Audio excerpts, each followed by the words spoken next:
Good evening, no, not good evening, it's good afternoon. Great start for the day. These are the candidates here vying for your first preference vote in the Arataki ward, but with every election, there's one thing stepping in their way, and that's your vote.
Good evening, good afternoon. Gee, I'm stuck in that mode today. Good afternoon, and welcome to today's Arataki ward. It's in the Ballot show here live from the Pāpāmoa Community Centre.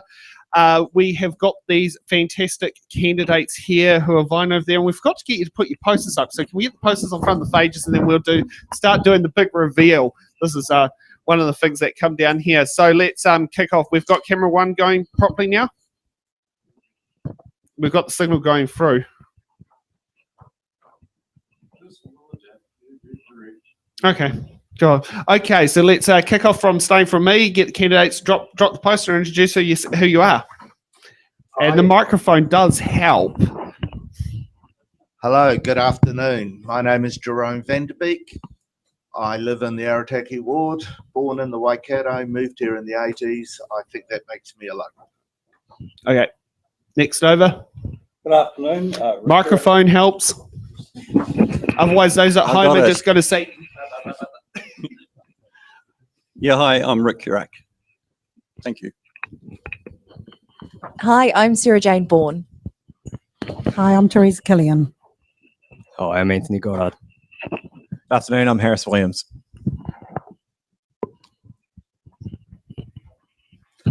Good afternoon. I'm one of 4 councillors that live in Arataki. My name's Adrian Pearce.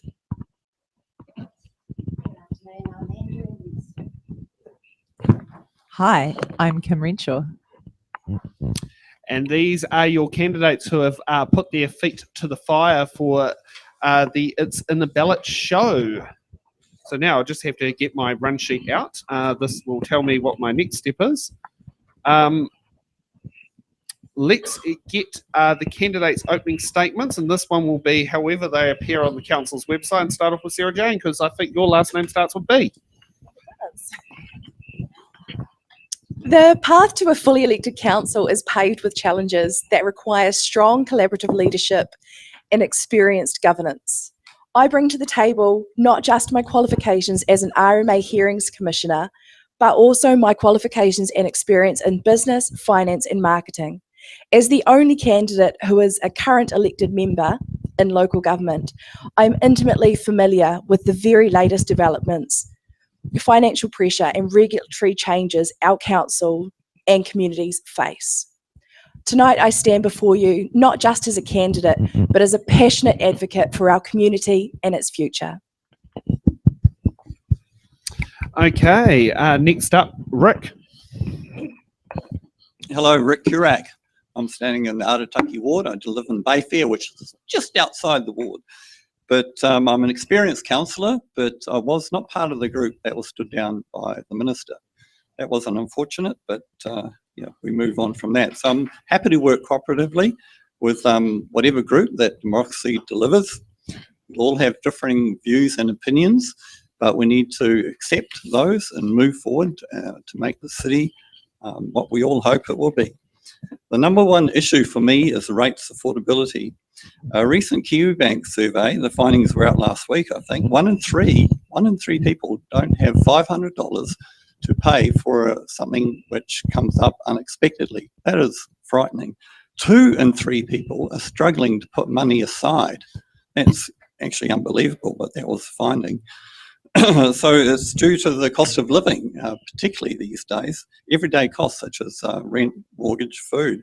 So whether you rent or own, rates is a big bill to pay. God, that's definitely coming up a bit up there. Anthony, Oh, kia ora guys, I'm Anthony Goddard and just hold the mic a bit closer. is that better? Yeah. But let's get into it. Okay, I'm happy to announce my candidacy for the Mayor of Tauranga and also for Arataki Councillor. Look, as a long-time resident here, I'm deeply rooted in the community. I've witnessed both its growth and its challenges firsthand. And my God, honestly, I'm just here to just make this hell of a lot easier than what it is. So it's me. Okay, next up, Adrian. Good afternoon. As I said previously, I'm one of 4 candidates who live in Arataki.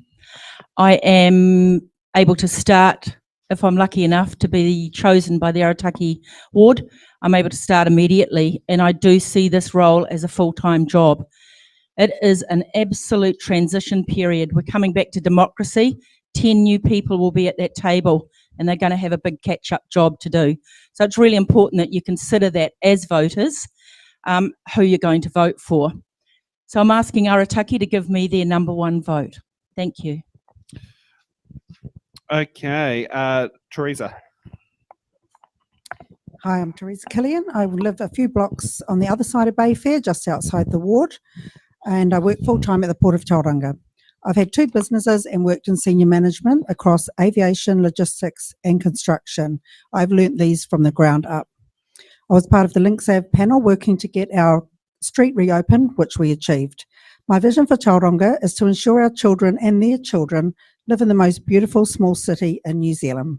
Not only do we provide the employment, housing, infrastructure and roading, but we make sure there are places for them to go to.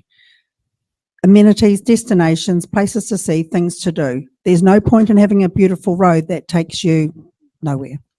But in order to do that, we will require a fresh, new outlook on council, a council that is forward-thinking, nimble, collaborative, and above all, respectful. I would like to help form that council, and I plan to work full-time as a councillor if elected. Teresa Killian for Arataki. Thank you. Okay, next up, Kim. Kia ora everyone, I'm Kim Renshaw, and I'm committed to building the brightest future possible. All people deserve to feel they've got a bright future, and this starts with the council being a team of relatable, invisible and accountable and engaged individuals who reflect the diversity of our community. As a mother, I care deeply about the future for my children, your children, everyone's children, and also for our environment. I want us to have clean air, safe, clean water, and plenty of trees to climb. I bring over 20 years commercial and governance experience, and I love the process of group decision making through consensus building, and I'm mostly passionate about building mobilisation for participation in this election and for our community to participate in our local government and our democracy. So I'm Kim Renshaw. Thanks very much. And it's Jerome. I've said it correct. Okay, no, it's good. No, it's always worried when you look at huh? Look, if it's close and it's good news, it's definitely me. Hi, my name is Jerome Vanderbeek. As I said earlier, I am one of the 4 who live within the ward. I don't live elsewhere, even if it is very close. I'm your neighbour. I live here. I see the role as 2 parts. One, obviously, the overall governance of the city, and the second part is representing my neighbour and the needs of the Arataki people. So there's 2 hats here, right? I have a background quite diverse, mechanical engineering. I've owned my own businesses. I've been a sales engineer. I've done some study in marketing after I did my engineering qualifications. I ask you to judge me on me as a whole. Do me a favour, look at the whole picture of who I am, not just the qualifications. Yeah, I've got a few of those. Look at me as the whole picture, right? Number one issue, you have to be able to afford to live here. Simple. It doesn't matter how clear and glossy and bright things are. You have to be able to afford. Vanderbeek, vote 1. Okay, next up, Andrea. Hi everyone, I'm Andrea Webster, and I'm standing in the Arataki ward. I believe I'm the right person, this is the right time, and this is the right place for me to be standing. I'm the right person because I'm from here. I've lived here all of my life and my connections are throughout the community. I believe I'm the right person because I'm solutions focused, and I've got a lot of experience in that space, dealing with all sorts of issues and helping communities to come to solutions that work for them. And I'm an expert in governance. I've spent the last 5 years giving advice and guidance to all schools, all principals, all boards across our country around all the matters that they will deal with in governance and employment. This is the right place for me because of my long-standing connections and because my ongoing connections with the community. I am involved, I have been involved, and I'm still involved. I have extensive local knowledge, and I'm proud to represent Arataki. I've represented Arataki in my past, and I'd like to represent Arataki moving forward. Kia ora. Okay, next up, Harris. Kia ora everyone, my name's Harris Williams and I represent Tauranga's next generation of emerging young leaders. I believe it's time for change and we desperately need some fresh faces at the table, and I really believe we need some young voices at the table. I'm here to represent Arataki with pride and passion.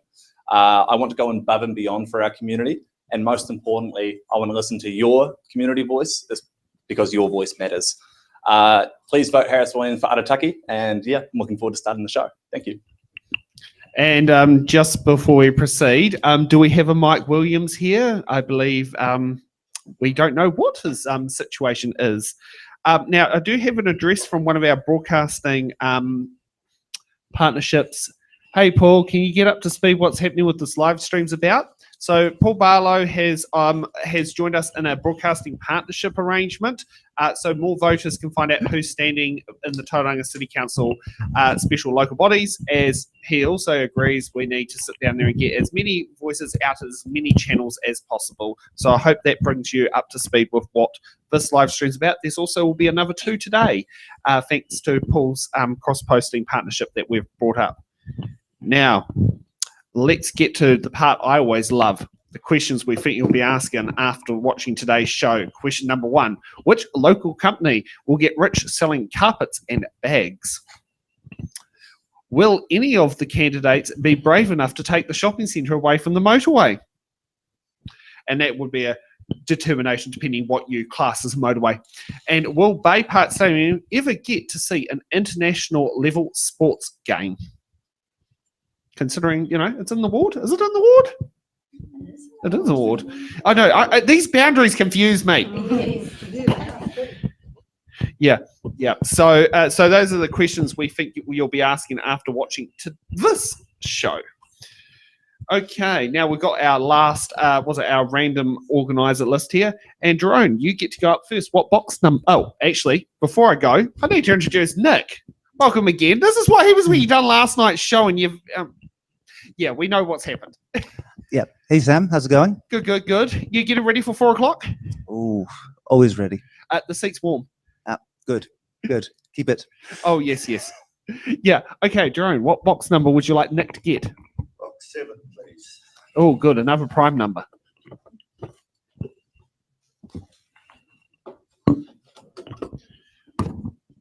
I'm the 7th child of the 7th child of the 7th child. God, that seems awkward. It's quite an interesting number. All right. R for Romeo. What qualifications do you hold that would qualify you for councillor, and what skills have you got that ensure you will perform well as a councillor?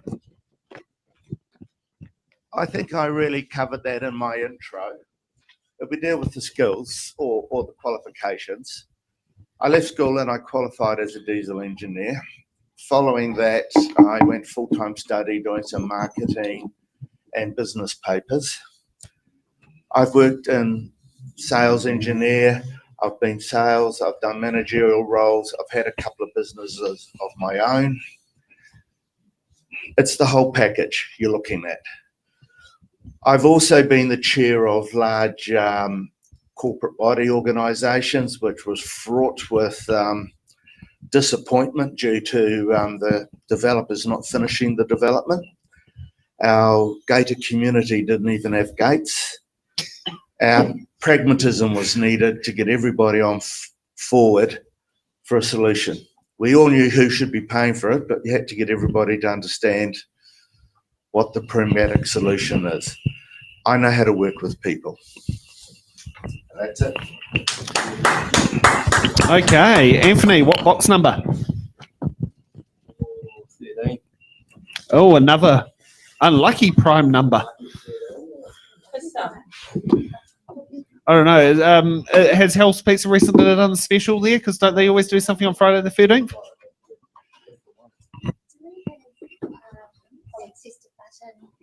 I forgot to give them to you, but yes, you do have that, and I'll go and grab them from my box. All right. We have N for November. Do you support a museum for Tauranga City?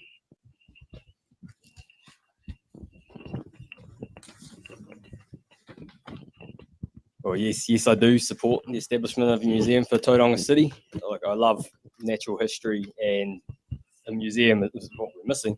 You know, we play a crucial role in preserving and showcasing the rich cultural heritage and stories of Tauranga and its surrounding regions. It would provide residents and visitors opportunity to learn about our local history and celebrate our diverse community, foster a deeper appreciation for our heritage, and just be an all-round good place to go. You know, everyone does enjoy a museum. I don't find anyone who doesn't enjoy a museum. Like, a museum can also serve as an educational hub, like we're in the library right here. People are coming in and using the space. You know, we could offer exhibitions, programs, and events that enrich the cultural and intellectual life of our city. So yes, I do support the museum. Cheers.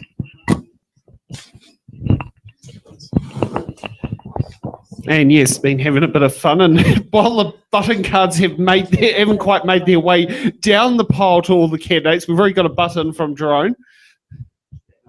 Yes, go for it. 1 minute. I absolutely love the idea of a museum, but not if I can't afford to live here. The ability to afford where we live is first. That is right on the end of the wish list. Let's focus on the needs and make sure we can afford to live here. And when we can do that, let's see about a museum. Okay, next up, Rick, and I hope those cards are now getting their way down. 3.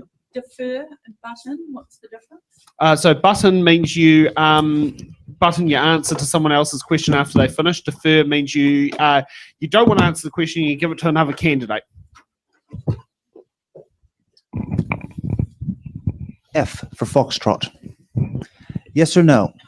Do you support the establishment of Maori wards? Do you support the Treaty of Waitangi? Why? Unfortunately, the answer that would get the most votes would be no. But in my experience on council, Maori wards are helpful because we get a voice into discussions that otherwise wouldn't be there. I'm thinking of the regional council. They've had a Maori ward member in place for many years. 2002.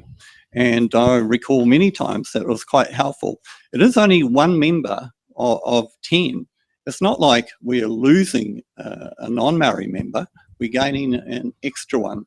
So I think in terms of the value that a Maori member can add, in principle, I do support it. I know the central government is looking at a referendum, and we all know the result of that. So it's unfortunate they're taking that path, but that's the way politics is in our century of social media and what that delivers to people here.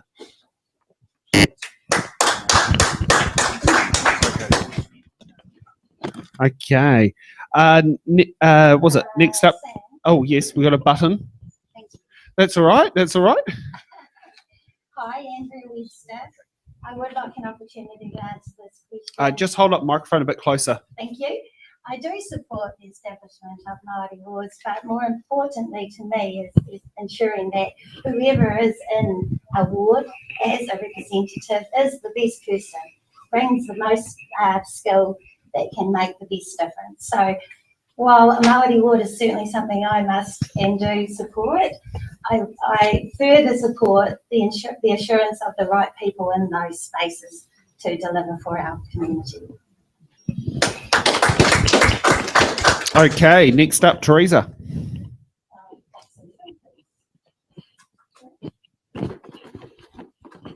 So again, box 11 for those at home who did not hear. Sorry, box 11.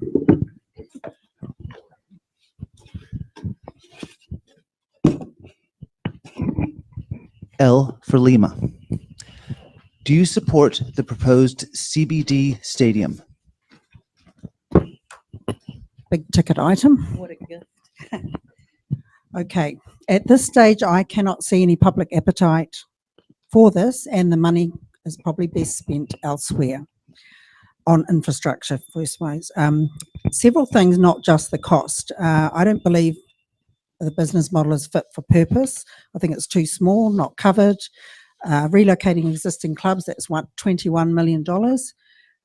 Other facilities could be upgraded using that money. And not to mention the huge disruption during the building on this busy road.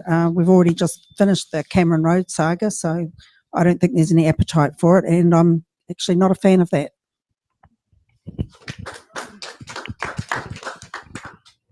Okay, next up, Kim. And for those at home, box number 2.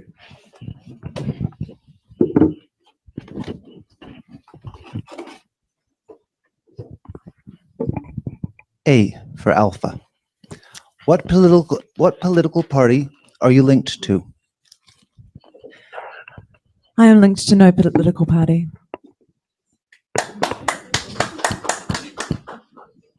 Okay, Harris, what box number? Can we go box number 17, please? And that's also another prime number.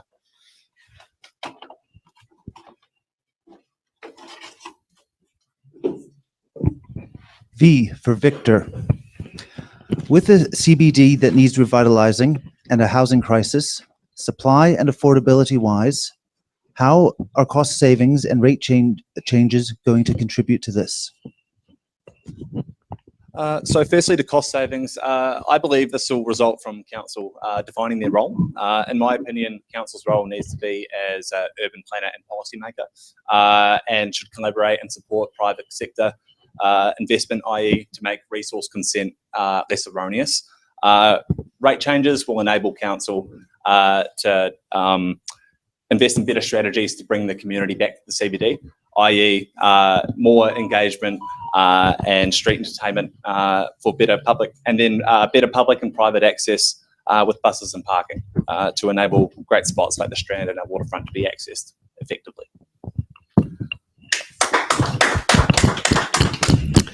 Okay, Sarah Jane, what box number? Box number 4, please.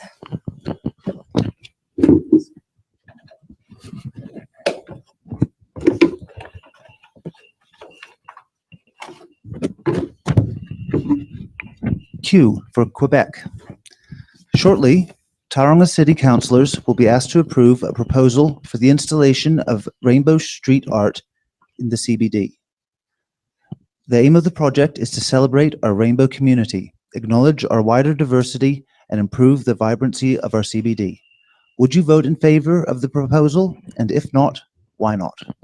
I would not vote in favour of a rainbow crossing. I see it as simply a sign of tokenism. I don't think it's a meaningful gesture to the rainbow community at all. I think there are a lot better ways that we could bring inclusion for the rainbow community into Tauranga. Okay, Andrea. Box number 8, please.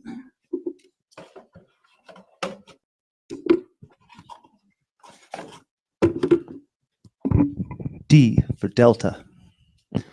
The most vibrant and successful cities on Earth have grown societally and economically in part through abandoning concepts of homogeneous societies and embracing the diversity of our populations.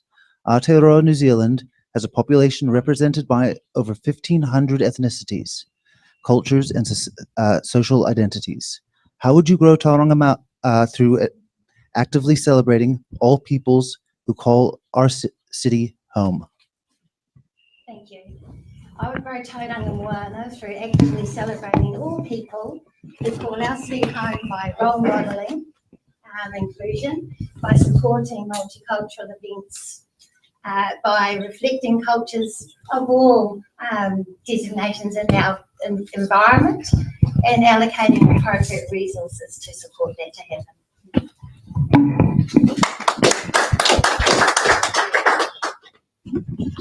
Okay, next up, Adrian. Box number 21, thanks.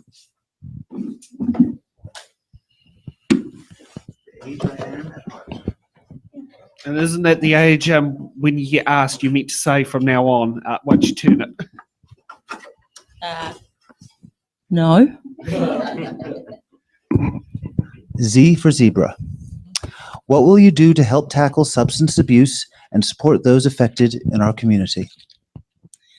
Now, this is an interesting question. And one thing I've been thinking about while everyone's answering their questions, you know, we're going to a total of 10 people. So anybody making promises today, they're going to get one vote at that table on that question. And I think this happens a lot with local and central government. Most of us here, all of us here, will be taxpayers and ratepayers. So whose job is what? And I see substance abuse, the support of people who need help in that arena is a central government job. It's not a local council job. I mean, we will know about sectors of our community, of course we will, and we will be looking at how do we access central government assistance when we have a problem. And there are a lot of towns throughout the country who have a huge, meth problem. It was kind of good to see the coalition government donating 24 million to Gumboot Friday. Same. Thanks. Okay, thank you for that round. So we now have a new list. Kim, you get to go up first. Is that still one of the hard-hitting questions that she just answered? Oh, I'll just check my sheet.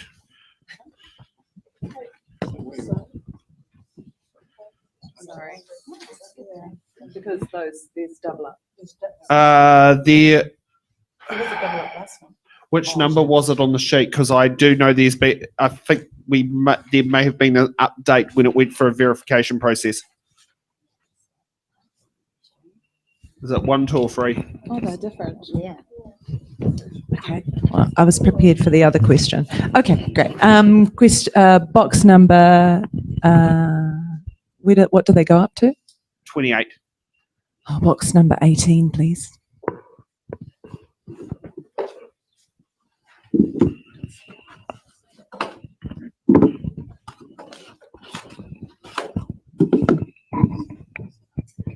Box Alpha Alpha.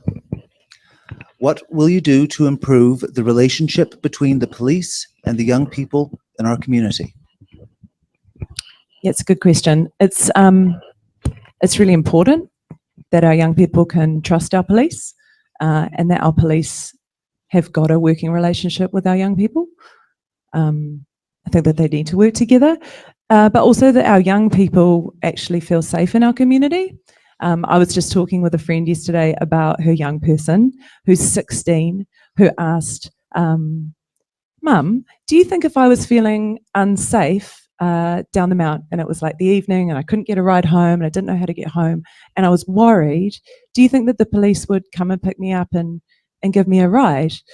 And And anyway, they had a conversation about what would be the likelihood and the path to get home. But I think that's a really, really hopeful point, that someone who's 16 is thinking that the police, you know, can look after her and take care of her and potentially get her home. So there'll be many pathways for our local government to build relationships between the regulator, the different law enforcers and all of those parts of our society and vulnerable communities and also our young people. So there's certainly work to do. Okay, Sarah Jane, what box number? Box number 1, please. And just a reminder, that's the first number you've got to put down on your ballot paper when you start your ranking.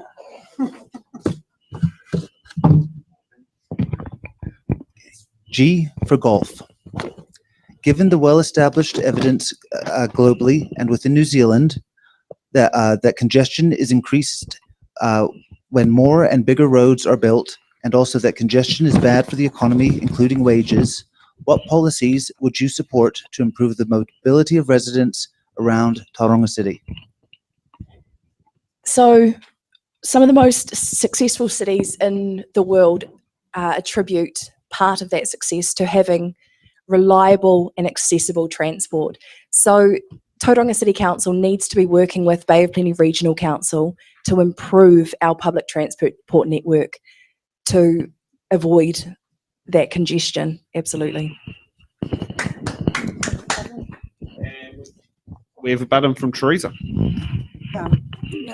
Not too much to say, but this is about crime, but it is about transport as well. A lot of the people that I'm talking to in the area are telling me that they will not let their children take the bus to school. Now, everyone knows that the school run, in the school holidays, that the traffic decreases nearly 50%. So let's fix, if we could fix somehow the crime, like she was saying, extra surveillance, bus stops that are safer, then we will actually also help fix part of the transport problem. So just to add to that. It's amazing what still hasn't changed, because I remember that was the big thing about Welcome Bay. School holidays, basically you got to the city 15 minutes quicker than during non-school holidays, and I think that was before they put in that underpass tunnel thing that I'm still yet to have driven through. That's been there for years. Yeah. Okay. Harris, what box number? Sorry, you want to... Yep, jump ahead. Yeah, so there is evidence to suggest the whole induced demand thing, right? We make more availability on our roads. They do get swallowed up by more cars. People will drive more. And it's actually the same with energy consumption. So when we produce more energy, we lower the cost, people will use more energy as well. And that's known as Jevons paradox. It's the same phenomena. But we do have people in our city that need to drive. Our city is built on a backbone of construction and tradies, and they need to make their way around the city. They're actually costing people more money by being stuck in our traffic. My partner's a builder, so I'm well familiar with this problem that we have. We've got emergency services and also many sectors of or people within our community that need to drive for various reasons, whether they are mobility impaired or parents with children, that sort of thing. But there are some of us who don't. We don't need to drive. We need to make it easier, have a master plan for transport across our city, which includes a shift to a different mode when we're able to. So it does mean an interconnected network. It does mean more cycling and walking, and it does mean buses and maybe ferries and also rail. But we need to work together with the other councils that surround us and get that master plan happening. So thank you. Okay. Harris. Alrighty, yeah, can we go box number 5, please?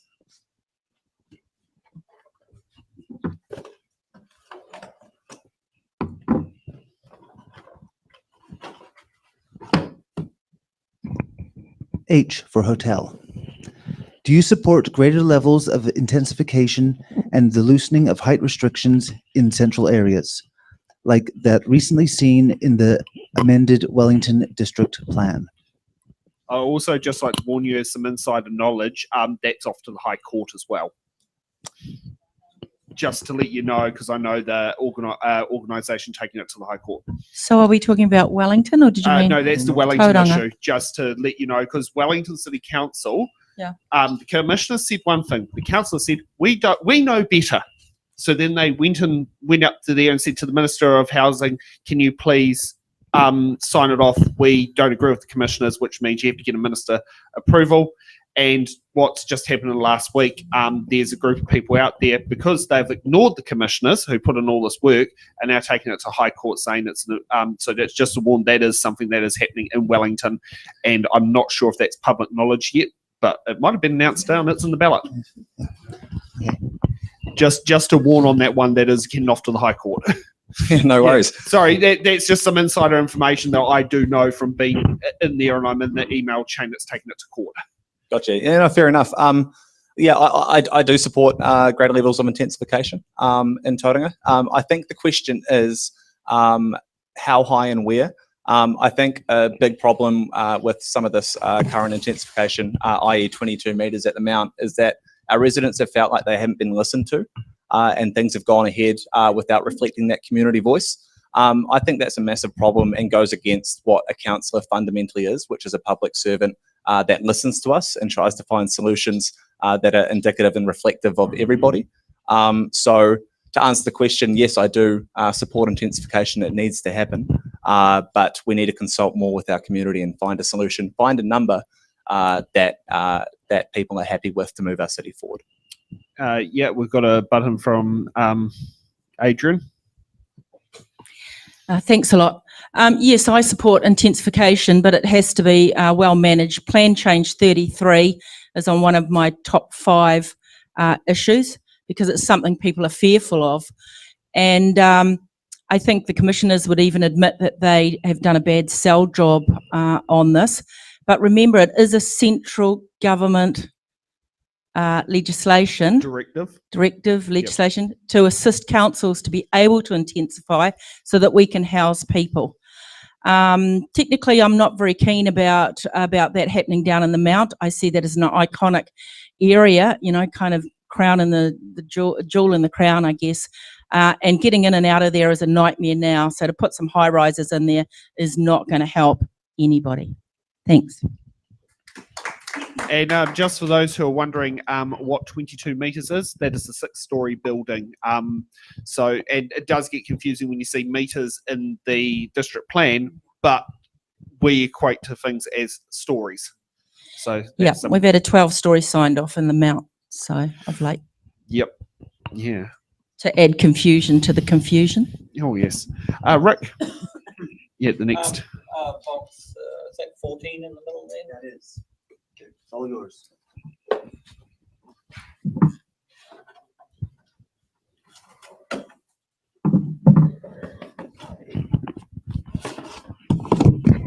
B for Bravo. Aotearoa, New Zealand has a population represented by over 1,500 ethnicities, cultures, and social identities. Studies have shown that diverse and inclusive societies both increase well-being and economic growth. How would you actively improve Tauranga Moana's sense and celebration of its diverse society?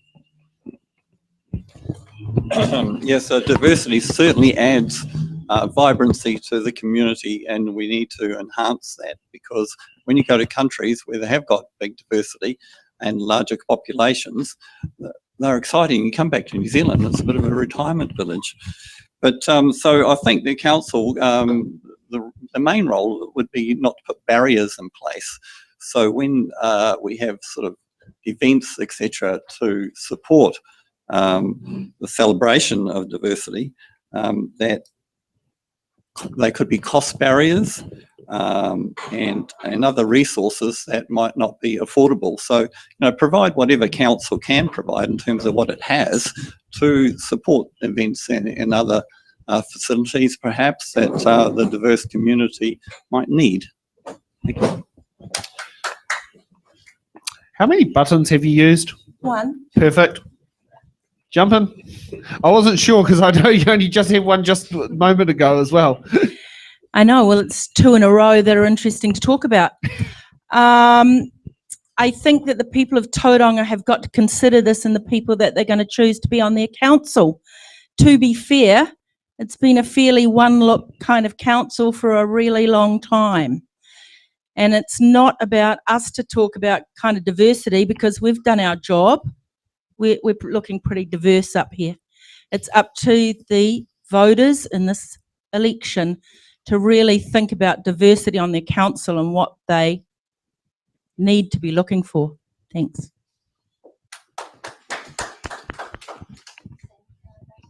Yep. Yeah, and grab Adrian or Kim's mic because your one's too quiet. Yeah, that keeps coming up on there. Your mic is the one that I keep having people messaging me saying, Sorry. turn up the volume, and I can only go so high.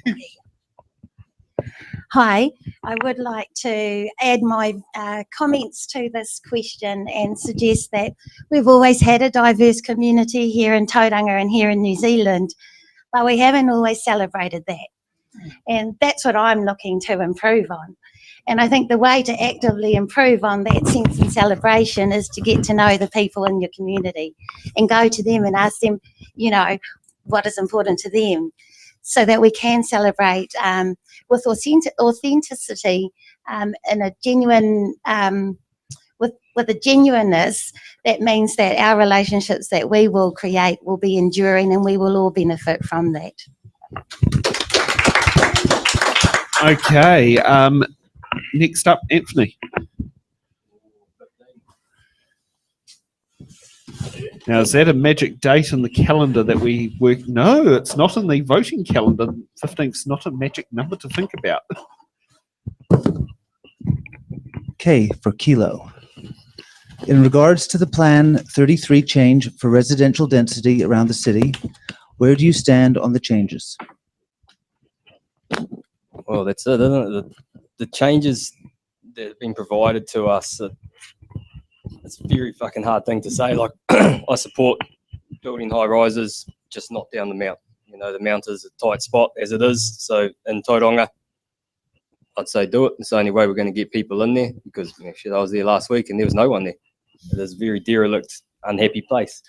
And bringing more people in there, having high rises there, people will be there, you know, just not down the mount. You know, we need to be listening to people, and we haven't, you know. So going forward, needs to be a public vote on any of this sort of stuff. So that's where I stand. Okay, Jerome, what box number? 27. And for those at home, it's 27.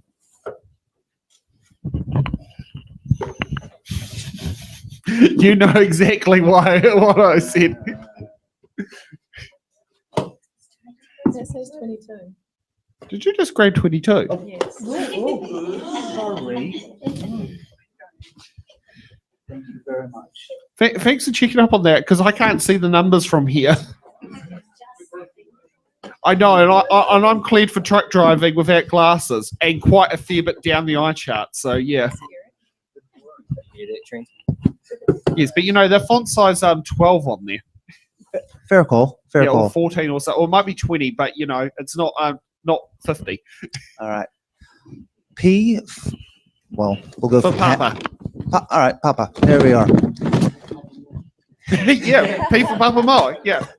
If you are elected into council, will you support the Tauranga Commissioner's strategy, direction, and long-term plan? Yes or no? Oh, can I take the money at this point? You can take the money. So, how many? We'll take 3 years salary for it, and we'll donate it. It's in the ballot for the 2025 campaign. Yeah. No, look, the answer is no.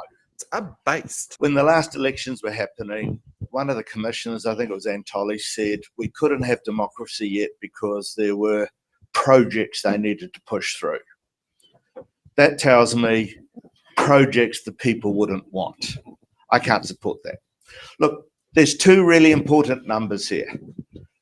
10-year plan, 164% rate increase. Hands up if you like that idea. Over 10 years. Over 10, yeah. Budget blowout to 3 billion.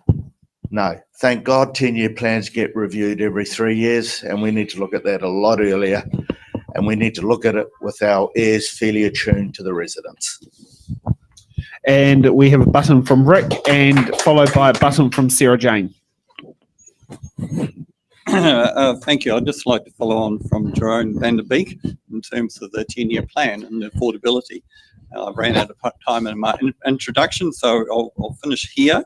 So the 146, 64%, whatever the figure is, equates to an average home in Tauranga paying $10,000 in rates by the end of the 10 years. On year 10, the average home will be paying $10,000 a year in rates. That's just for the TCC rates. Then on top of that, there's another $1,000 will be going to the regional council. That's $11,000. How will people afford that? So that's all I need to add to that, affordability. Think about that number and think about, will our wages go up adequately to cover that? And will people's, could they afford to pay their rent? Because renters will pay that because the landlords will put their rent up to cover that cost. Thank you. And Sarah Jane. Look, I believe the commissioners have been the circuit break that Tauranga needed. Tauranga was stagnant for 20 years. They've laid a solid foundation for the next and future councils to build on. Now, just before we proceed, I want to ask a question here. Rates. Are your regional council rates included in your city council rates bill, or do they come separate? Okay, that is different from Wellington. Ours come in on the same bill statement. So a lot of people don't even know we have a Greater Wellington Regional Council. They do. They did until about 3 years ago. Now they've been separated to add that transparency to the ratepayer. That there is another council there, and they charge. And hopefully that gets a little bit more transparency on the councils. That's right. Currently, it's about $600. Yeah, we've already used 2 buttons on there, and we normally limited the 2. So. I'm special. Yeah, okay. Let's go rogue and let's. This could be a little bit rogue. This could be a little bit rogue on the rates. I was looking through the LTP. I just love 492 pages of it, and I did a bit of girl math. Okay, girl math. So my weekly rates are $57 a week. An 8% rise this year makes it $4.56 next rise. Can you zoom right in on that rate, please? That's half a lotto ticket, everyone. The following year, cumulatively, there'll be $61.56, 13% rise for the following year. That's $8. That's 2/3 of a lotto ticket. $69.56, 10% the following year. That's $6.95 again, 1/3 of a lotto ticket, and so on and so forth. So that's Not what we 10,000. So that's what we call girl math, everybody, just so that everyone's Put straight it on into that. weekly context. So yeah, so I'm just a pretty basic girl, but that's my rates and that's what it's going to cost. And if it costs half a lotto ticket, 2/3 of a lotto ticket for me to have a beautiful city to live in, things to drive on, places to go, to take my visitors, for my children to move down here eventually, then I'm good with that. So I'm sorry if I got my girl math wrong, but those are the rate increases that were mooted, and I've averaged them out, and they do include the IFF fund.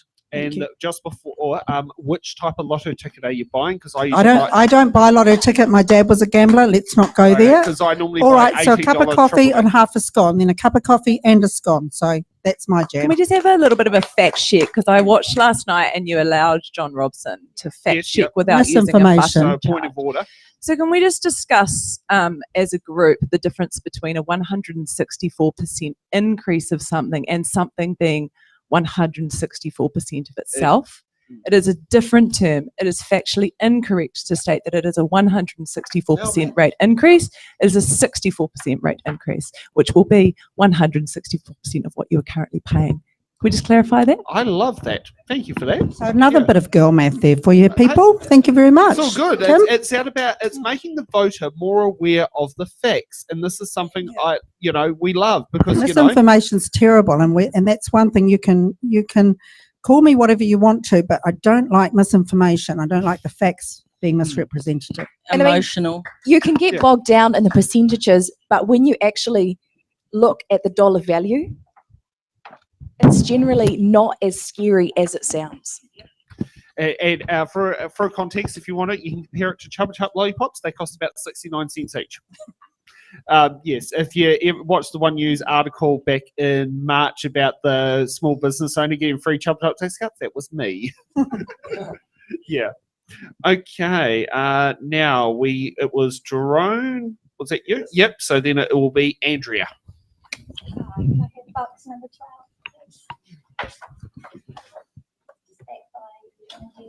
So, 12. Oh, I get it for myself.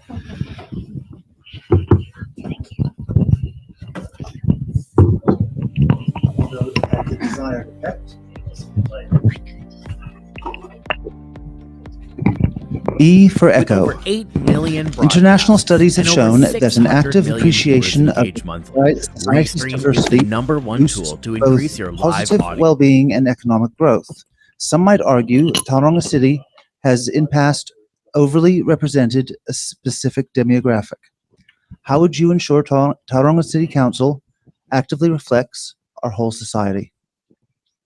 I'd like to defer. So which candidate would you like to defer your question to? And you're welcome to defer it to someone who's not here as well, who's not here today, if you really want to be cheeky.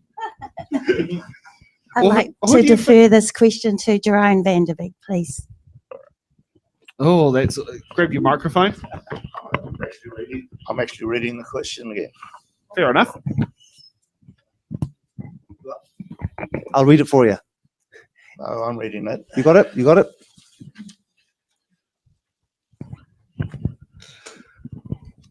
Wow, I'm intrigued to know why it's being deferred to me, to be in all honesty. Perhaps Right. Furthest away. or perhaps to look at, I reflect a specific demographic, who knows? Well, you lead by example.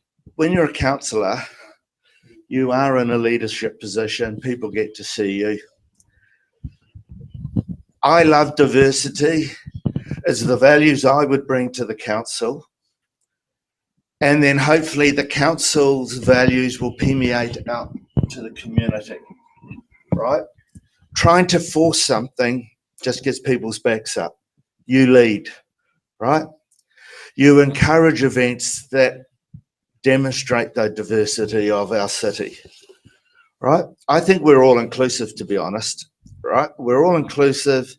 I love to go to events of, my ex-partner was Brazilian, you went to Brazilian events. I've been to a couple of the international, forget the term, but there's an organisation for immigrants. It's colour. Why would we be scared of colour? Right? It's colour. It's who we are, all of us together. And the countdown's happening, so I better sit down. Okay. Teresa, what box number? Is box number 1 gone? Yes, it has. Oh, well, I'll settle for 2. It's gone. Oh, This is the lowest one. no, just whatever it is. I like it. I'm very easygoing. And what box number was it, Nick, for those at home? 6. Is it Lima? Oh no. Oh no. Oh, Yeah, it had to make me think there. S for Santa. If you are elected as a councillor, will you decelerate council spending on unwanted grand projects and concentrate on vital necessary infrastructure needs such as roading? okay. This is quite a hard question to answer, but I would definitely take a deep dive into the grand projects, as people are referring to the sort of the 3 that I've referred to as the grand projects. And if some are, we don't know where they are, and if they are past the point of no return, if the council or the commissioners have already committed monies. So we need to take a deep dive into that, and probably a very quick line-by-line investigation to identify any cost savings if they've gone ahead. I think a good balance is required. I mean, there's no point, as I said previously, they're having the best roads in the country and the best housing, great businesses. Where do people go on the weekends if you've just got a nice road? Like, oh, let's go and drive on a nice road, and then another nice road. But where are we going? Oh, can we go to the pool, Mum? Can we go to the museum? Oh, no, we don't do that, love. Let me show you another nice road. You know, that's the sort of thing. It doesn't make sense. So what I'm saying here is you need to balance the needs of a growing city with the community. So ensure that everybody's getting a little bit of the pie. So, yeah, hopefully we can identify savings and balance the scales. And Button. Is it? That was a huge, Am I allowed to? Yeah, you're only allowed two. Sorry. That's all right. You're about to stand up again with the box number. Oh, are you putting in a button? Well, I might as well. Right. Okay, so Rick's going to put in a button before Adrian stands back up again. Oh, you get to choose the next box, but Rick's butting in first. So if I can just use this button, because we are on the discussion around the 10-year plan, and if I can get my phone sorted. So if we look at page 279 of the long-term plan, for you of those at home who might be able to find it, we have figures. Currently, the rate requirement is 291 million this year. That is going to climb, according to the data on that page, to 769 million. 769 million. That's scary. So you do the percentages at home, but you take off that, the effect on the ratepayer, you've got to take off growth. In the next 10 years, we'll have so many more new houses, and they share that burden, and that cumulatively is 17.5%. So after growth, the increase is 146%. But then there's also inflation, and inflation cumulatively, according to the LTP, is 21%. So what inflation is. And I think that's a good way of describing it is grabbing in more customers, which increases the number of people paying into the rates pool, is a good thing. Some people sit there and consider the increased dollar value from more people paying in is a bad thing to try and scaremonger. So thanks for actually pointing out the positive aspect is more people paying in is actually a good thing. Yeah. Even though it does drive costs. Yes. Yeah. Okay, Adrian, what box number? 28, lucky last. Good, we've got it. I was nervous there.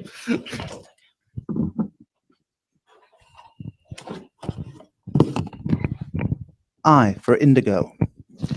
Do you wish to promote or delay public transport measures for Tauranga? I do not wish to delay public transport initiatives for Tauranga. I think it's critical that we get to work on public transport. Interesting.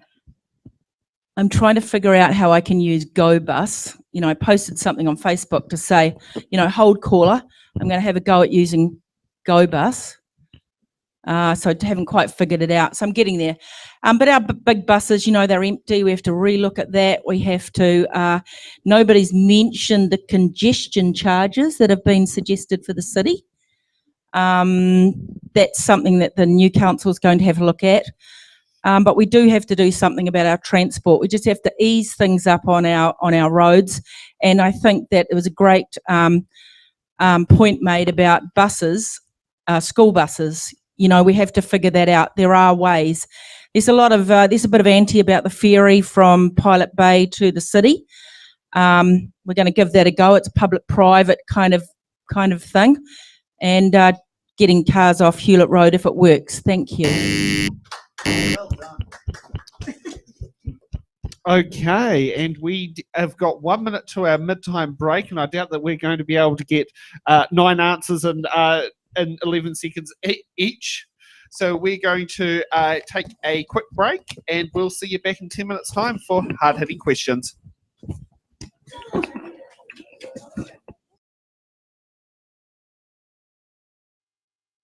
Okay, and welcome back to It's in the Ballot. Now let's get ready for hard-hitting questions.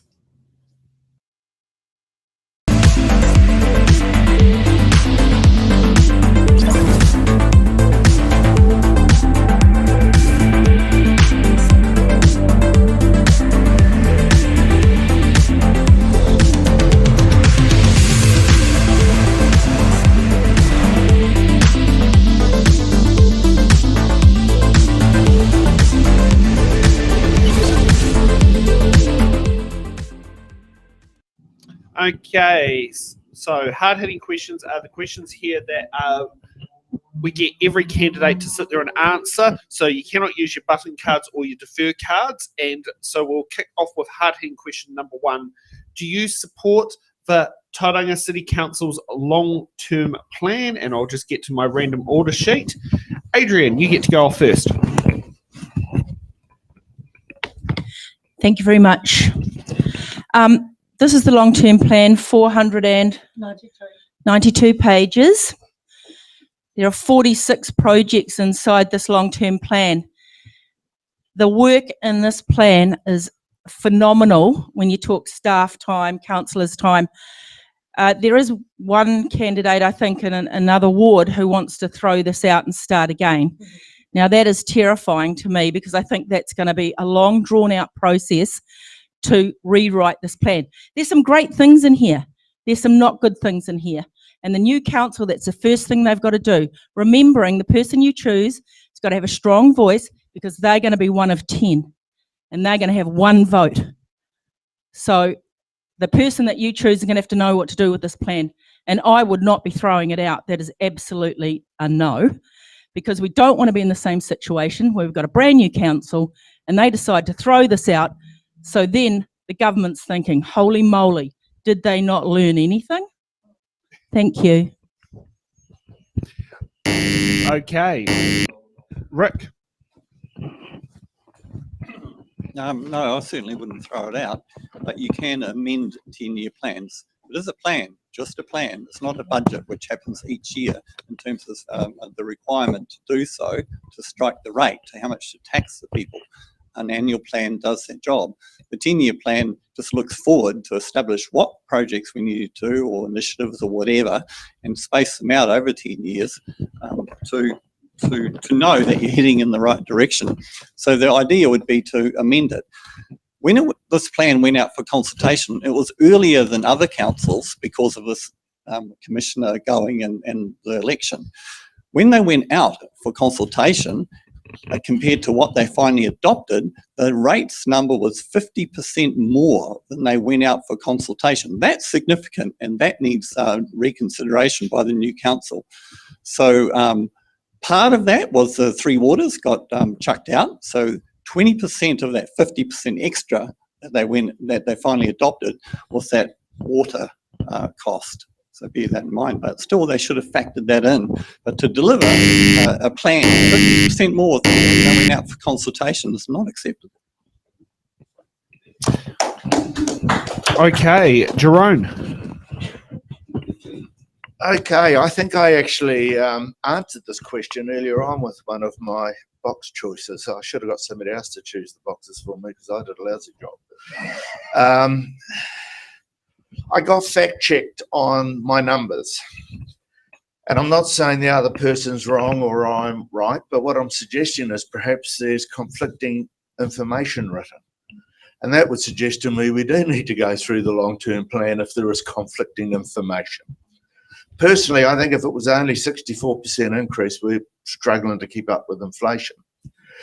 Throwing the book out, well, look, that's ludicrous. I agree with that completely. Going through it, definitely. Rick, you're on council every 3 years, the 10-year plan's reviewed, right? It's got to be reviewed. The book, the 400 odd pages, is the starting point. But as a yes/no question, do I support the long-term plan? The answer is no, as it's written in its entirety. But new council needs to go through it. Thank you. Okay, Anthony. Do I support the Tauranga City long-term plan? Yes and no. Like, there's some good information in there, but it needs to be modified to suit what we're doing right now. There's some massive dollar values in these projects, and I know the cost of $1, and everyone's minutes the same time, you know, like we need to be going out there, we need to change what their term plan is, but it still needs to happen. You know, we've got to have a long-term plan, and there's no point going in blind like people think we're doing. There has to be a plan. We're going to follow some sort of plan, but we just need to modify what is there. Otherwise, we're just going to go down a rabbit hole of just wasting money, you know, and that seems to be what we've done so far. So let's not change it. Yeah, cheers. Okay, Teresa. Yeah, I think this question is a very black and white question, and I don't think we live in the black and white, we live in the grey. Now, that might sound a bit waffly, but parts of it we support and parts of it we don't support. But I think what we're saying when we don't support it is let's have a good look at it, like everybody said. But we need to, if we're going to do that, we need to be relatively speedy about it, not waffle around and, oh, what does everyone think? We need to get probably some really good financial gurus in there, hopefully one of us. But, it'll need really high level, a quick look at, decide which projects we're going to proceed or not proceed with, and then also decide which ones we can find some cost effectiveness. But there are some good things in there as well as not so good. What I think is a good thing? Yep. So what I think is that, things like the cancellation of the increased sports fees for the field charges. We don't want a society where only rich kids can go and play soccer. So they listened to that and they reversed it. Now, you never hear about the good things that sometimes the commissioners or the council do. But I will not live in a society where you can't afford to go and play sport, and the poorer societies will be disadvantaged. Next up, Andrea. Hi, I do support the Tauranga City Plan as it is at this point, but I actually recognise and understand that one of my key roles, if I'm elected to council, is to undertake our due diligence and review the decisions that are going to impact us next and continue on a schedule of review so we understand as a council exactly what's required of this plan, and together we can ensure that the plan that we move forward is a plan that's appropriate for our community. Okay, Harris. Yeah, great answer, by the way. I do support the long-term plan, but we need to be more transparent as councillors. We need to be active in our community, showing you here are the projects that are on the table, what the cost is going to be to you, what benefits are you going to get from it, and more importantly, what do you think about these proposed projects to bring our city forward? We need to do a better job of that, and we need active, engaged, passionate councillors that genuinely care about our community and want to do the best by our community. So yes, I support it, but we need to do a better job of engaging our community and coming up with solutions that are representative of all our voices. Thank you. Okay, Kim. Yeah, what Harris said, I feel like you took my answer. So it's because we're both young, we stand for the same things. There's some things in the long-term plan that I don't think we're well consulted on, and those are issues that are sitting festering in our community. And the first thing that our councillors will need to do once they're inducted is to go out and speak with the community about those festering issues. And then I think probably the right thing to do, and we definitely can't throw it out because there is so much work that is involved in that plan, as Adrian said, is that we will need to prioritise how the big spends and the smaller spends impact our communities. And I think that looks like maybe a committee, because council has committees that are set up, that looks at how we can address how the projects impact our well-being. And I think that every single decision that comes across the council table should be looking at the impact for our community, also the impact on our environment, how things cost, how much things cost, and when they need to be implemented. And I'd like to see a committee set up that really looks at how well these projects are going to improve our community's outcomes. Sarah Jane.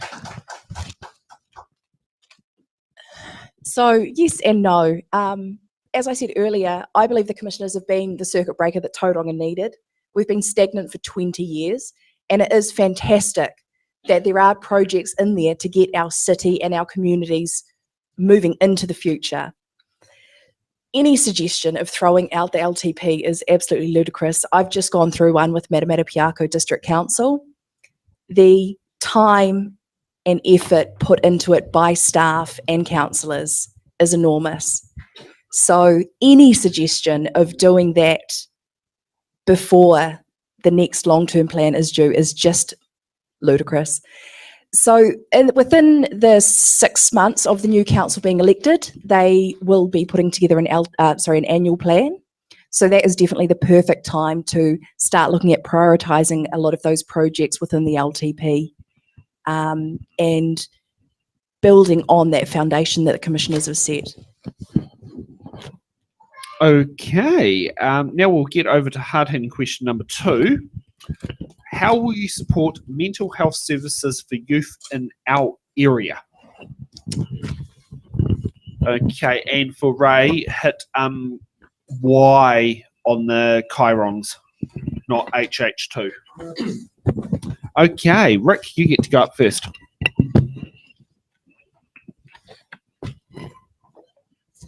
I think social media has a lot to answer for in terms of mental health around youth. We all like to compare each other, or ourselves against others. And unfortunately, what you get on social media is you see a whole lot of people that are happy and having a great life, and you're comparing and you think yours isn't so good. And so, you know, that's a sad aspect of social media. It certainly has got its negatives. So I think events and other initiatives to enhance social connections, you know, that's what it's about. It's about having our youth having a sense of belonging to something. If they're at home and they're in front of their phones, it's just not healthy. I'm not sure what council can do about that. We can ensure that we have good active facilities, reserves, and other facilities that they can get out of their bedroom and their phone and get out there and do something active. That is essential for their mental health. Other things are central government. Jerome. Okay, mental health services. Well, microphone. Yes, I'm a bit asleep at the wheel. That's 2 of us. The end of the day, that's a central government role. They have a budget for that, councils don't. However, council needs to come on board and support as much as they can initiatives. Now that's the ambulance at the bottom of the cliff. As members of society, we need to portray our values to everybody, including those suffering mental health. As a councillor, we can lead with our values. We need to show the whole community you're inclusive, right? We need to help people, and it's not a council role alone. We need to show everybody you're part of our community, right? And that's a challenge, I think, for every single one of us here. As a councillor, we possibly can lead that a bit.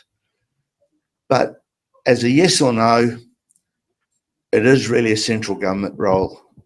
We need to support them where council can, but that's really where the responsibility lies. Thank you. Okay. Harris. Great. This is one I'm really passionate about. I don't see a counselling facility as a mental health service. I also see I do see that as a mental health service, but what I also do see is a sports club as a mental health service. Why? Because what do our young people need? They need a sense of belonging, a sense to connect with people, and they need a purpose. And as council, we need to support these initiatives. We need to support our sports clubs. We need to create more places and spaces for recreation, like skate parks, so kids can get out after school and not be on their phones and go play with their friends. We need to support our culture and arts. Not everyone plays sport, but they love to paint, they love to sing. We need the places and spaces. We need to really incentivize these things. There's also some great work that's been happening on the local level. I was just at the historic village the other week with a few other people here at Arataki, and they're doing the most amazing work with our youth. And their voices aren't heard, they're not supported. And as councillors, we need to put our hands up collectively as a group and say, we need to help make a difference, and what can we do? Perfect. Teresa. Thank you. I think, yes, it is a central government thing, but I think in the first instance for a council, we can get involved with local groups and services and fully understand the challenges that they face. They might be lesser or greater depending on which ward you're representing, so it will be different across the city. And there are many great charity organisations like, well, just for example, Kids Need Dads. Reach out and ask them, and just use your own initiative as a councillor. How can I help? Even if it's just using my profile or the council collectively using their own profiles to raise awareness of the particular groups. So yes, I think we can help a little bit as a council, and don't be afraid to knock on the door of some of the larger companies and ask them for some dollars. Just use our profiles. Okay, Anthony. Yeah, look, we need to promote mental health awareness in the community. Like, I was down at Arataki skate park and Mint saying you got to get out there, get skateboarding and that, but I felt unsafe down there. There was 4 guys, they were drinking heavily down there. There was a woman half passed out on the grass. There was Tent City around the corner from there. You know, it's that's their mental health that they're dealing with. You know, like, it's no longer sticks and stones will break your bones, it's names will fuck you up. Like, that's just what it is now. Like, they just need to be aware of what people are saying and how we're saying it, because it affects people down the line, you know. So it's got to start with us, and then we've got to help the community in becoming better and showing it that, you know, mental health is a massive thing here. You know, we don't want kids hanging from trees. That's not what we want. You know, we want everyone to grow up and be strong, and it's just not there. You know, so we can only help where we can help and pour money into what it is. That is it. Okay, Sarah Jane. This is an issue that's really close to my heart. And while mental health is really a central government issue, under Section 10 of the Local Government Act, local government needs to provide for the well-being of communities. And we can do that by improving the provision of recreational and social infrastructure. We can also do that by linking with the likes of the Graham Dingle Foundation and providing the support that organisations that are helping our youth. Whether, as Teresa said, it's knocking on those businesses' doors using our profiles. Council obviously has a limited funding pool, but there are other ways that we can provide support to organisations. Okay, Kim. I thought a lot about this. Mental health is also an issue that is close to my heart. As someone who works in environment, I see youth day to day dealing with things that we just didn't have growing up. They're worried about the future. They're worried about climate change. They're worried about their air quality and being able to swim in the rivers. So I think it is really critical. That is a core issue. And again, it comes back to what I was saying before about looking at our spend with a lens of wellbeing. And that's across the different groups in our society, but particularly for youth, I'd be really interested in looking at some additional levers we might be able to pull. As Harris mentioned, sport is really important. So is access to additional facilities within our community, art galleries, all sorts of things that add to improve our mental health. So could we look at things like reducing fees, making things free for people that are struggling with their mental health if they are under a service or part of an organisation, or even if they're not in some way. Could look like a referral. I just think there could be additional things, and that's what that strategic committee could look like in council, is looking and exploring different levers and partnerships that might not be in place currently. Adrian.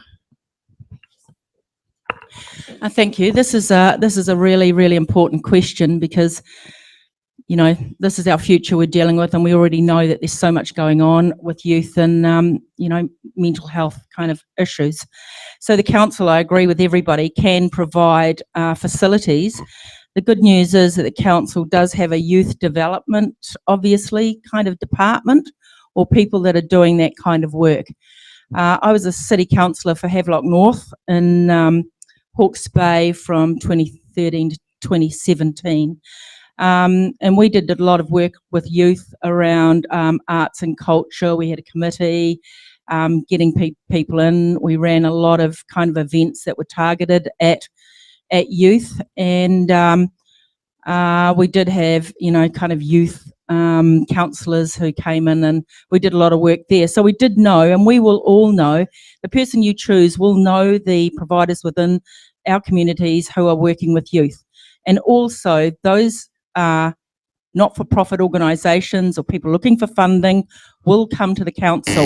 And as a councillor, we have to be aware of where we need to invest and how we can help those organisations filled with volunteers.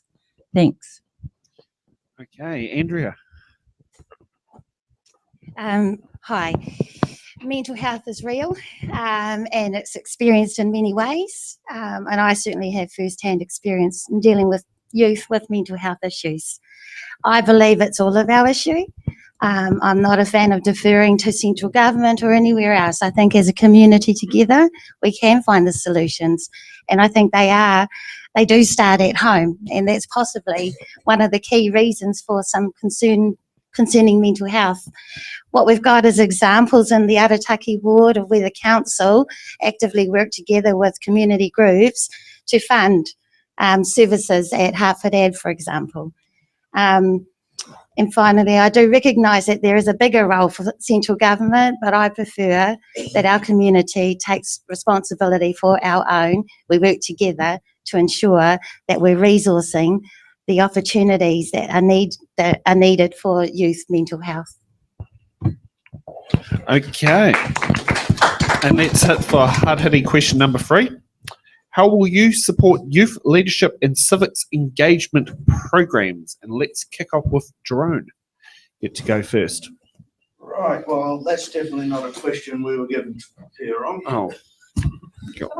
Okay, I'm going to... Your microphone would be helpful. Microphone again. How will you support youth leadership and civic engagement programs? Well, this definitely ties in as part 2 to the mental health, doesn't it? It's letting people know they're a part of it. We have a role to provide the facilities, facilitate the ideas that come to us for council to assist with it. Supporting youth leadership and civic engagement, I think it goes back a step to the parents. If the parents are engaged, then the kids probably are engaged. So we need to look at a little bit wider at the segment of community that doesn't feel engaged. And when they start to feel engaged, their kids will feel engaged. So it's a little bit bigger step in my view. But kids that want to be involved, definitely. And I'd like the ideas to come from the kids because I'm an old fart in their eyes. I'd like the ideas to come from them. What do you want? Okay, that's where I'm at. Okay, Kim.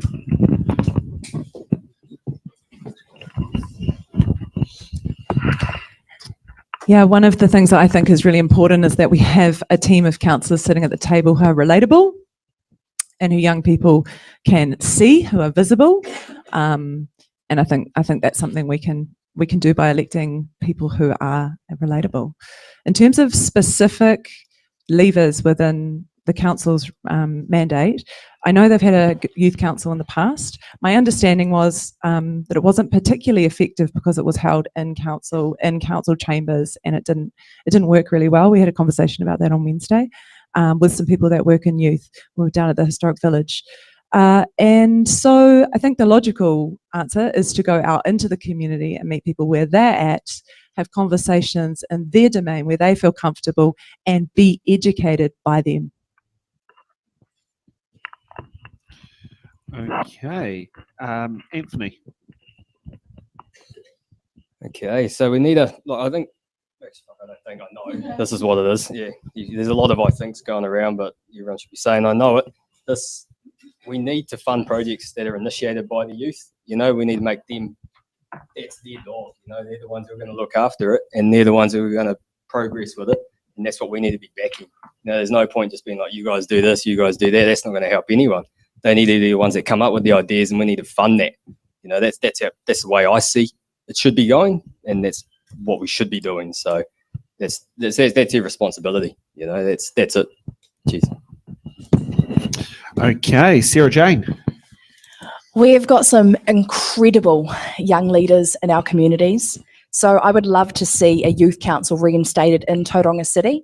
Our neighbours in Rotorua Council have had great success for it. Mayor Tapsell and Councillor Wang are 2 proteges of that youth council. And as Kim did say, having it in chambers doesn't necessarily work. So we do definitely need to be going out into the community, out into the schools. It's pointless to expect people to keep coming to us. We need to go to them to hear their voice. Okay, Teresa. Sarah just said everything I was going to say as well. I absolutely agree with the youth council, and I was reading up about Rotorua City Council, and in particular, Mayor Tony Tapsell is a mentor. You know, there's a whole lot online you can read. She mentors a young lady who looks amazing. We've got amazing ladies and gentlemen, or kids, I suppose, and Tauranga as well. So let's let's find them. Let's ask them what they want us to do, and let's do it. Let's just put our money where our mouth is. Okay. Rick. I think a youth council needs to be representative of those who are probably in more need of assistance than those who probably don't require that much support. But what happens in a council, a youth council, is quite often you get the kids from the more well-to-do schools whose parents are wealthy and can give them the opportunities. And this country's getting a bit like that, isn't it? That disparity. So I think the focus needs to be those of lesser means to make it a nice, effective council in terms of its decision-making, youth council I'm talking about. And so that would be the aim. And also for that council to deliver outputs rather than just talk. We need them to walk the talk. It's actions, not words. And so there needs to be a lot of thought put into the development of that youth council. But boy, if you can get it to work, it would be great. Okay. Andrea. Hi, I'd like to absolutely support youth civic engagement, and that's by ensuring we make it relevant to them. And to make it relevant, we need to hear from them. My daughter, who's eligible to vote, she says, well, it's not relevant to me, Mum. It doesn't come across my social media. It's because we're not attaching the things that matter to them to the council and what we can do in council. So there's an education piece, but most importantly, it's making it relevant to the youth. Okay, Adrian. The good news is in central government we have a Ministry of Youth Development that has their own minister. That's the Honorary Matt Ducey at the minute, who is actually the Minister of Mental Health, which has never been put in place before. So feeling optimistic about all that, and hopefully the new council will be working closely with local central government, and we'll be getting some sort of crossover pollination on that. As a Havelock North City Councillor, we did have a Hastings youth committee in our council in Hastings. I didn't have much to do with them because I was on other committees, but they did have a councillor who was assigned to that committee. So they got their own kind of staff support. They had a councillor who came back to the table and reported to us, every couple of months on the projects they were working on and what they were looking at. And I am 100% crystal clear that Tauranga City Council needs to make that happen. Thanks. Okay, Harris. Thanks. To support our youth leadership and gain engagement, we need to inspire. We really need to inspire. These kids need to feel like they're looking up to somebody that espouses the same ideas they do. They're passionate about the same things they are. And we need a councillor that is active boots on the ground in our community, really engaging and asking questions. What do you care about? How can we make change happen that is important to you? I don't want to be a councillor that gets elected and then lock myself in an office and never seen again for 4 years. I want to be actively engaged in Arataki, be it at our sports clubs, our community meals on Tuesdays, sport and arts with the surfers at the beach, engaging with rangatahi and saying what is important to you, what are the issues that matter, using my platform to promote messages on social media in person that really activate engagement and make youth want to stand up and have their voices heard. So that's really what I believe about that. Thanks. Thank you for that. Okay, now we get to the, shall we say, I'd say near the end of the show, the closing statements.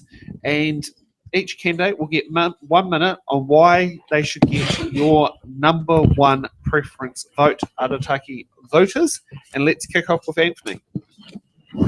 Number one, look, like I'm deeply committed, guys, into ensuring that every voice is heard and every concern is addressed. Like, there's no point going out there promising shit that we're not going to deliver on. You know, I'm going to be that honest voice, and you probably hear the way I do speak is that I do speak honestly and I do swear. You know, it is what it is. You know, like this debate that's probably turned into, rather than just random questions, like, we got to look beyond this. You know, we got to be coming in there. We all got to be as one, and we have to listen, and we got to be transparent with it. That's the only way we're going to shape Tauranga to be a better city than it is right now. You know, cheers. Okay, next up, Harris. Thanks. Yeah, so really appreciate everyone coming here today to listen. I want to close by saying that our council needs change. We do need young, fresh faces at the table to represent a diversity of thought and opinion. You listen to the hard-hitting questions at the end of this meet, and it all involved our youth, one with the long-term plan and two for our youth. So it's about our youth. It's about the next generation coming through and creating a city that we can all be proud of and pass down. We want to leave this place in a better place than we found it, right? And as your elected councillor, I believe I represent that. I think I'm a great balance of youth and commercial experience with my business ventures. I've got a relentless work ethic, and I am genuinely empathetic and care about the people that I represent. And I really want the opportunity to prove that to you with your vote. So thank you. Okay, Adrian.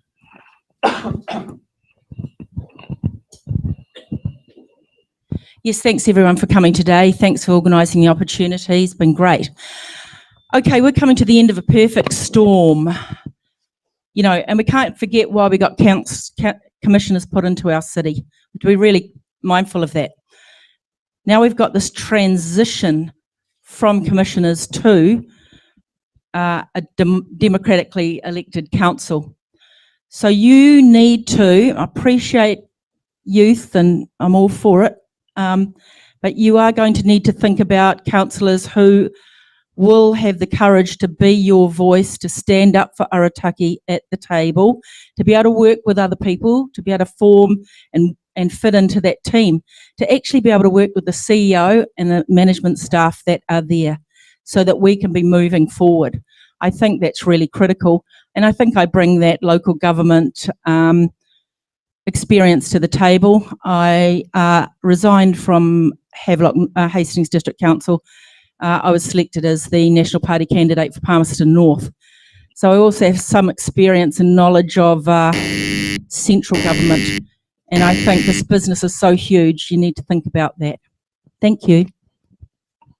Okay, Kim. Started the clock. I was just thinking, I think that what I can offer is, I think that's what I'm supposed to pitch to everybody, is that I genuinely care about equity. And I think that that's what we need from our next team of councillors.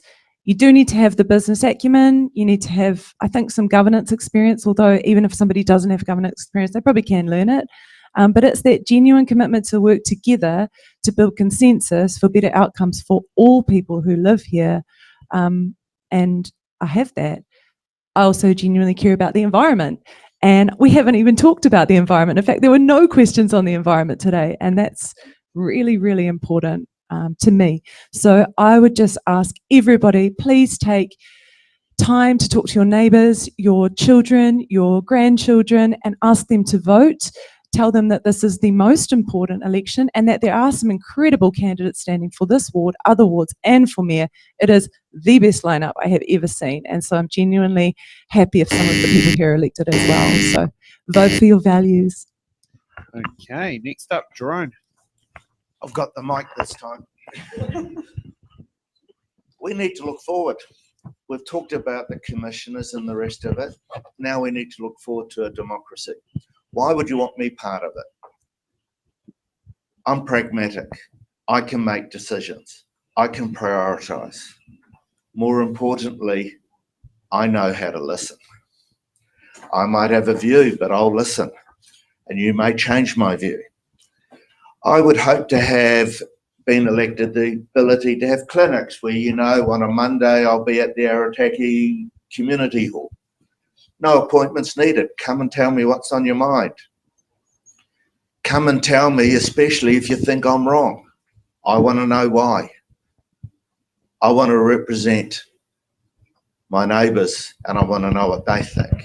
Now, when it comes to prioritising, I'll give you an example recently. I've got a young daughter in Australia. Nothing dramatic, but there's a couple of little things not quite going right in their life. It's right in the middle of the election campaign. I've prioritised my daughter. Sadly, I'm going to be there for a week in the middle of the campaign.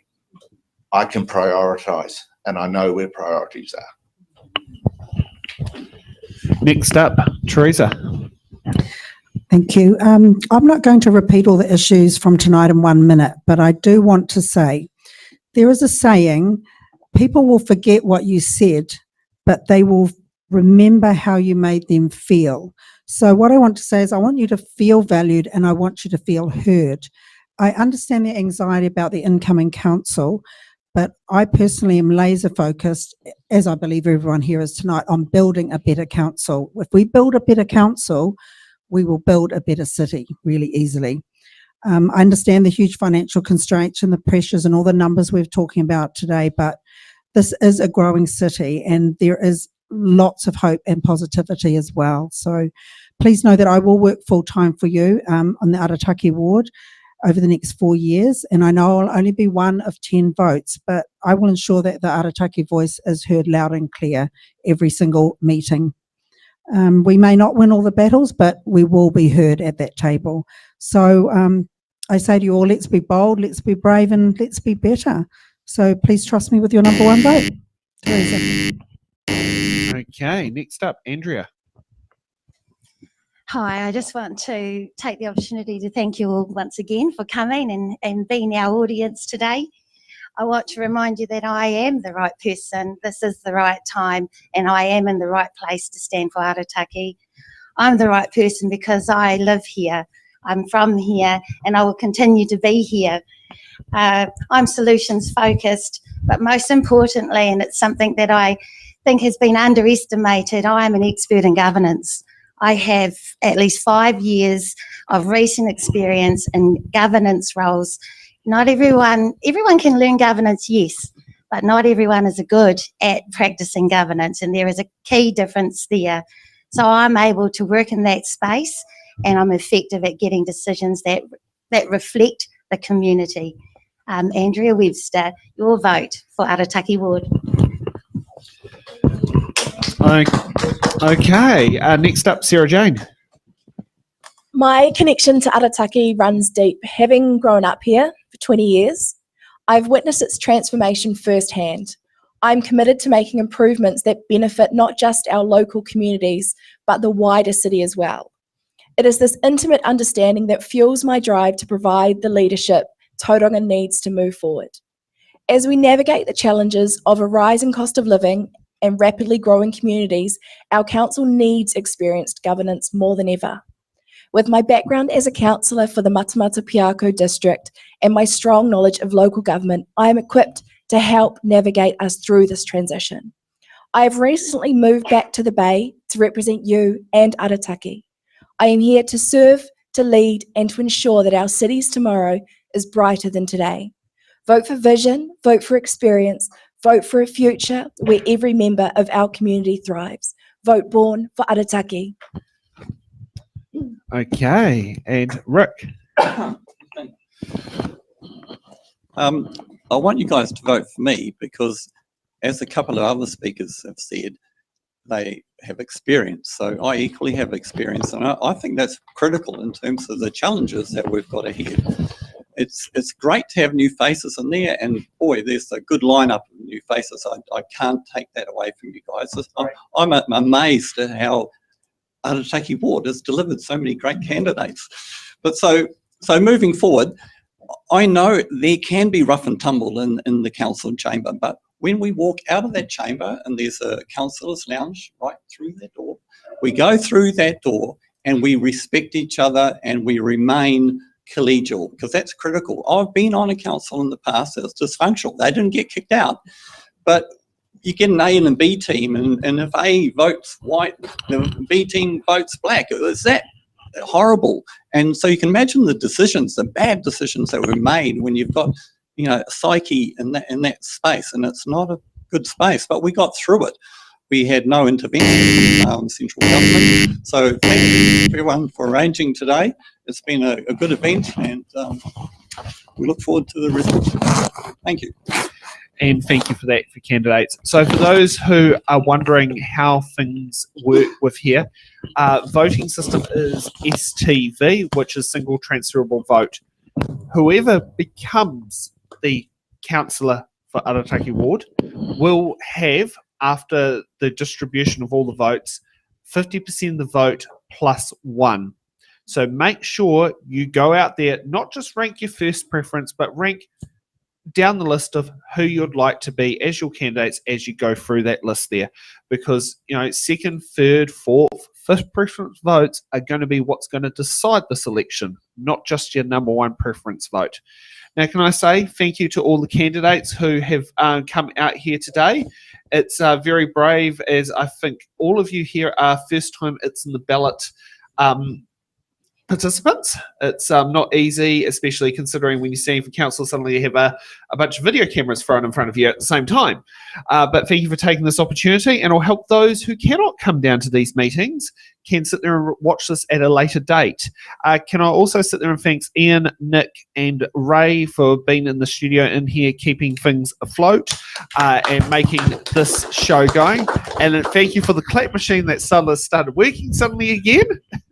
Now, for those who are wondering, back here at 4 p.m, Nick will be hosting the, was it? Now, how do you, now it's Mount Maunganui is the second part, but how do you say the Māori name for the Moa? Mo'au. Okay. Yeah, okay, yeah, it's always been, it was one of the ones that was sticking in my head. How do I say it?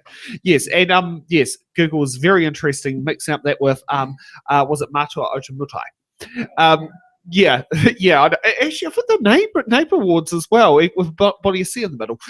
Yes, so Nick will be back here at there, and then back at 7 p.m. tonight, I'll be back doing the Pāpāmoa ward for tonight. So it's going to be a bit of a long day in here, but it's a lot of fun. So let's see you all back here at 4 p.m. and you get to see all these fantastic candidates back again.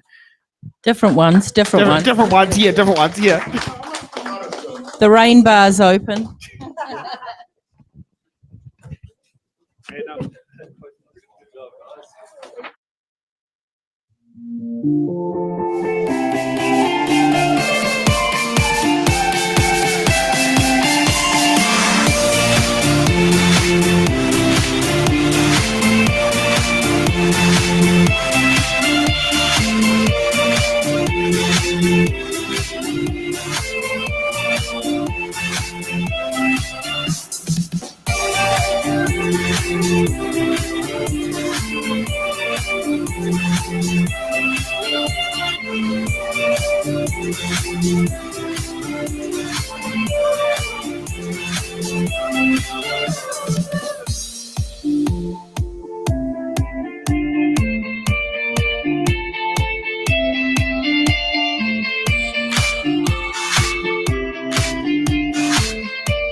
Okay, good evening, everybody. Tonight, these candidates are vying for your first preference vote in the Pāpāmoa Award in this local body elections. But with every election, there's one thing standing in their way, and that's your vote.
God, we're having fun on the cameras tonight. It seems to be. At least this one was just pressing the wrong button. So tonight we're coming here live from the Pāpāmoa Community Centre, and we're going to be bringing you the Pāpāmoa Award candidates. And thank you for those who have participated in us. You might notice the backdrop on there. On my show earlier today, we had sunshine. Now we have what do you call it? Stars. So that is the good part going on here. So we've got 5 great candidates here. Just give a quick from my side here. Just say, hi, I'm candidate such and such, and go from there. And microphone. Oh, sorry. Otherwise, those at home. 1 minute or the. No. Just say, hi, I'm candidate. I'm Dr. Tim Maltby. Hi, I'm John Bowden. Hi, I'm Shelley Robb. Kia ora, I'm Rhea Hall. I'm Brian Archer. Okay, and thank you for that for candidates. Normally we'd have reveal posters, but we've lost one, so we decided it was unfair to sit there and do that, because it's in the ballot here about fairness and making sure everyone has the same equal opportunity. That's on, who has put their feet to the it's in the ballot fire.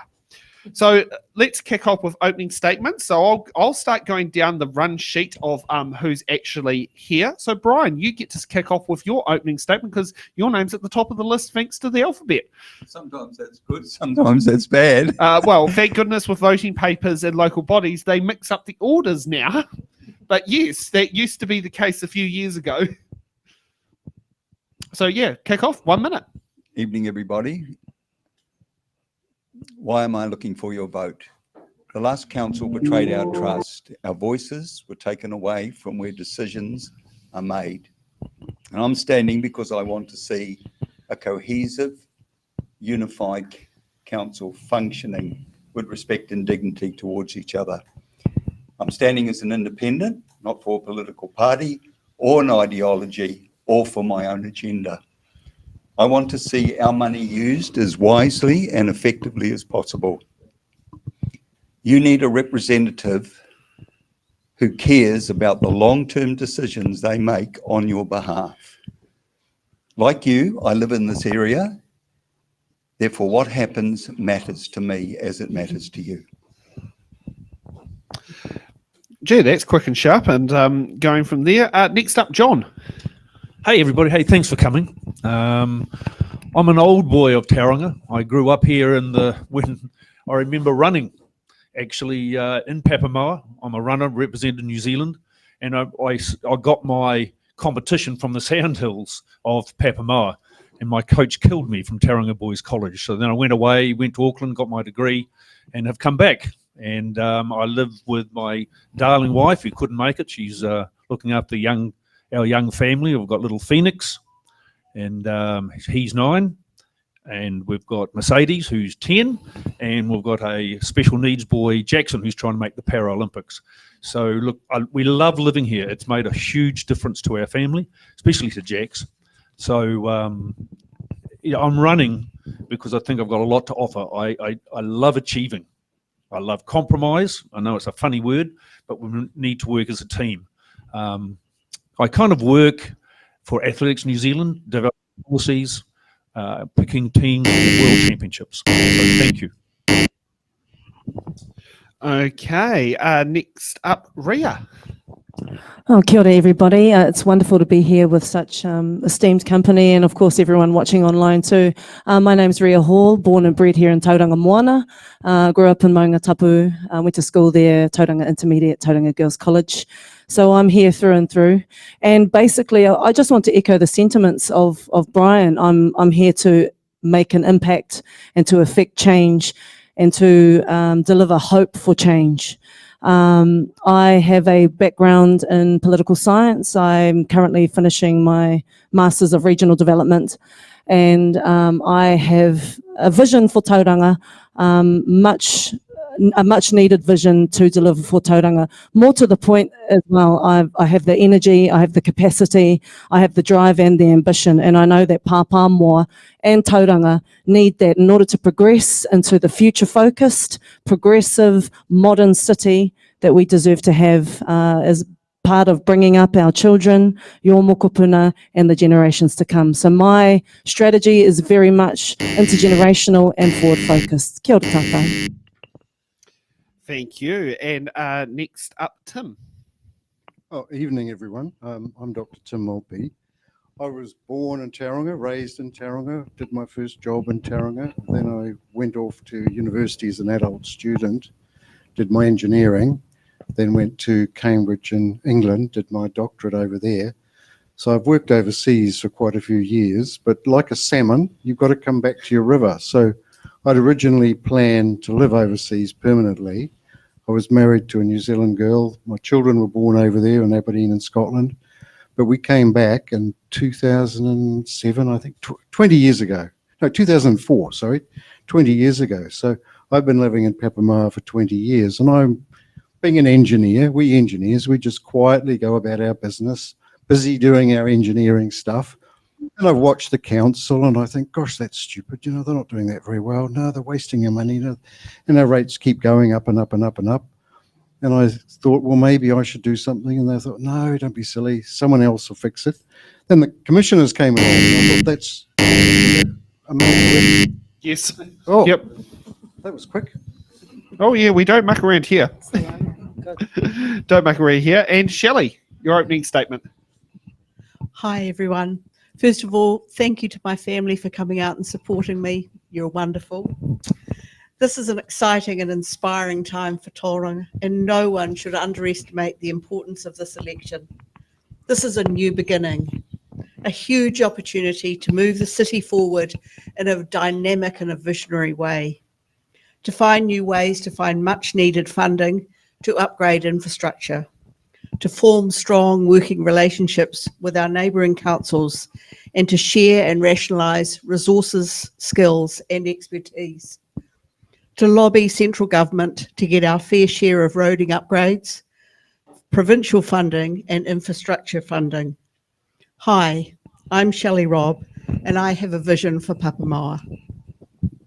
Thank you for that. Now, the questions we think you'll be asking after watching today's show, let's bring them up on screen. Well, when you can zoom it out on my one will be actually good, otherwise no one can see them.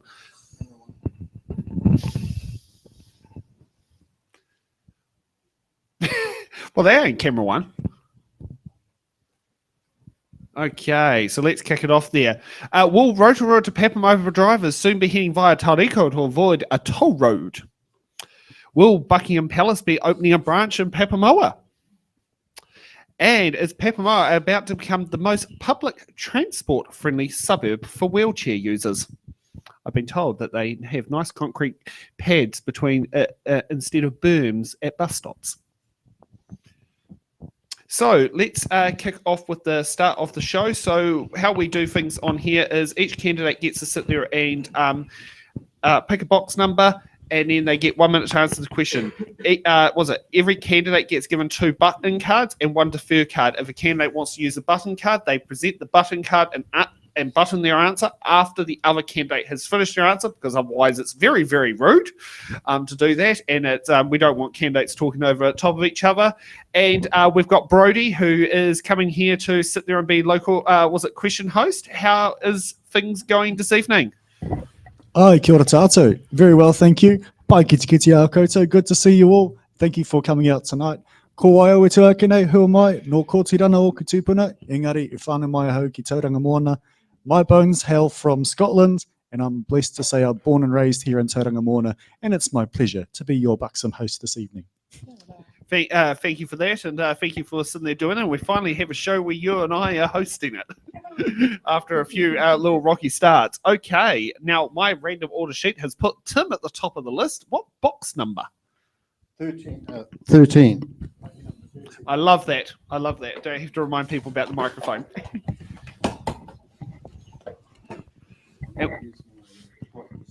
Hi, kia ora Tim. Te pātau tuatahi mō tēnei pō. Our first question this evening is question J, for those following at home. What are your thoughts on charging, I'll start again. What are your thoughts on charging commercial rates on houses used for Airbnb? If this is the case in Tauranga, will this be on houses that are only used for Airbnb, or will this include houses that the host lives in and rents out bedrooms? Hi, well, if Airbnb is a commercial operation, there are some batch owners who do it just to help pay the mortgage, but there are other owners who have 2, 3, 4, 5, 6 Airbnb properties. They should definitely be paying commercial rates because they're doing commercially. If you're just renting out a bedroom, I don't think it should apply, but probably something like if you're renting out more than so many days a year, then you should contribute to the commercial rates, because motels have to pay, hotels have to pay, all the other accommodation providers have to pay commercial rates, and I think it's fair. And just for those who have some context out there, Lakes Rotorua District Council is going, I'm not sure if they finished consultation, but I know it was a hot topic that made national media news. So, and it's probably going to be another hot topic for the future councillors and mayor of the Tauranga City Council. Okay, now I'll get back to the right thing on there. Ria, you get the next box number. Oh, fabulous. Can I please have box number 9? You don't have to ask from the front row. Oh, but that is Favourite number. That's my favourite number. Oh, yes. Kapai. So our question is letter Y and reads, what will you do to improve the relationship between the police and young people in our community? Yeah, pātai pai tēnā, very, very good question. I think ultimately it comes down to relationships, and it comes down to a continued advocacy for support between police and its communities, particularly youth. And so just just to continue reiterating the importance of relationships. It's fundamental to everything that we do, particularly in spaces like the council, central government. Relationships and relationship building to create safer, more cohesive communities is vital to the support of of Tauranga Moana across the board. So I would be advocating continuously for good standing relationships between council, the police, and those specific communities to bring about outcomes that we need and our people deserve. Thank you for that. Next up, Shelley. What box number? I'd like number 3, please. 3.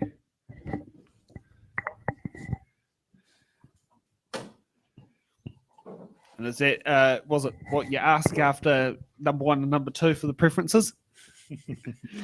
No, definitely 1 and 2. And your pātai, Shelley, letter G, your question reads, given the well-established evidence globally and within New Zealand that congestion is increased when more and bigger roads are built, and also that congestion is bad for the economy, including wages, what policies would you support to improve the mobility of residents around Tauranga City? One of our biggest problems, and one that I'd like to face the minute I get into council, is these raised crossings. It has been already shown that raised crossings create problems for police, for ambulance, and for our older people. And having to take my husband to hospital over a number of occasions over the last few months, I have found that the raised crossings have been absolutely unbearable for him. And I am yet to find somebody who can prove to me that they actually do what people want them to do. Thank you. Okay, John, what box number? Let's try 21. Oh yes, the voting age when my now 96-year-old grandmother first voted. Kia ora, I John. know. Yeah, thank you. Letter V for you. With crime and violence on the rise, what measures... V for Victor? V for Victor, apologies. Get our phonetics on. V for Victor reads, with crime and violence on the rise, what measures will you take to ensure the safety of students walking to and from schools and in public spaces? Yeah, I love that question. Look, we live out by a school, and I know that would be great to have speed limits, especially outside schools. So that's the first thing.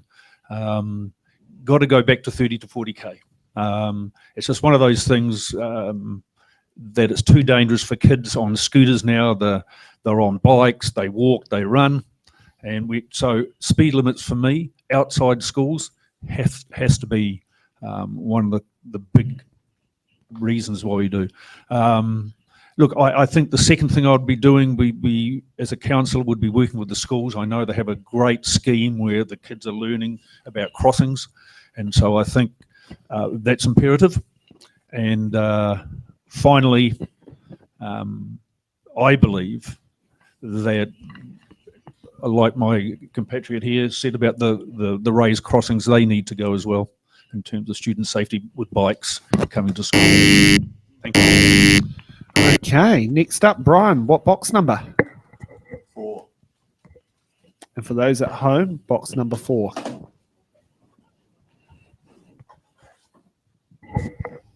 Kia ora, Brian. Box number 4 has letter AA, and your question reads, how will you support youth leadership and civic engagement programs?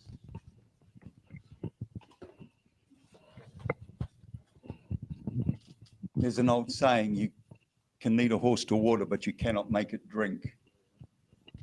And there are ample opportunities out there for youth. I'd like to see them get up and seize those opportunities. Council has provided facilities and they need to take the initiative. It's not for council to go around and ask every youth, what do you want? What do you want? There are opportunities out there. I would like to see the youth stepping up and taking those responsibilities and exercising initiative. Yep, we've got Ria with a button. Yeah, further to that, I think it's more about the systems that are provided for our rangatahi to be able to engage in democracy. And so for me, it's more so about being able to create the conditions so that youth can thrive in these spaces. So things that are central, such as citizen assemblies, where youth are able to come together as a cohort and then feed in directly into council, using direct democracy and accessibility to their councillor and their mayor. Brokering opportunities to support civic engagement, I think, is fundamental to our youth actually engaging in the process, because as we all know, the youth don't know what's going on with this particular election. So it's important that we, create the conditions and provide opportunity for our youth to engage. You going to chuck another button? Yes, please. Go ahead. Look, I'm on the World Mountain Running Council, and I started an athletes commission. I'd love to see a youth council or something similar, because I believe then you hit the schools. So you hit Pāpāmoa College, you hit the intermediate schools, and you get representatives by starting a youth council, which, and in special meetings at the council, we invite a representative from that youth council to come in and speak on behalf of young people. So it's important that we form relationships with schools and set up a council. I'd love to see a youth council be set up so we can use that as well. Okay, and now we're for round 2 on the questions. Ria, what box number? Let's go with box number 15.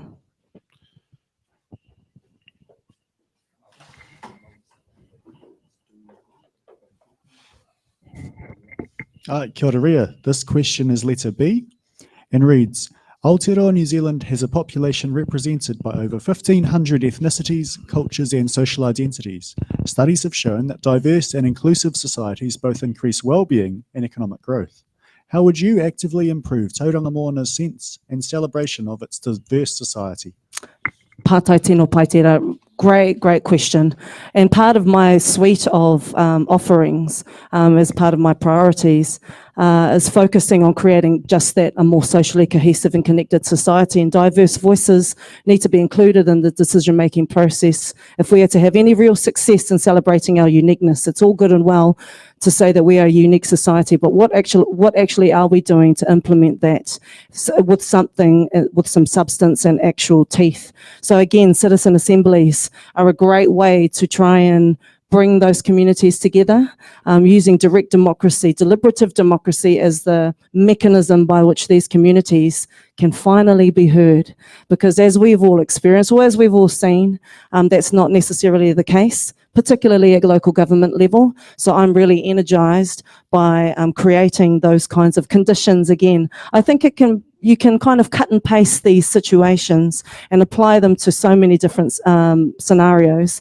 But I do believe that deliberative democracy is a wonderful way to get minority groups involved in our processes and to have their voices heard. Okay, Brian, what box number? 7.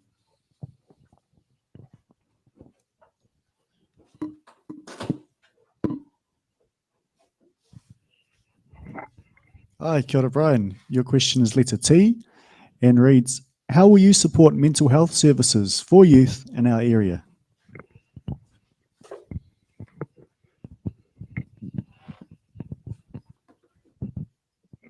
There are government agencies out there that do this sort of work already.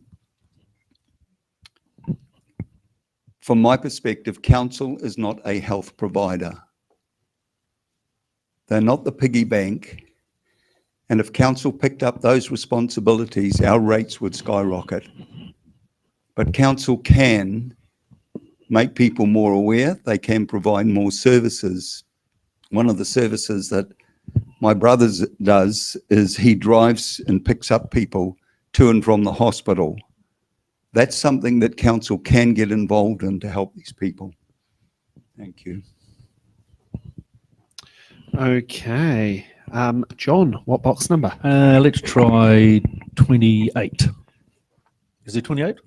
Straight to the top, John.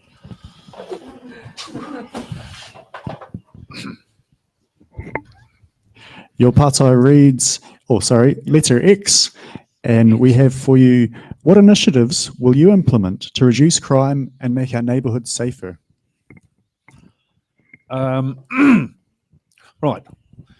Like Rita said, I think relationships with the police, I've started chatting to some of them already in Pāpāmoa to find out really what is going on in our community. And I'm going to do more of that. I notice at Ted and Henry's, where I frequent, they're always there at 10:30 having a cup of coffee. So my first practical solution is actually talk to the police in a setting where everybody can have a chat. And I know they do that really well. Secondly, I think developing close-knit communities in our neighbourhood. I know we speak to our neighbours really, really well. And it's hard because, for example, our double garage door was left open all day until, well, it would have been all day. I'd left, I sat on my butt and pressed the button to the garage door. Fortunately, our neighbour saw it, rang us up. We said, go into our house, there's a button on the wall, can you put it down? But nobody had stolen anything for 4 hours. So I think because we've got a neighbourhood watch type of thing. So thank you. Okay. No problem. Shelley, button.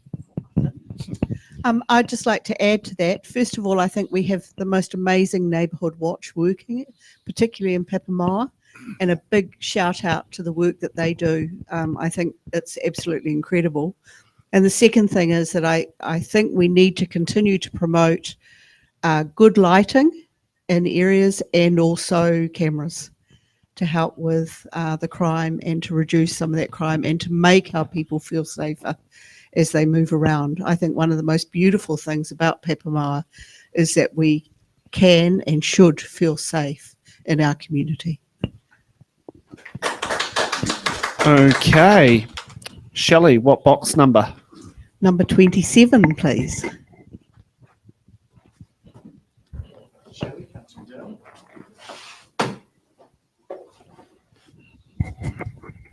Shelley, your question is letter Q and reads, if you are elected as a councillor, will you decelerate council spending on unwanted grand projects and concentrate on vital, necessary infrastructure needs such as roading? Great question for me because the answer is no. I really believe that we need to continue with the blueprint that's been set out for us. I think that some of the work that's been already set out is absolutely amazing, and I think that our community has benefited greatly from being a wonderful place to live, play, and grow. And I know that there's a lot more work to be done, and I know that we need a council that is really visionary to take us forward and to continue to make this both an environment that is sustainable, environmentally friendly, but also a wonderful place to bring up our families and our grandchildren. And Tim, what box number? 26 for me, please. They seem to like picking the high numbers. Well, it's double 13, you see. Letter M. M for Mary, which reads, given the overwhelming empirical evidence showing that sprawl costs the public purse, ratepayers, way more than intensive urban development, for example, the OECD shows it triples the cost of public services, will you agree to contain the city boundaries as they are to encourage the city to go up instead of out? I'm definitely for medium density and high density housing. Basically, I think the old model of urban sprawl is unaffordable. We just can't keep doing that. We're using too much land. We have too much travel. It just makes everything far too expensive. So I'm definitely for high density and medium density housing in the right places. We can utilize existing infrastructure. It does bring problems. I think what you have to do is also try and create commercial shops, commercial and light industrial areas so that people don't have to travel all across the city to work or play. I think that's part of the deal. Yeah. Okay, and we go to the next round. And Brian, you get to pick the next box number.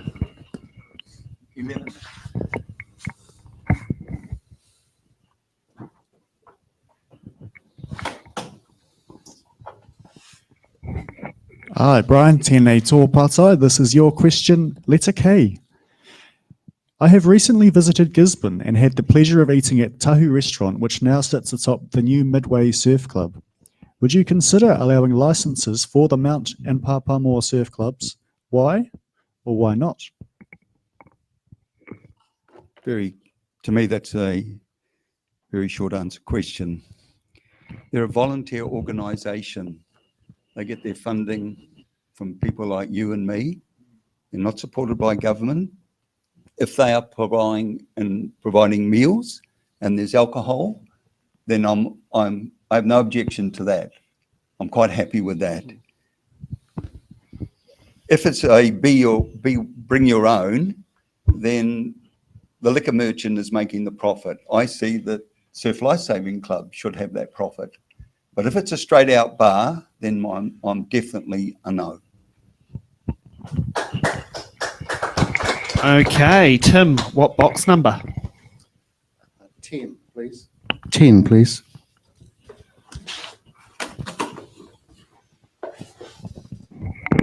Tim, tēnei tōpātai. This is your question, the letter R. R. How will you ensure that the voices of young people who are often at work or school during public meetings have their voices heard in our local government decisions? Well, I think it's important for everyone to have their voices heard. I mean, the whole of Tauranga has a problem getting to meetings. We have a big problem with participation when we have feedback and consultation. I think a lot of people really aren't that engaged. So I think we can encourage young people. I mean, young people, it's a great time to get them started. So I would encourage young people to take leadership, get involved in politics at school, get involved in clubs where you've got leadership. We can create some sort of mechanism for them to contribute directly. But really what we're trying to do is grow young citizens, not just sort of some special program. We want young citizens who are prepared to take responsibility, take leadership, and get involved in the community. Thank you. Okay, Shelley, what box number? I'll have number 8, please.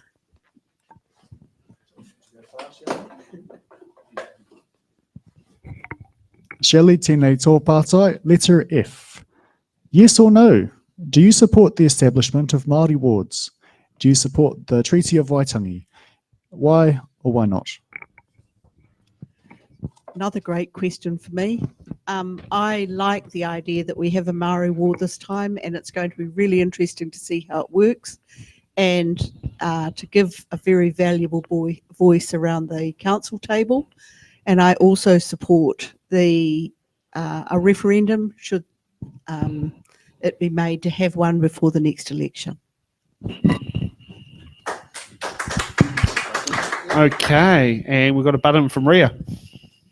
That's a very on the fence answer there, Shelley. You either support it in its full capacity and its democratic standing as a ward, or you don't.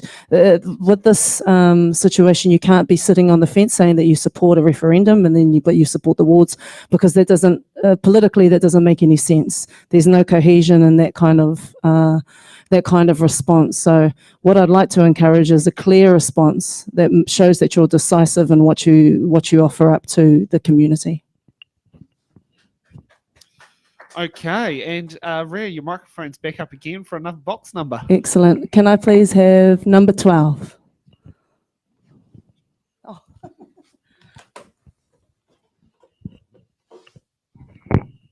right, tēnei tōpātai. Letter S for San. How do you plan to address the issue of affordable housing for young people and young families? Great question. And just reiterating what Tim was saying earlier in terms of the supporting of medium density and high density intensification in housing, I'm a very big believer, given we have no greenfield land left here in Tauranga Moana, that building up is the way to go. And when we build up, we'll also drive the market down, which will provide opportunities. I mean, I'm a young family myself, and it's hard getting into the market here. Houses are averaging now here in Tauranga at about $1 million Who has $1 million? Who has $250,000 or so to put up for a deposit? It's just it's incomprehensible. So I support high density, medium density housing, so that we can drive the market down. We can get more houses established here in Tauranga. We're 6,000 houses down. That's the crux of the situation that we're in. So if this is able to alleviate and ameliorate that situation, then I'm 100% for it, particularly for young families and for young people. Okay. Next up, John. Thank you. Let's try 17. Is it? Oh, yes. My eyesight's pretty good still. John, this is your question. Letter W. How will you ensure that public spaces and facilities are accessible to everyone, including people with disabilities? Love this question. Well, the bike paths which I walk on are not very good for wheelchairs, I can tell you that much. And so I don't know what we can do there, to be honest, other than pavement that we've done with the, the bike path, which is down on the coast. That would be good for our parks. I mean, I'm a great believer in health and exercise for the community, and I know practically I want to see water fountains. And when you go overseas, you know this, when you walk, there's always water fountains along our pathways. There's none except seats, which is fantastic. But for people in my age group, I'm in my 60s, and for mums with strollers, you need water. And so my practical thing would be to have water fountains along our bike paths. That would be fantastic, and more area, and public bathrooms. Not enough. You kind of have to be a Dr. Sherlock Holmes to find out where the blooming bathrooms are along Pāpāmoa. So I'd like to see more public bathrooms that are well kept. Thank you. Certainly understand about the public bathrooms. Just want to ask, is the bike path, is that kind of more of a gravel type rather than a concrete type? It is on a lot within Pāpāmoa that there are. The only sealed ones are on the roadside. I want to see them where they're beautiful, because a lot of people use them, dogs and bikes. Yeah. Not wheelchairs so much, but to get them accessible, we've got to pave them. Yeah. Which is I know that's a curiosity thing for me, just like, because something on there, and I certainly relate to the bathroom part as someone who does fruit and vegetable deliveries during the week. So it's always fun trying to find a good quality, clean bathroom. Some people say I'm fussy as the ladies are when it comes to the bathrooms, and I would agree. No. Yeah. Okay. Next round on the order list, and John, you get to go out first. Dear, oh dear. Let's try 14. Is that still there? I love it how all the candidates here are so observant on the numbers. And this is across multiple shows. It's not just this board. Appreciated. John, tēnei tō pātai. Your pātai reads, it's letter Z for Zulu. What are your plans for implementing sustainable practices and green initiatives in our area? Man, we have to get this recycling done much better. Look, I'll be honest, I got told off for putting the wrong stuff in my bin. I've got to look at the numbers. It's an educational thing, I think, and we can start young at schools. And for example, I've got my two littlies doing the recycling at 9 and 10, because then they have to read at the back so I don't get into trouble with my recycling man who told me off. Quite nicely, he did. Very nice. But so we have to educate. I have to take personal responsibility in doing it properly. Love the idea of recycling, but it just it's up here first and foremost, and you need to do it. I think we're fortunate that we've got a great recycling centre next door to Pāpāmoa, really, so that's fantastic as well. So I want that upgraded and made more available. Thank you. And for those at home, it's the 1, 2s and 5s. Is that what is the 1, 2s and 5s? Yeah. No, I can't read do number the same 5. job It's for just Grandma hopeless. as well, having to ask me what the numbers are. I've had to start getting glasses. Yeah. Brian, what box number? Number 19.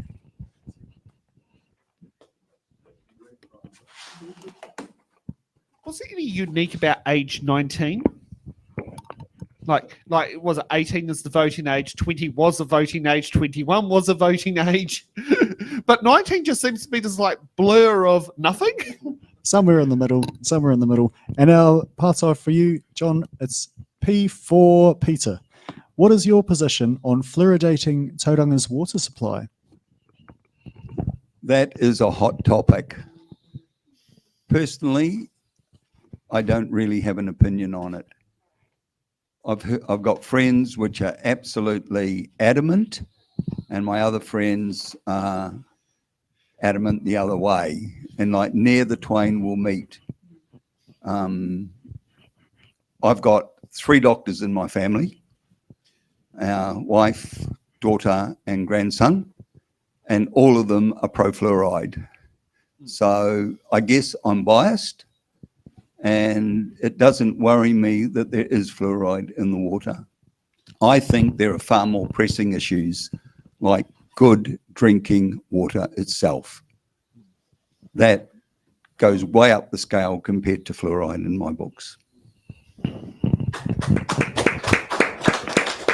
Shelley, what box number? Number 4, please.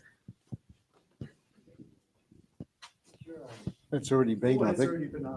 Number 2, is 2 gone? Number 2's handed.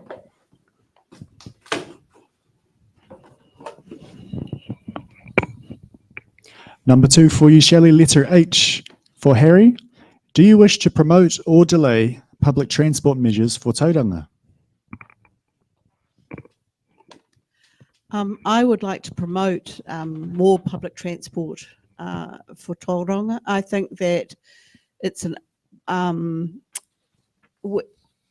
Pāpāmoa particularly, the buses do get used quite a lot, and I walk from our place up to the mall fairly regularly, and there's always people in the buses. I also really like the idea of the ferry from Mount Maunganui across to the main city. I think that would be just a really fun thing for people just to jump on and do as much as anything, as well as relieve some of the congestion on those roads. I noticed that in the plan, council have been working on and are working on improving the road into Mount Maunganui. But I think that more public transport or other forms of public transport could be reviewed and looked at in the future. Okay, Tim, what box number? And now the TV's turned off. Let's go for 16. 16. 16.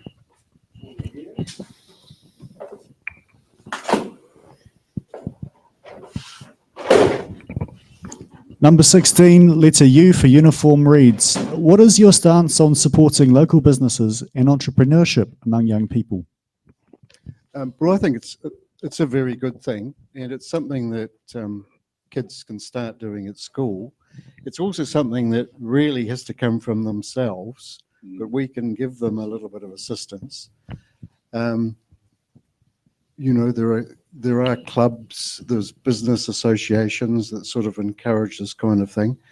My feeling with council activities is that we should get behind community initiatives rather than try and do it as a council.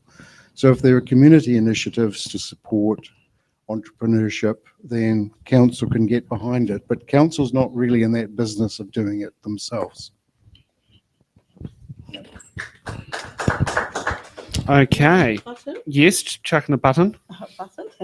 I would just like to say that one of the concerns that I have is that with the opening of like the Sands, that the Pāpāmoa local community, the Plaza, Fashion Island around here, that they are not lost in that transition to opening a new shopping centre.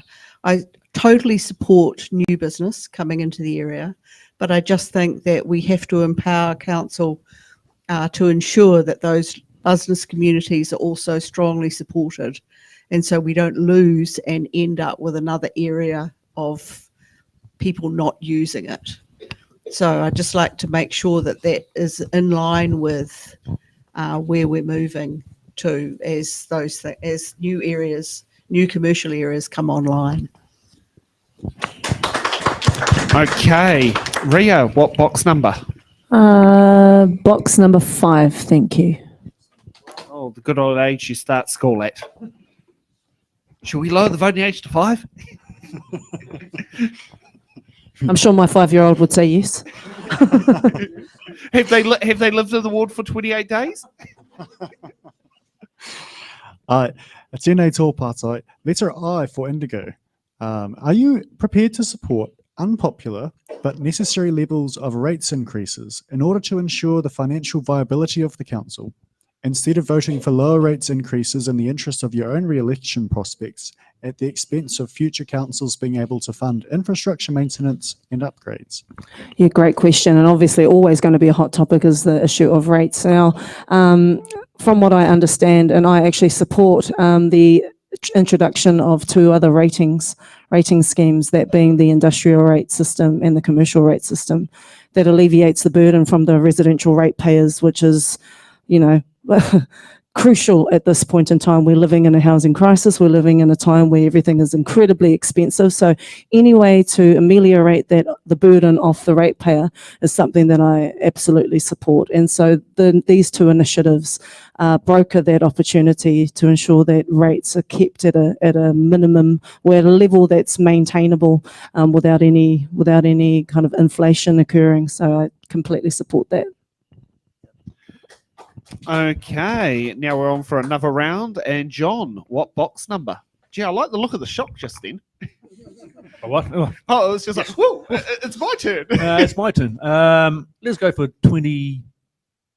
Is it 25? Your eyes are on, John. Yeah. My pātai for you, John. Letter N for November or N for November. There we go. Thank you, Sam. Are you able to pronounce Tauranga correctly? And are you familiar with the local iwi and hapu in our city? Tauranga. I used to say Tauranga when I was at school. That was terrible pronunciation. And I'll be honest, no, I don't. For that second half, I need to. And I was, as a teacher, taught history and the articles of the treaty. So I need to do that on a personal level and as a family. So quite happy to do that and learn. But no to the second part of the question. Okay, Tim, what box number? Box 20, please. Box number 20. Oh yes, the voting age for I think it's 50s or 60s it went down to from 21. A long time ago. I don't. Yeah.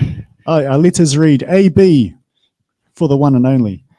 All Blacks. All Blacks. How will you make sure that the needs and concerns of young people are a priority in your policy making? Good question, but as council, we have to look after the whole community, not just one group. No one group should be the priority. We're supposed to look after everybody, all groups, big, small, fat, skinny, tall. I mean, obviously young people are a concern, but so are old people and everybody else. So I think we really need to make sure we look after everyone properly, rather is what I would like to do. Thank you. Okay, Ria, what box number? Let's go box number 18.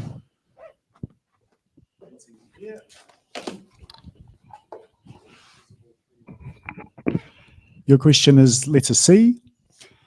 C for Charlie. I always try and be creative, but we'll go with the sorry, classic. I naturally go to phonetic alphabet. Blame the ATC days. Oh, good on those days. In recent years, violence directed towards Aotearoa, and in this case, Tauranga Moana's LGBTQIA Takatapui community, has increased, most notably with the destruction of our community's Rainbow Youth Facility in an attack. How would you create a Tauranga Moana that actively promotes an appreciation of our diverse communities? Great question, and I've already been in conversations with members of our Rainbow whānau, so mihi ana kia rātou. Straight to the point, again, it's about ensuring that their voices are heard and valued as valuable members of our society. And yes, while I agree with the sentiments of Tim in terms of we need to take care of all communities and all societies, I completely agree with that. But at the same time, our societies and communities are incredibly nuanced. and we need to recognise the nuances that occur in our society across the board. So being aware of certain aspects of what our communities go through, I think is really crucial. And it's rolling back around to relationships and how fundamentally crucial they are to a socially cohesive society that's built on understanding, that's built on trust, and that's what I intend to bring to the table should I be elected as councillor or as mayor. Shelley, what box number? Number 24, please.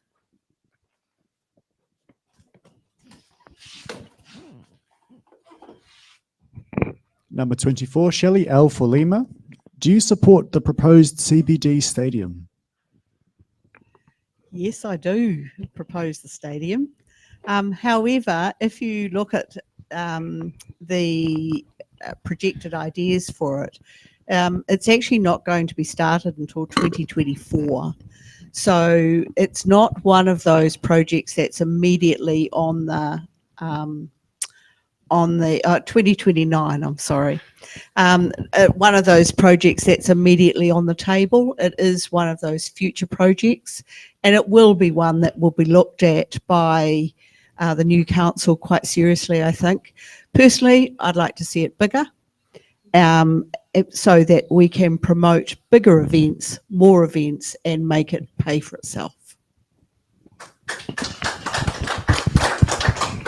Okay, Brian, what box number? Lucky last, isn't it?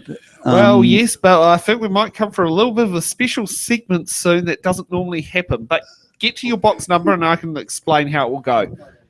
Okay, let's take 22.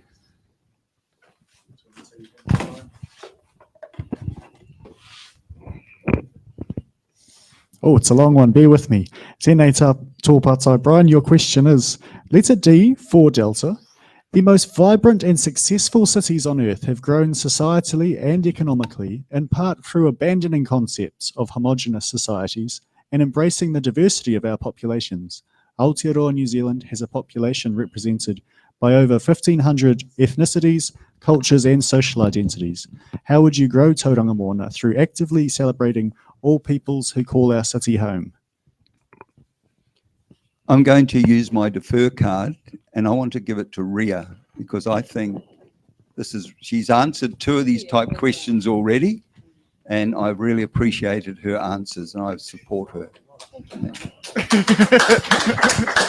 Thank you, Brian. That's very gentlemanly of you, even though I feel like I'm, getting past the buck here, the proverbial buck, but that's fine because I totally agree with many of the sentiments that you've expressed this evening. So how do we go about building Tauranga Moana into the society and the community and the place that we wish this place to be for our children, for our mokopuna and everyone that comes after that. And it's an intergenerational picture is what I'd like to premise this answer on. And to actively celebrate is to actively listen. To actively listen to the nuanced, vibrant communities that we have here in Tauranga. Again, 1,500 ethnicities, cultures and social identities. While that seems like a large number, it's actually not hard to listen, particularly if you've got councillors and a mayor at the council chambers and at the table that are doing exactly that and have the mechanisms in place in their particular communities to empower that and to enable that. So I think, again, it comes down to the fundamentals of relationship building on the ground, and keeping those connections strong so that voices can be heard. Kia ora. Now, can we thank all the candidates for being very well at getting through the maximum equal number of candidates. Now, I do this when we've got 4 minutes to go. So we're going now.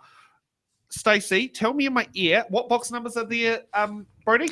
We have boxes number 1, 6 and 23. Give me a number in my ear, Stacey, and then we'll make that box a interim hard-hitting question that will get all candidates to give a quick-fire answer on.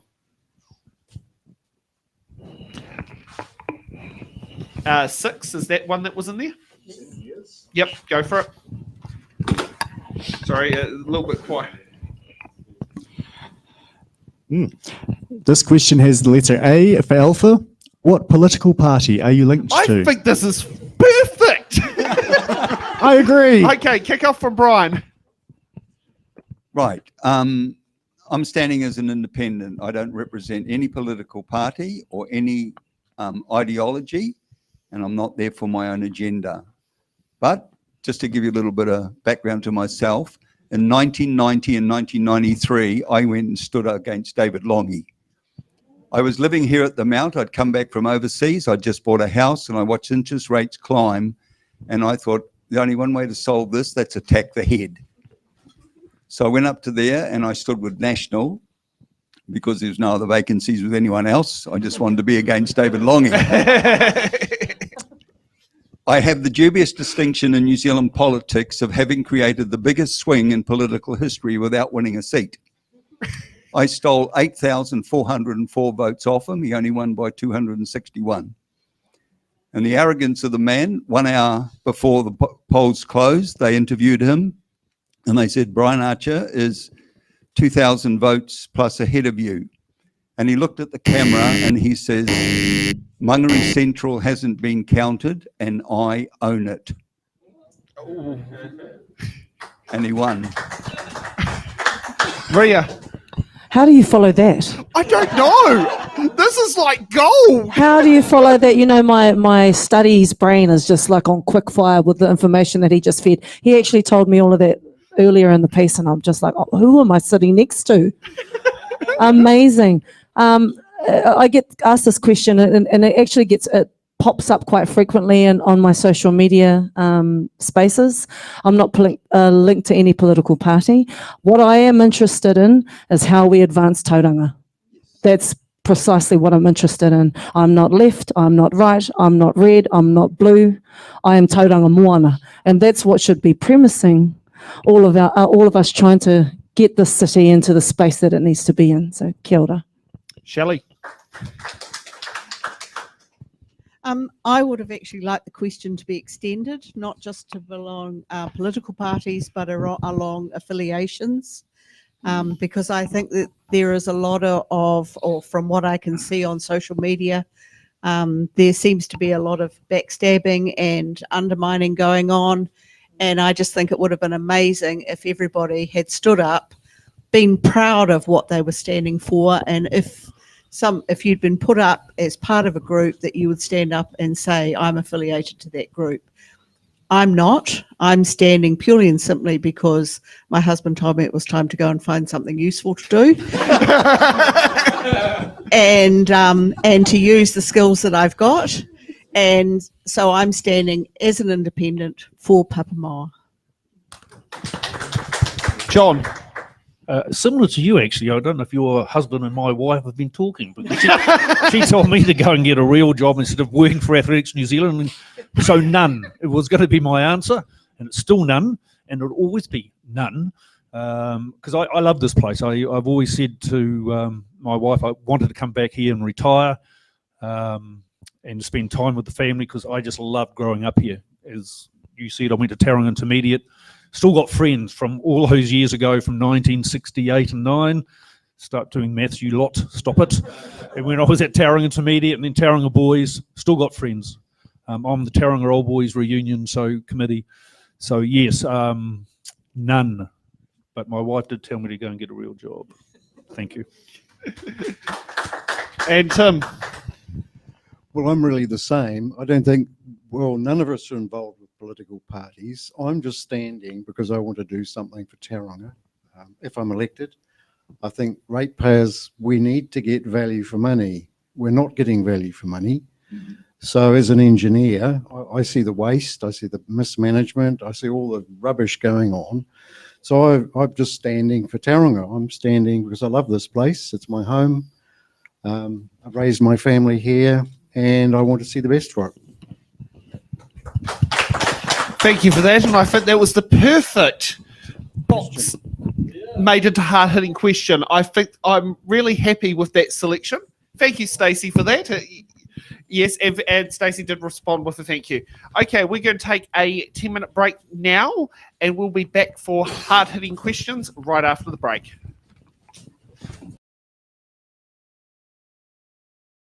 Okay, welcome back.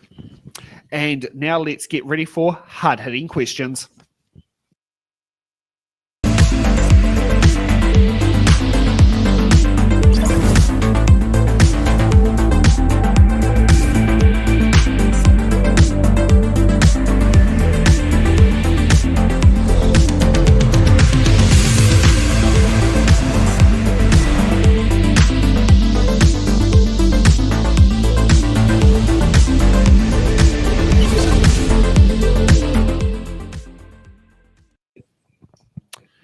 Okay, so hard-hitting questions here are where we get all the candidates to sit there and do it. You got a little bit of a taste a bit earlier what happens with a hard-hitting question. So they all get the same question and they all have to answer it.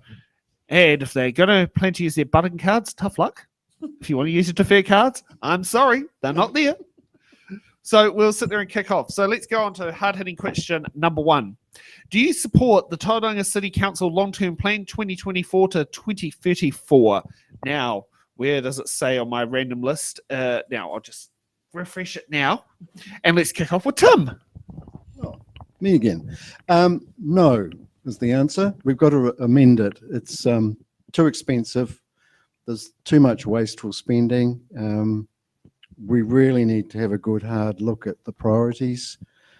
I think my view is that $1 billion for the city centre is too much money. And on top of that, the contracts they've got, they seem to be 2 or 3 times more expensive than they should be. So I think council's job when it first gets in is to have a really good hard look at the city plan and try and get some better value for money for the ratepayers. Okay, Brian. I have a yes and a no answer. Yes, I do support the necessary infrastructure that we have to do. Stop that and our society collapses. Then we have health issues and other things. And the second part of my answer is no, because I think there are things in that plan, and this will be one of the taxing points for the councillors and for the mayor. We need to look at that plan and look what the commissioners have committed us to and work out what is necessary and what can be delayed and what we need to scrap. Okay, John. Yes. I won't go yes or no. Well, plans don't look good on paper, let's face it. So I believe that you look at the plan and go, okay, what are our priorities for not only Pāpāmoa, but for Tauranga? And then we start analysing and go line by line. It's a boring thing. It'll take us, because it's 500 pages for a start. So I like a lot of it. But like any plan, when I've done plans for World Championship teams, there's always other voices to be heard and things to change. So I like the idea of the long-term plan, and obviously we'll have to change a little bit once we get elected. Thank you. Ria. In principle, yes, I support the long-term plan. I do echo the sentiments of what Brian has said this evening. I think a lot of it, though, is we're basing our forward progression primarily on funding from the ratepayers, where actually we can advocate for more funding to central government, which is primarily the reason why I believe in my capacities as candidate for both Pāpāmoa and for mayor that I'll be able to deliver, because I have a direct line of sight to those spaces. So I think those conversations are very, very important, and we need to continue to look outside of our usual scope of how we would manage and work to our funding, because there are other options that we can take on to continue progressing our city into the city that we deserve to live in. Shelley. Yes, there's some areas of the long-term plan which I really like and I would like to see go forward. And there's other areas that I would like to see removed or delayed. I do feel that I don't want that to stop, though, or hinder the council also coming up with their own inspirations and their own aspirations and their own visions for the things that we want to do to move forward. So I see the two things as being concurrent, and that it just be as important that the new council look for new ways forward. And the most important one is new ways of funding. Yep. Not just from central government, but from private public partnerships, from tourism, from international students, or any way that we can look at other ways of bringing funding into our community. Well said. Okay, let's kick off to hard-hitting question number 2. What will you do to support and promote arts and culture programs for young people in our community? let's kick off with Ria. You're a bit of an expert here, aren't you? Well, I'd like to think I've got a little bit of knowledge in this space. Obviously, as part of my priorities, the arts and culture come to the fore here. We have a prime opportunity to become the city that is the capital of the arts and the capital of tourism, because look at our environment, look at the space that we live in, and we haven't utilized it to its fullest effect. Tourism, we've got opportunities to broker some amazing relationships and some amazing opportunities to really dig deep into what we have, utilizing our environment. But to promote arts, culture programs for young people in our community, we partner up. We've got the incubator here, we've got the historic village and all of the amazing work that Simone does out of that space, and we just continue to broker those relationships. Creative Bay of Plenty, Creative New Zealand down at central government. We create conditions and we create opportunities for the arts to thrive by brokering relationships. Yes.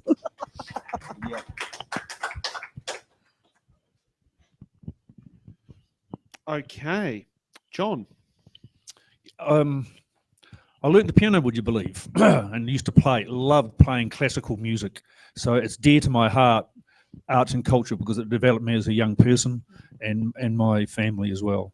I would love to see us use the abilities of our young people in music and art. We can do that through events, because I had a violinist play at the base of the mountain. We had the New Zealand Mountain Running Championships here in March of last year, and I had a violinist play, and I had the Maori Pacific Island drum starting the races, and it was just fantastic. We do it in Rotorua as well, at our Rotorua Marathon. So there's practical examples we can actually foster our arts and culture with our young people, but not only our young people, us oldies as well are pretty good at art. Don't look at me, please, when I say that, but there is. And so we just have, as we've all said here, it's about building relationships. Thank you. Tim. Well, I think the schools do a fantastic job starting with arts and culture. I know Mount College, they're very, very strong on drama. I was there just this last week at a dance. They had a dance performance on as part of their NCA. So the schools are the starting ground for arts and culture, I think, in New Zealand. And then after that, there's actually a very rich, kind of diverse culture in Tauranga. Hundreds of little community groups doing different things. And I think that's what we should be fostering, is encouraging all those groups, encourage young people to get involved in a group or even start their own group, start some initiative, because if the initiatives come up from the community, you know that someone wants it. It's not just a case of trying to, well, we should do this or we should do that, or that would be a good idea. But these young people, it's good for them to take some leadership and show a bit of initiative and actually get involved themselves. If they want something, well, then do it. Brian. Every Easter, we do the jazz festival here. We already have the foundations that are required to expand on the potential of this question. As Ria said, we live in such a beautiful part of this country. There's so much more we can do. And it is probably the one exception I would make if I was ended up on council, as to where we actually spend money for something that is not all-embracing for everyone in the community. I would support this, the answer to this question, what I would do, I would support the promotion and the cultural programs that young people came forward with, because we are the ideal place for this to happen. Shelley. Yes, I'm quite strong on this one too. The new civic centre that's being built is going to have a large cultural part of it, and I think that that's a really good and exciting opportunity for us all. And I also think that the historic village is being very underutilised at this point, and I would love to see some revitalisation and some development, further development money allowed for that to become a real cultural centre for our community. I think that there's a huge opportunity there. It's an amazing place, and it not only allows for arts, but also allows as a performance space and an opportunity for people to grow in that area. So I'd like to see that some money being put forward for that. Okay, so now let's move on to hard-hitting question number 3. What steps will you take to make sure local government is transparent and accountable? That feels like Penny Bright wrote that from the dead. Yes, I did have some good work with that, and that would be something that she would sit there and ask. Shelley, you get to go up first. I would really like to see that our new council shows a diversity of not only culture but of ages. I'd like to think that we have a broad spectrum of ethnicities and of age groups on our council, and I know with 10 people that's going to be difficult. But looking at some of the wards, there are some very talented young people standing. And I'd like to think that you can look at our ward and see that we have some very talented older people standing who bring a whole new set of wisdom to the council table. And I hope that that we get that diversity. I hope for robust, respectful debate, because I think that's important about how we make decisions. And then when we leave the council chamber, we leave acknowledging other our differences, but acknowledging that we've made the best decision for Tauranga and the greater community. Brian. When I looked at this question, the key words to me in this are transparency and accountability.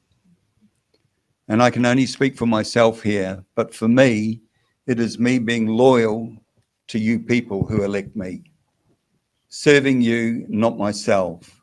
It is showing respect to my fellow councillors, including if we have difference of opinions and views. It's being accepting them.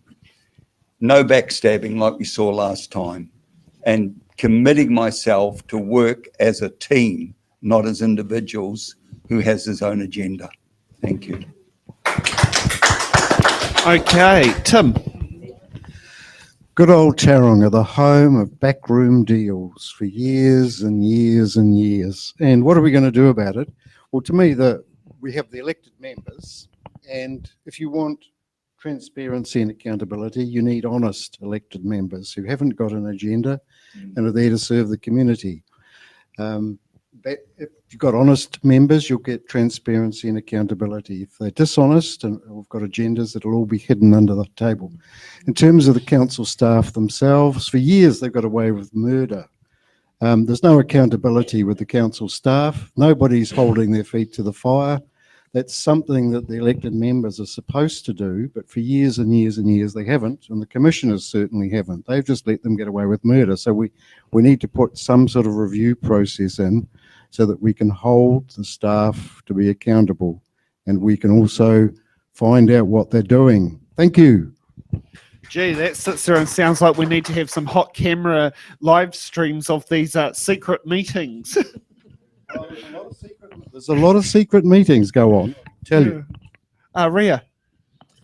I think the good thing about someone like me is that I have a really fresh viewpoint and approach to this particular next iteration of council. And I believe that if we are all on that same way of thinking, this will transpire into a council that is transparent and accountable. And so while I agree with what's been said here this evening, I'll be encouraging our council to engage in a direct democracy approach. I'm big on this with our communities for open and honest conversations to occur. Clear communication is tantamount to any successful relationship, and that is no different for a council and its constituents. And further to that, frequent and regular engagement on key issues and proposals bestowed policy development during and after. And our community must be at the helm when we drive change and when we go to impact and affect change across the community.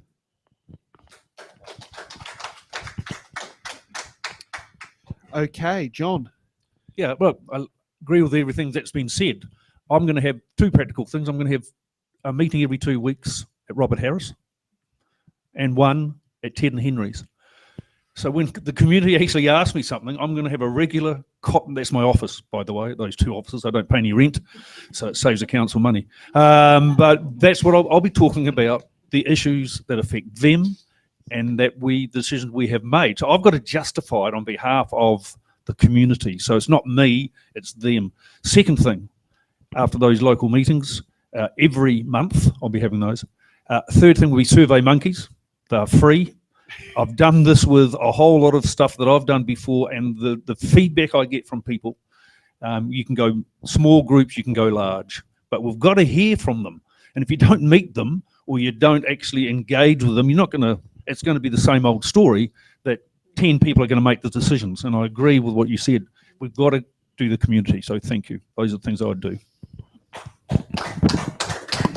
Now, just to let you know, we're running ahead of time. So while we're going to be going to Robert Harris for a coffee, because I own been here and it's been a barista, I'd like to find out what is each candidate's favourite coffee. So we have a bit more of a personal touch. So if you said and went to Robert Harris, or you came to Bean here and you asked for a coffee, what would it be? Let's kick off with Brian. I don't drink coffee. And you want to know why? Go. In 2015, I went to South Sudan and built a house for 2 missionaries over there. While I was there, I got a double dose of malaria. I came back to New Zealand in Tauranga Hospital. I ended up with Giardia. At the end of 2015, I walked out of that hospital weighing 47 kgs. I was like a prisoner of war person. The side effect of all that is I cannot stand the taste of coffee anymore. Oh. I drink a weak herbal tea. Yeah, fair enough. Yeah, don't blame me on that one. Ria. How do you follow the act? How do you follow the act that is Brian Archer? My goodness. It's simple for me, long black with a side of cream. Kia ora tatou. Shelley. Well, we actually make our own coffee, and so our coffee beans we get from this wonderful little coffee shop in Taupo, and I will actually make the trip over there once a month just to buy them. Nice. John. Me, it's easy, flat white, no sugar because I'm sweet enough. Well, my wife told me I should say that. And a chocolate chip. Oh no, sorry, I tell a lie. That's raspberry and chocolate chip muffin to go with it. You just can't have coffee without supporting your local cafe by whatever they've made. I like the philosophy. Tim.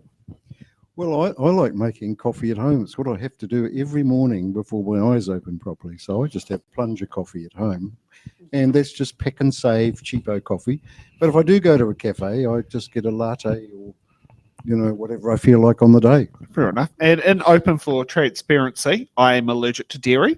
So it has to be an alternative milk.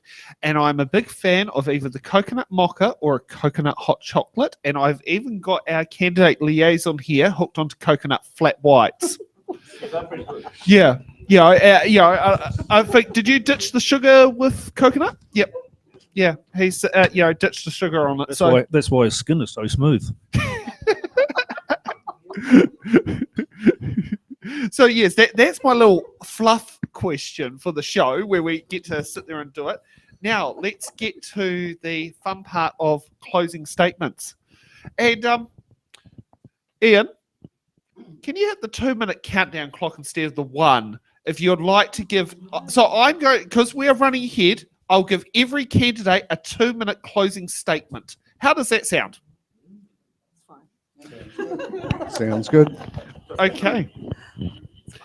And I'll just get a random order number. Brian, you get to go up first. I started first, so I guess I finished first. Right. I thought carefully about what I wanted to say here.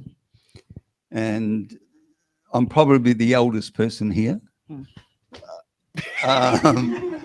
But my age brings experience, wisdom, and calm rational thinking. I'm not ego-driven.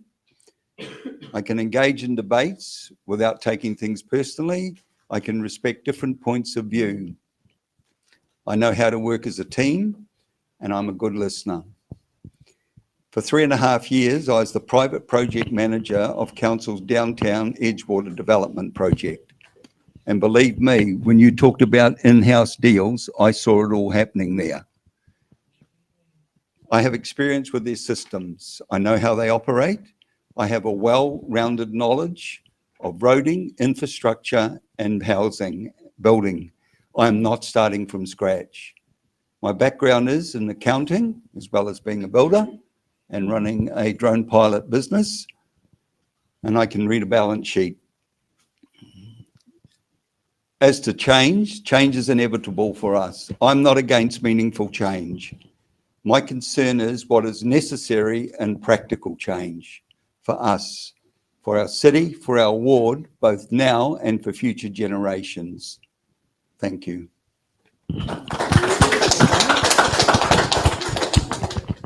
Okay, Tim. Right, 2 minutes. Well, I'm an engineer, so I bring an engineering perspective to what's going on in council. So problem solving, looking at things and thinking, well, that's could be done better. Tauranga has been really badly managed for decades, probably. Developers haven't paid enough contribution. We've got bad decisions being made. The council staff, it's been a toxic work environment for years and nothing has been done.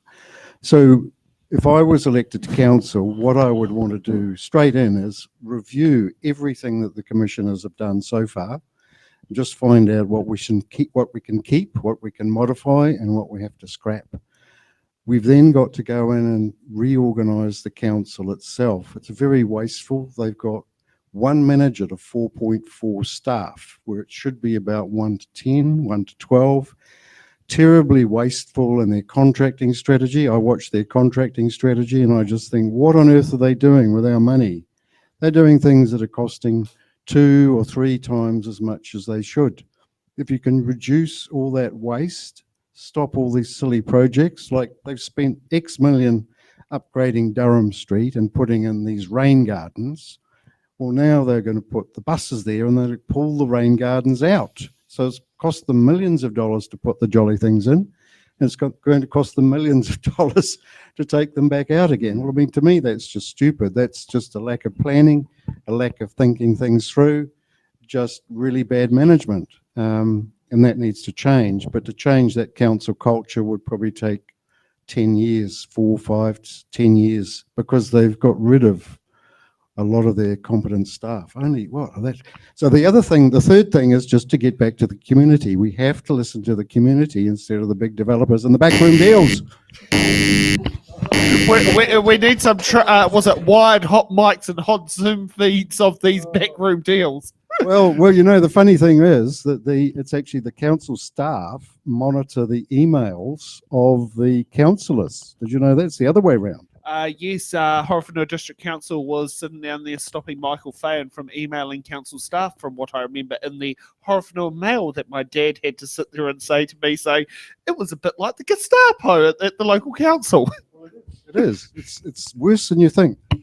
Yes, and I see why a lot of councillors do have their own personal email addresses that they keep published in places like on their social media to get around that sort of stuff. But I wouldn't be surprised if they have bugs in the mayor's office and things like that. Yes, yes. If you're successful, please make sure it gets as a get the GCSB or the SIS to sit there and do a security sweep. Yeah, Shelley. Yes, I'm finding that a bit hard to follow.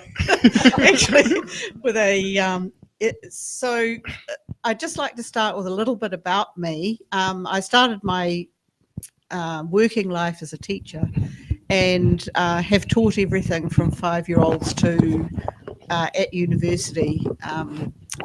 So I have spent my entire life jumping from one side of the desk to the other. So I got a master's in education and then thought that business education or the business of education was important to be pursued. So I went and got an MBA from Waikato University and ended up doing some lecturing there as well.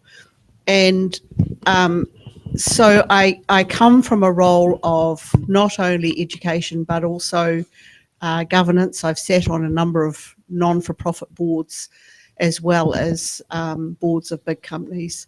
I've been part of IOD both in Auckland and in Waikato for a number of years, and recently retired during COVID, which is why now we've done all the lawns and all the things that need to be done around the house, and it's time to move on in our big wide world.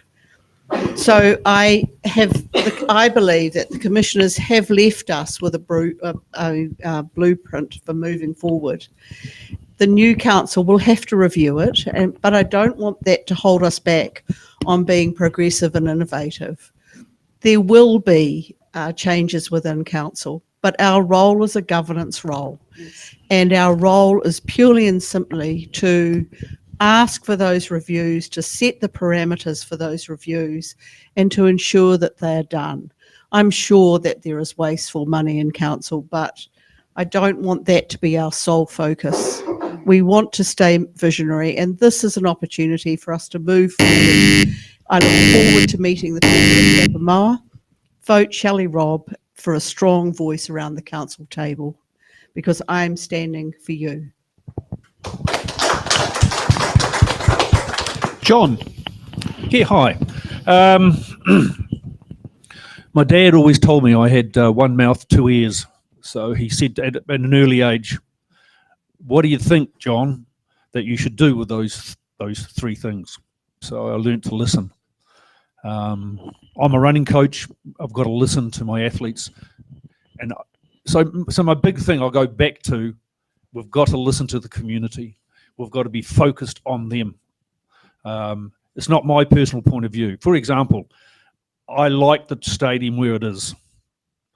I'd like to move it closer to Pāpāmoa because I live in Pāpāmoa. So if selfishly, for the athletic kids of Pāpāmoa Athletics, which is 250 odd members, the second biggest, I'd like the stadium moved. But when I've actually asked people, they don't want it moved. So my role as the councillor is to listen and go, right, it stays where it is. Simple. I might not agree with it, but that's just me. Secondly, we've got to be inspirational and visionary, as already said. Love those words, but it means something. It has to be practical when we do that sort of stuff. So we have to have practical solutions to roading. As I said, for example, that road at Pāpāmoa Beach Road is horrible. And for some reason, and the Domain Road actually. So practically, I'd love those things to be fixed. Because when I've talked to people at the mall here, the big thing for them was practical things, roading. The rates should be done at inflation, not high or fixed. Those are the key issues. Safety. I love the idea of the lighting. Makes sense to me.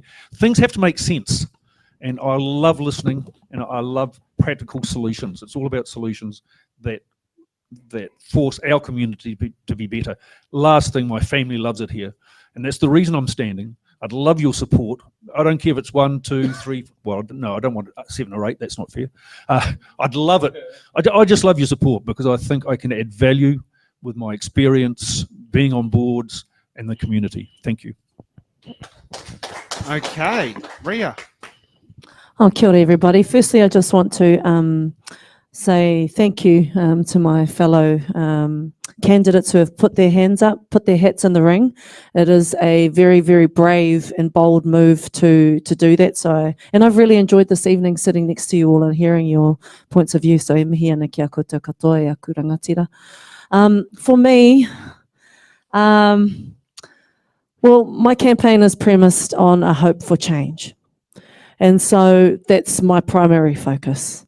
And while some discussions may appear in the passive, I'm very much focused on solutions-based outcomes. And so my mindset will always be moving towards a more positive way to look at how we can solve the issues that have plagued our city. We have a primary opportunity right now to engage in a process that hasn't been engaged with adequately. I think Brian and I were discussing before some 40% turnout last local government elections. They're hoping this time round for around 50%, but why only 50%? How come we can't get other people involved in this process? Well, I believe that this particular version of elections will garner so much more support. And I'm really excited about that, because what that means is that democracy in its fuller capacity is returning to Tauranga, because people want solutions, people want vision, people want councillors and a mayor at the helm that can say what they're going to do and get the job done. Of course, with the community at the head of the table as well, the community being the focus point for every single decision that comes out of that house. I have governance experience. I've sat on a number of national boards. I am a business owner. I've owned a business for nearly a decade. So I'm not just some young face that's come out of the song books. I'm actually a practical a person to vote for. So I do encourage you to vote one for Ria Hall. Kia ora. Now, here's the very important part of the show. Whoever becomes the elected councillor for the Pāpāmoa ward will have to, on the final iteration, to have achieved at least 50% of the vote plus one. So when it comes to ranking your candidates, your second, third, and fourth and fifth preference votes are just as equally as important as that number one. But make sure you put the number one on the ballot paper, otherwise the computer reads it as an invalid vote. Just to sit there and do that. So when you come down to voting, you know, use the tool here of It's in the Ballot. This is what it's about, is to help they're doing it. I'm sure people here in the room are going to happily share our live stream along with the candidates. You use it as a tool there, and you rank in there and you rank your voting papers, because this election is going to be coming down to second and third and fourth precinct votes, not just number ones. So that will be the big key thing to go through there. And can I also say thank you to the candidates for coming tonight. It's not easy to chuck yourself in front of a camera. Many people who have come onto our show have started off going, it's a bit daunting walking in the door and walking out feeling like they're ready for Jack Tame on Q&A. You know, I think that's a big way. And Jack, if you're watching, here's some great candidates to interview. And I'm very sure Q&A is actually going to be watching this content, considering they have used our footage in the Port Waikato by-election, and I'm very happy that they have done that. So, yes, so going through that, can I also sit there and thank Stacey, who's been our remote editor from Wellington, for Ray, who's been doing our cameras, for Ian, who's been doing the editor desk, for Nick being candidate liaison, and for hosting the 4 p.m. show. It's not easy to sit in the driver's seat of one of these shows, and it's it's not easy for me to let someone else drive my car, as that can be sit there and said. But you did a good job, and can also thank you to Brody for coming in for question host. Some of the comments that have gone on there saying you've got the right voice for was it radio or TV? So. Get your microphone up so those at home can hear. Sorry, those at home. Can I just say on behalf, and I hope you don't mind me putting words in your mouths, thank you, Sam, for putting this together. It has been a wonderful evening. Thank you for the team who've supported him. And thank you, all of you, for coming out and clapping, supporting, smiling, and helping us and encouraging us to try and answer the questions better for you. And if you do want to help It's in the Ballot, we are a unincorporated non-profit, and we rely on small dollar donations. Bean here, also the same business as mine, has given courtesy of one of our 2 FPOS machines to come up to help facilitate that needs. Also, if you're on the live stream, you'll see a QR code up on there for it, or you can also head to It's in the Ballot to the donation sections.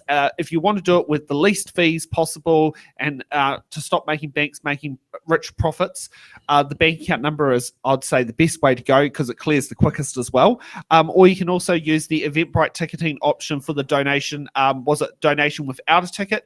That stays live for another week. So yes, there are definitely different options out there. So that's what I want to do. So tomorrow we will be in Welcome Bay covering both Tauriko Ward and Welcome Bay Ward. Tauriko at 4 o'clock. Get the times right. And Welcome Bay at 7. So if you want to come and see the candidates there, and I believe we're going to be having, both shows are going to have 100% confirmed candidates, because I've just sat there and seen one of the emails that have popped through during today has signed off one of those candidates who is a bit unsure, but the candidates who participated in the ballot today sold the show. So we'll sit there and do that. So yeah, and join us at 7 p.m. on Friday for the mayoral debate. This is going to be very interesting because I think it's the first time we have 15 candidates. We're going to make a very interesting job. We're probably going to run on overtime, but hey, you know, we've got to give everyone that fair chance to say, and the local paper will be live blogging it. Was it now? Is it called Sun Live, or is it called the Sun, or what is it called? Sun Live. Sun Live. Yeah. It was like a couple different names, but it was the same crowd. Yeah. Yeah. So yes, so doing that. So thank you for watching, and we'll see you all tomorrow on It's on the Ballot. Have a good evening.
Good evening, everybody. Tonight, these candidates will be vying for your first preference vote on why they should be the next Welcome Bay Award councillor. But with every election, there's one thing stepping in their way, and that's your vote.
And good evening, everybody, and welcome to tonight's It's in the Ballot show here from the Welcome Bay Hall. And I hope everyone's having the good parts tonight.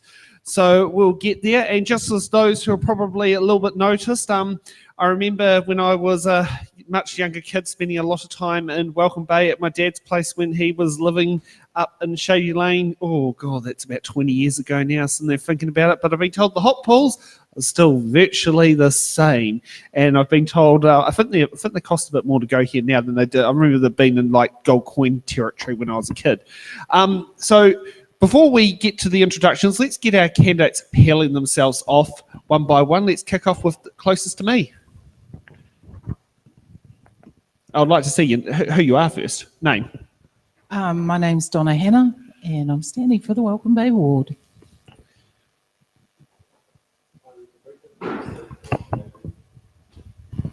I'm Robert Coe, and I'm standing for Welcome Bay as well. Kia ora, I'm Arataki Baker, and I'm also standing for the Welcome Bay ward. Hi everyone, my name is Cameron Templar, and I am also standing for the Welcome Bay ward. Hello everyone, my name is Aurel Braguta. I'm standing for Welcome Bay ward and for Mayor of Tauranga. Thank you. And thank you for that. So what would you say, before we get to opening statements, is the best thing about Welcome Bay? Oh, all of yous. The fish and chips. Yeah, I can certainly second that. For me, it's the people, by far. No one does community better than this ward. Here. Also the great view of Moa on the way to work in the morning. Always brightens my morning. Okay, so let's kick off with opening statements. Now I want to get this right. Hautapu? Hautapu, but very good. Hautapu, okay. You get to go up first. Choice. Oh, kia ora, kia ora everybody, good evening. My name is Hautapu Baker, and as I mentioned earlier, I'm standing for the Welcome Bay ward. For reasons why. I have two little girls and a boy on the way. They were born and raised in our community, and they go to kohanga in Maungatapu. They are the reason I'm running. It's our kids. They are the reason I'm running. Once upon a time, I was one of the Hautatu kids of our community. On a Wednesday and Friday night, was delivering pamphlets up and down the streets of Maungatapu and Haerini, and every other night was kicking a rugby ball around the streets, parks, and reserves of our ward. If in the early 2000s your car was kicked or hit by a stray rugby ball, it was probably me or my little brother. To cut a long story short, and because we've got a bit of an intimate setting tonight, I'm going to mix things up a little bit. You're going to hear about who I am and what I stand for as the night goes on, but I want you to know more than anything that I'm about relationships, because that's everything. Building authentic relationships with people and community so we can leverage those abilities and resources to achieve collective good. The only way to do that is to actually get to know the person sitting next to you. So with the 30 seconds I imagine I've got left, I'm going to get us all to stand up and go and introduce ourselves to someone we've never met before. Your name, where you're from, and the reason that you're here. Ready, steady, go.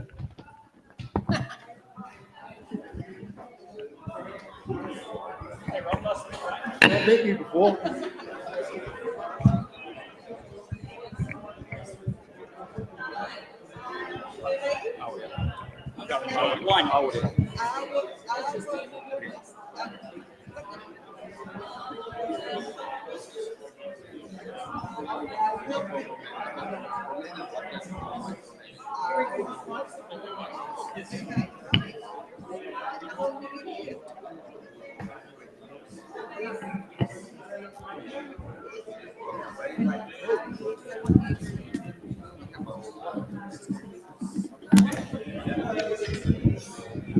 I imagine that's my time, but thank you all for participating, and I hope that gives you a little bit of an insight as to who I am and what I stand for, because I genuinely believe that collectively, with your strengths and my strengths, we can achieve great outcomes for our ward and city. Kia ora.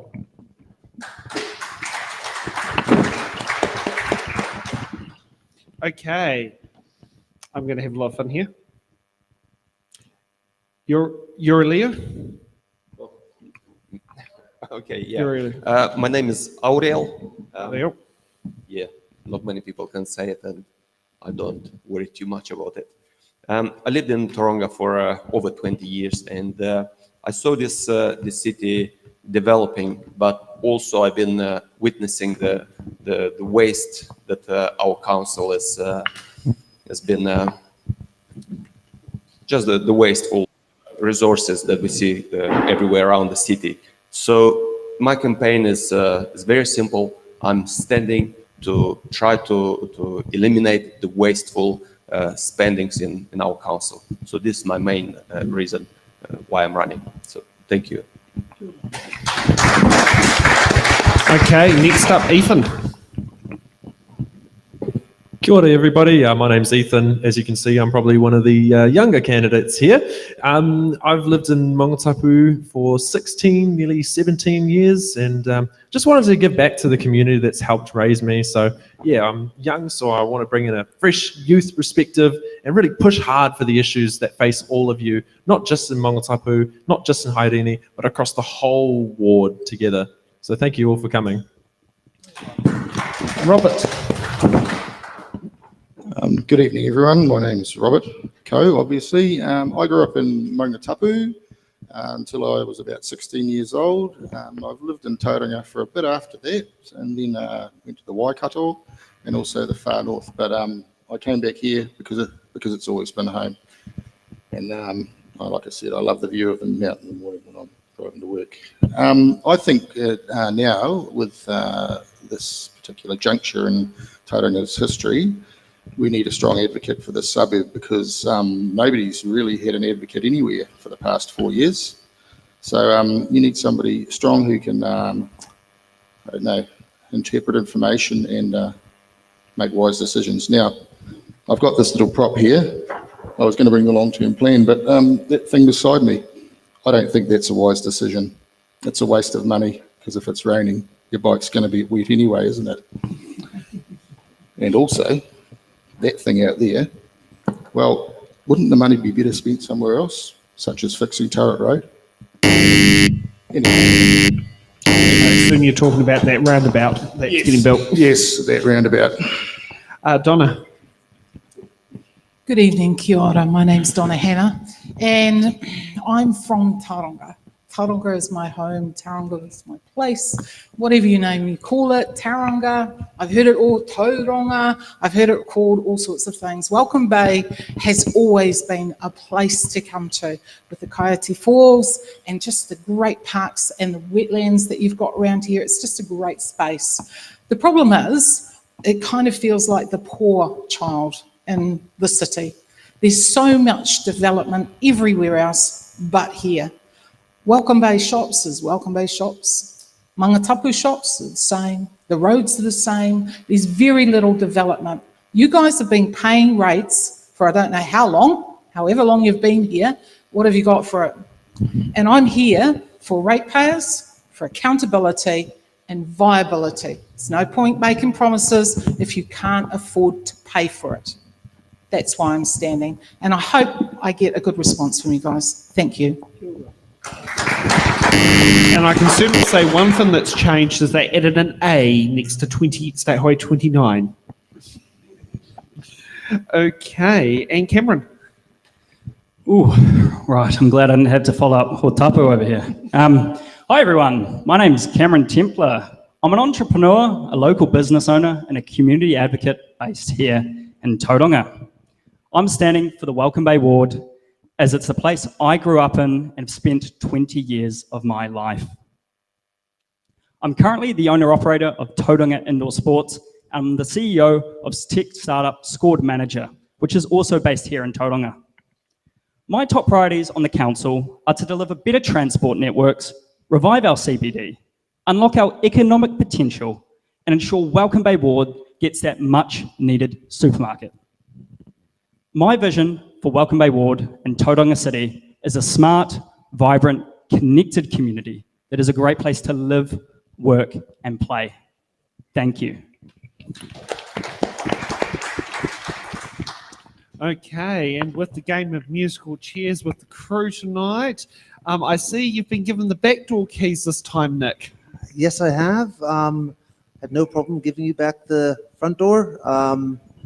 Well, or the, car key. Oh, no, the car keys? The car keys, I enjoyed driving, but being my second time, I was too worried about crashing.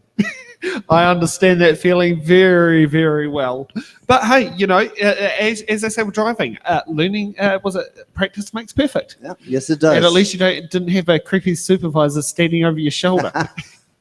No, I didn't. No, I didn't. Okay, so we're up to our first section here with the question boxes here. So each candidate gets to pick a box number, and then they've got to answer the question in it. Each candidate gets given 2 button cards and 1 defer card. If another candidate gets a question they want and they want to stick in their answer, they use their button cards. And if they get a question they really don't want to answer, they can use their defer card and give it to another candidate. Now, I'd love to sit there and say defer it to a candidate who didn't come here tonight, but that's a bit impossible on tonight's show when all 6 candidates turn up. And I think, and I'm proud, this is a great achievement. So, all the boxes are sealed there, Nick? Oh, which pesky number is that? 9. There we go. Okay. So, Ethan, you get to pick the first box number. What would you like? I'll go number 9 then. Didn't get to resell it that long. Not too bad. All right. We have T for Tauranga. If you are elected as a councillor, will you decelerate council spending on unwanted grand projects and consolidate the vital necessary infrastructure needs such as roading? Absolutely. On my campaign, I've really pushed hard for roading. It's one of my main focuses, especially fixing the Turret Road bottleneck that we face every day when we try and go into the city. I will really look at reining in council spending on some grandiose projects that they've brought in and, help bring down your rates again and, bring the city back to how it was. And we have a button from Donna. Hi, one of the things that I'm very passionate about is overspend. And I'm not particularly happy with the way that things are currently being sitting. So I want to make sure that we're fiscally sound and that we actually are viable. So absolutely, I don't want to spend large anywhere else, bar in our infrastructure, because that's where it's needed. I think for too long we've left it to just go by the wayside. And I think we're now in a position where we need to spend some considerable money on our roading. Sorry, I'm anti-stage 2, just so that you know. I don't believe we should be spending $20 million on another road that works perfectly fine as it is. So there's lots of things we could do with that money instead. Thank you. Okay. Aurelio. Fuck, I got that one wrong. All good. I've written phonetically how to say it. First box, 1. Number 1, yeah.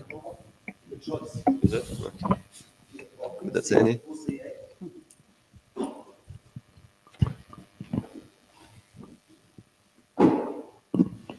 Alpha Bravo. How will you support youth leadership and civil engagement programs?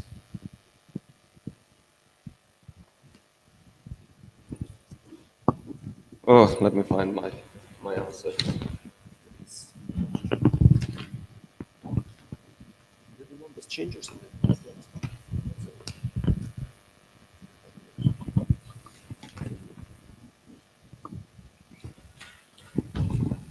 Okay, this is one of the topics that often comes up, and we hear a lot of talk, but not any practical solutions.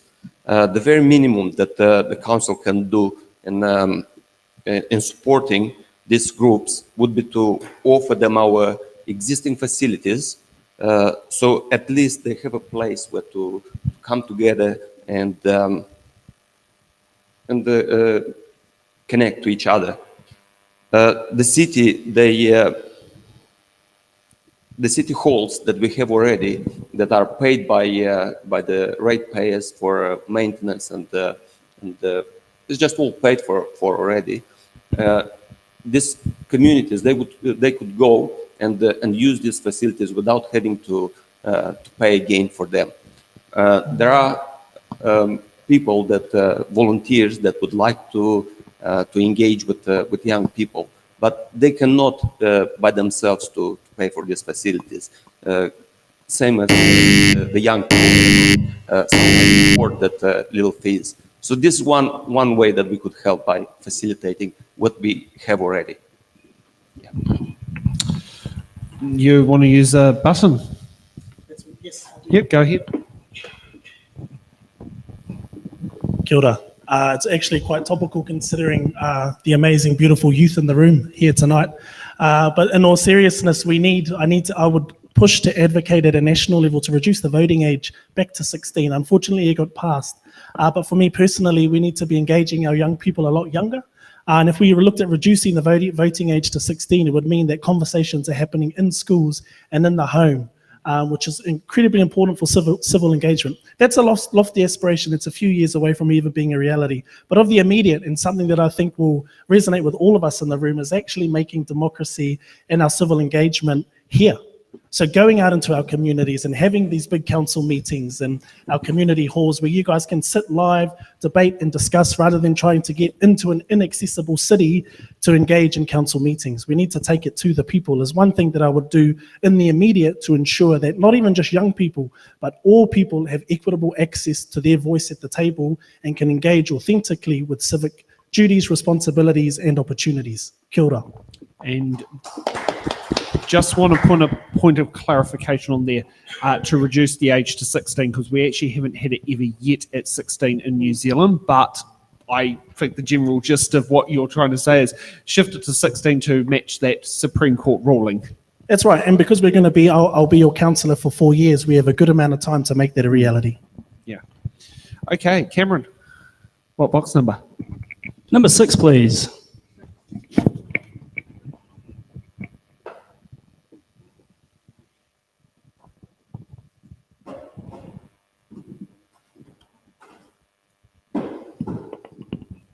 V for Victor.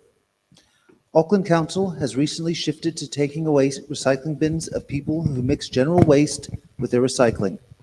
Should Tauranga consider doing the same thing? Yeah, of course. I would consider it. It's pretty much common sense. Although in Tauranga we have one of the best waste management and recycling units in all of the country. So I don't really think it's an issue here. It's probably an issue with how intelligent the people of Auckland are. So, hey. It was topical in the news. But in short, if you don't discard your recycling correctly, you don't deserve to get your bins removed. But of course, if we were to do that, people are just going to put their recycling in the rubbish bins and it's going to cause the same problem. Thank you. Donna, what box number? 16. 16. So, would you support the voting age going to 16? No. Okay. Yes.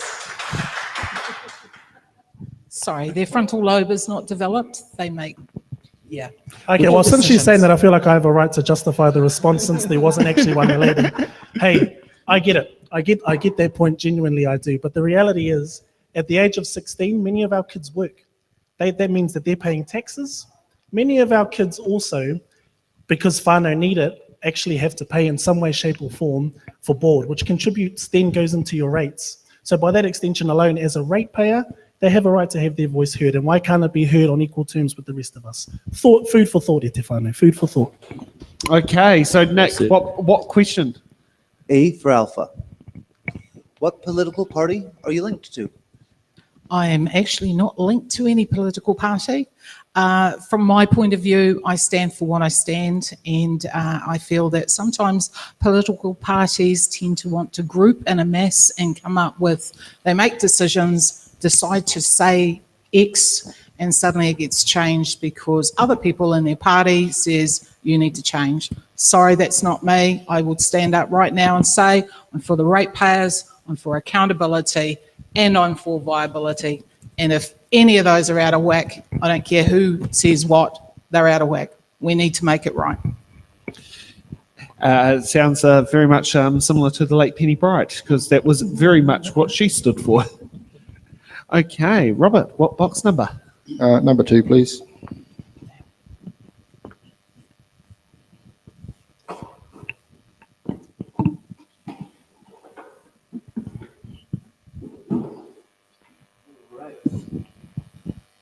J for Jericho.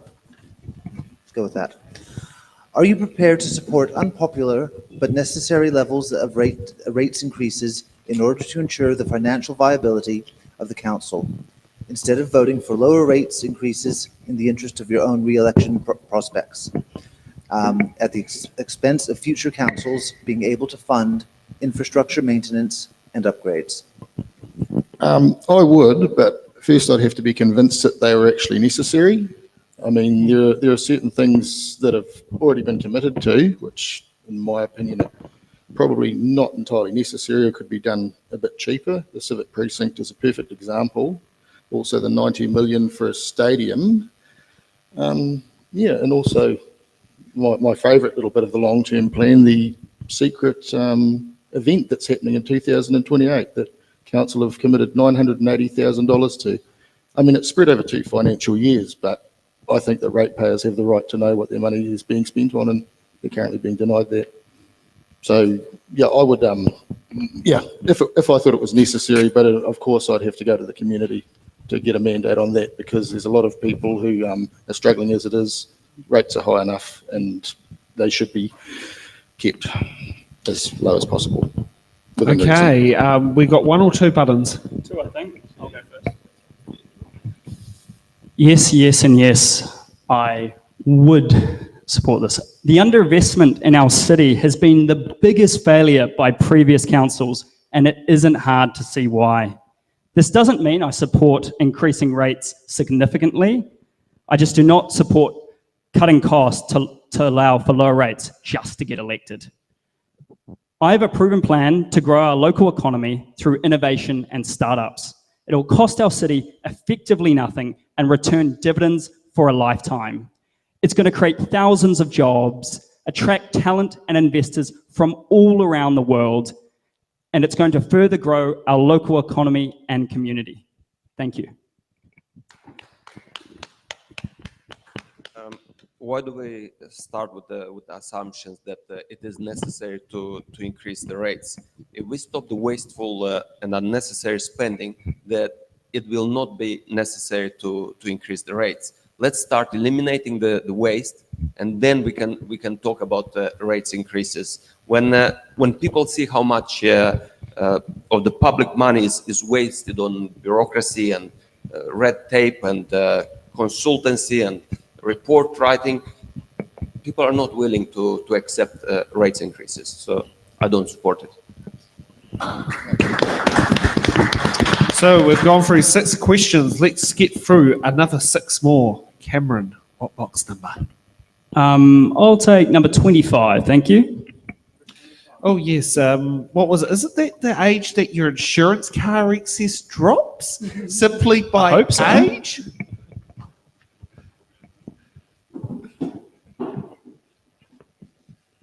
M for Mike. What qualifications do you hold that would qualify you for councillor, and what skills have you got that ensure you will perform well as a councillor?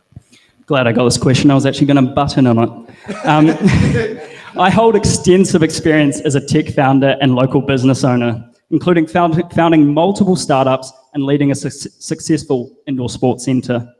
The background has honed my skills in strategic planning, financial management, and community engagement. I have a strong track record of fostering collaboration, driving innovation, and delivering results. My most significant experience governing was when I was on the board of directors, chair and chief executive at my previous startup. The company raised 1.5 million in pre-seed funding, achieved 800,000 ARR, operated in 5 countries, and had 14 full-time employees. That company was later acquired by an enterprise in early 2023. I'm also on multiple boards for indoor sports, such as Bay of Plenty Indoor Sports Trust, Mount Marcos Club. Thank you.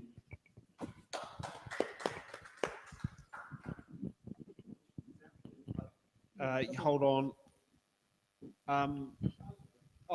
Okay. No, my connection has frozen. Okay. Do I have to say it again?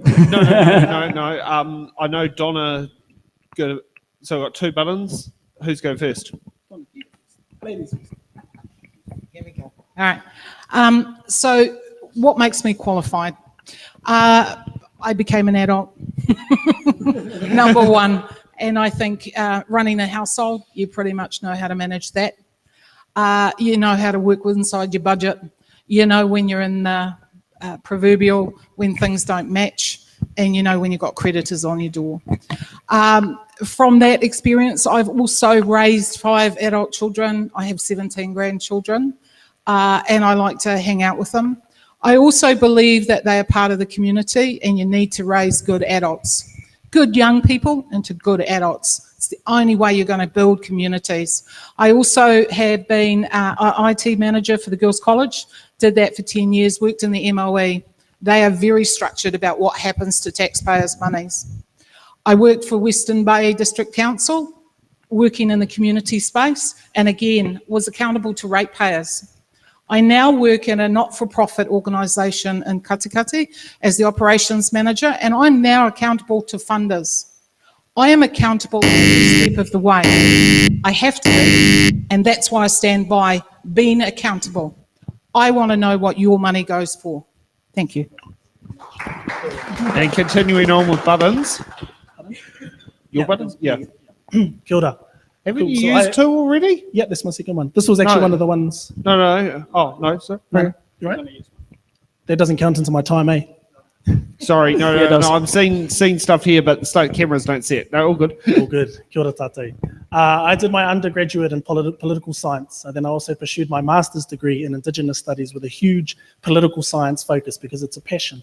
I started my professional career in corporate banking, actually, where I learned how money works and how to manage significant amounts of debt.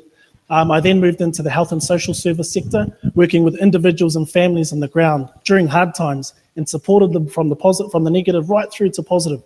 I moved into the machine of Tauranga City Council, working in community engagement, again, accountable to ratepayers and achieving really good community outcomes.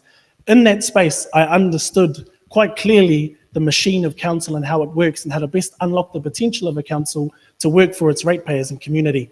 I now sit in a multi-million-dollar national science challenge on the directorate of the Resilience to Nature's Challenge National Science Challenge, responding to natural hazards and disasters. There I'm accountable and responsible for scientists, researchers, students, engineers, technicians.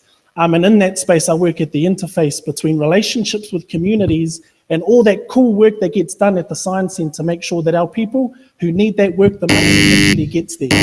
So I've had a time. It really feels like the buzzer doesn't work because we all seem to be going over time anyways. But I hope that gives you a bit of an insight into who I am and the credentials that I carry to carry an agency of this magnitude. Kia ora. I don't quite have a long resume like that, but I'll let people to decide whether I qualify to be in a council.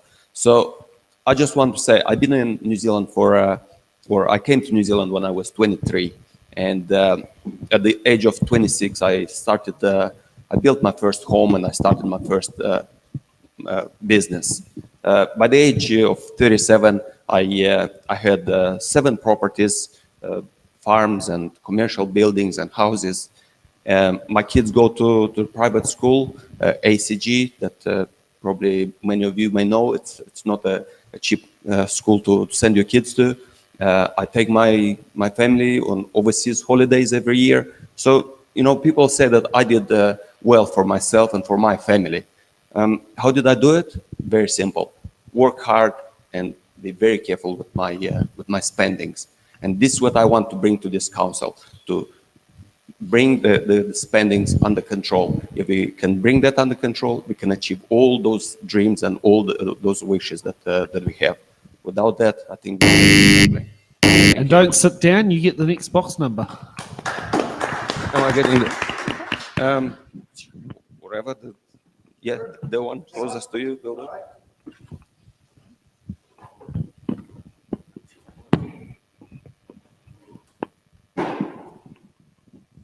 U for unicorn.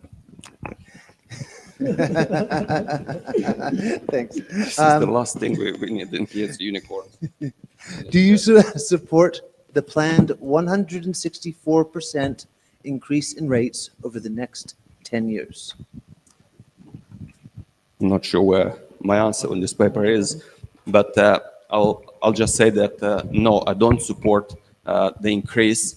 The reason is I want to see first bring the wasteful spending under control. Then we could talk about the rates increase. And more than that, do we, the council and the bureaucrats, did they ever state within what they promised, the prices? They promised us 168%. Be sure that it's going to be way more than that in 10 years. So I absolutely don't support that increase. So thank you. Sam, can I call a point of order? Quickly go ahead. Yes. Thanks. First of all, just for everyone here and watching at home, it's incorrect to state that it's a 140% rate increase. It is a 64% rate increase, which is 164% of what you are currently paying. Just so that's clear. Thank you. No problem. Thank you. You explained it better than I would have. Okay, Robert, what box number? Box 3, please.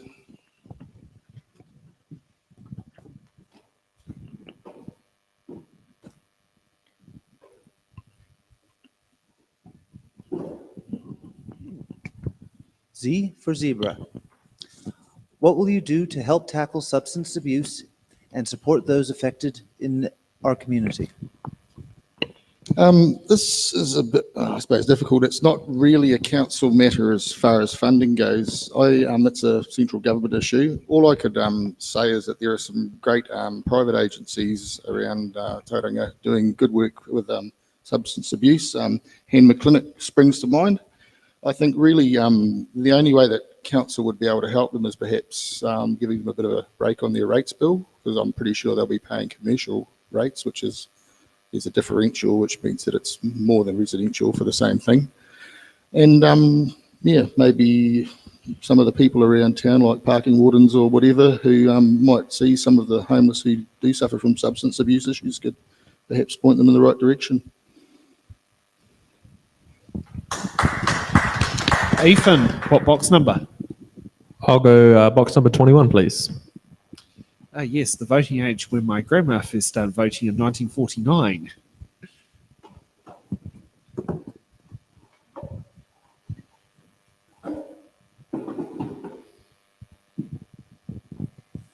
P for Panama. What is your position on fluoridating Tauranga's water supply? Thank you.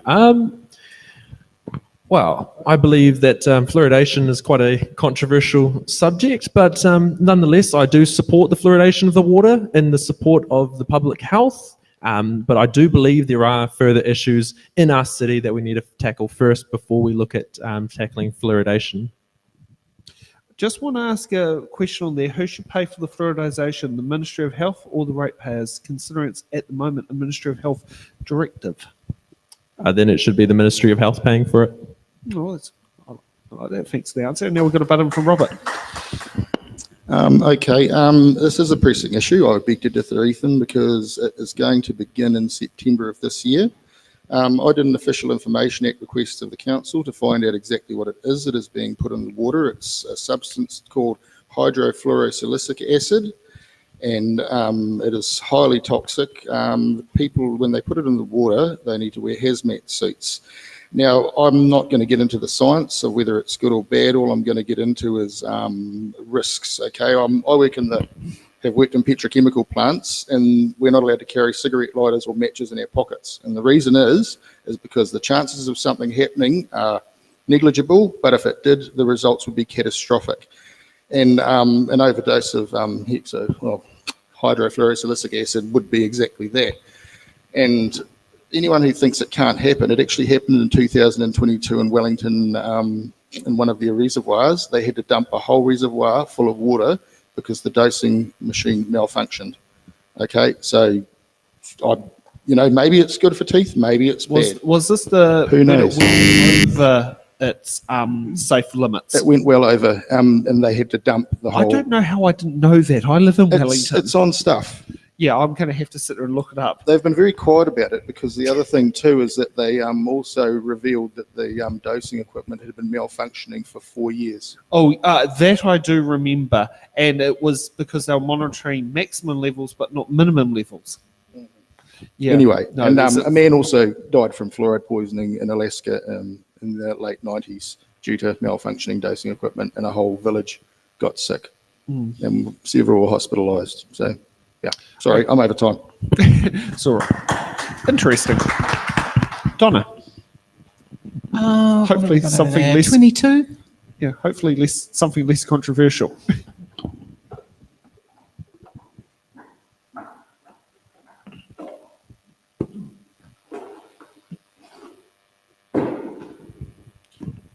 C for Charlie. In recent years, violence directed towards Aotearoa, and in this case, Tauranga's LGBTQAI community has increased, most notably with the destruction of our community's Rainbow Youth Facility in an attack. How would you create a Tauranga that actively promotes an appreciation of our diverse communities?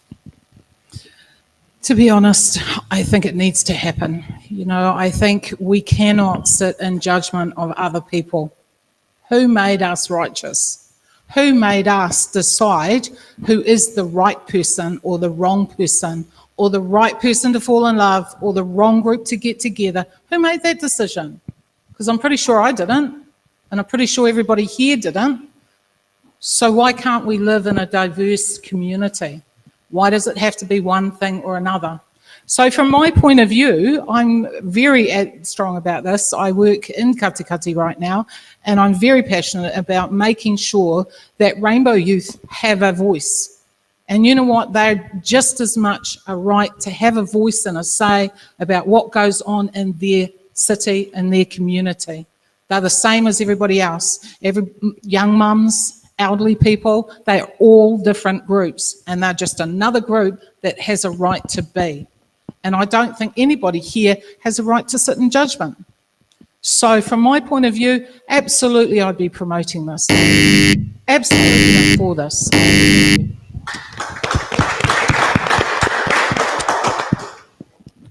Tapu? Yay, 5. 15. Oh, the age I got my driver's license at. How many people here got their driver's license at 15? How many got it on their first go? Okay, it was just me then. Okay, just me. And that's both class 1 and class 2 in a manual. And 100% indicating off at the roundabouts correctly in the class 2. Bring back the manual, man. I tell you. There's a van out there that's manual. All right. Q for quilt. Given the overwhelming empirical evidence showing that sprawl costs the public purse ratepayers way more than intensive urban development, for example, the OECD shows it triples the cost of public services, will you agree to contain the city boundaries as they are to encourage the city to go up instead of out? Kia ora. Yes, I was hoping I'd get one of these questions. Yes, I do. I believe in intensification over sprawl. But more importantly, I actually believe that we need to invest in our communities, like our Welcome Bay ward, and create more amenities.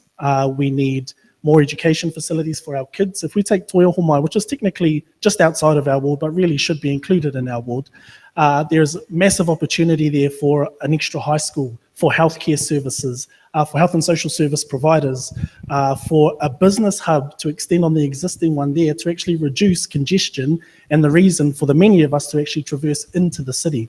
So we can build the city up, but let's also invest in our community here and create more opportunities for us to connect face to face through mechanisms like that. Kia ora. While you're talking on topic of high school, what was that, bro? While you still talk top of high school, where is the nearest high school from here? Is it still Cameron Road? So yep. Yes. Absolutely. Yep. Oh God. You think some things may have changed? They haven't. Well, it actually depends, I suppose. We've got a full immersion Māori school out the back, which I technically think might be like a K closer than Tauranga Boys, but that goes from Kohanga Reo right through to college. So that was there when my dad was living here as a kid, so Yeah. it's been there for a very, very long time. It's good community, I think. Well, would you like to stand back up again and choose another box number? Me again? Yeah. 16? This random order number sheet sits there and throws out some curveballs. No, 16? I'm pretty sure I said 17. Yes. What's important about 17 as an age? I don't know. I think you joined the army. Oh, you never know. These Not boot too camps early coming up. I think you can get a tattoo with parental permission at 17. Could be wrong. Stacey has just told me it's 16. Thanks, Stacey. Cheers, Stacey. Thanks, Stacey. All right, L for Lima. Shortly, Tauranga City Councillors will be asked to approve a proposal for the installation of Rainbow Street art in the CBD. The aim of the project is to celebrate our rainbow community, acknowledge our wider diversity, and improve the vibrancy of our CBD. Would you vote in favor of the proposal? And if not, why not? I 100% would, and here's my reasons. If a rainbow in the sky doesn't offend you, then a rainbow on the ground, I don't think should either. A rainbow isn't also associated to the LGBTQI plus community. A rainbow in my culture is a good omen, and I know in many religious fronts as well, a rainbow is a good omen as well. So when I look at a rainbow, I don't exclusively see the LGBTQI community. I see a sign of a good omen, as I'm sure many others do. So if we have that on the ground, I'm sure if you've got your religious views or your cultural views and there's a connection to the rainbow there, you're going to see the same thing.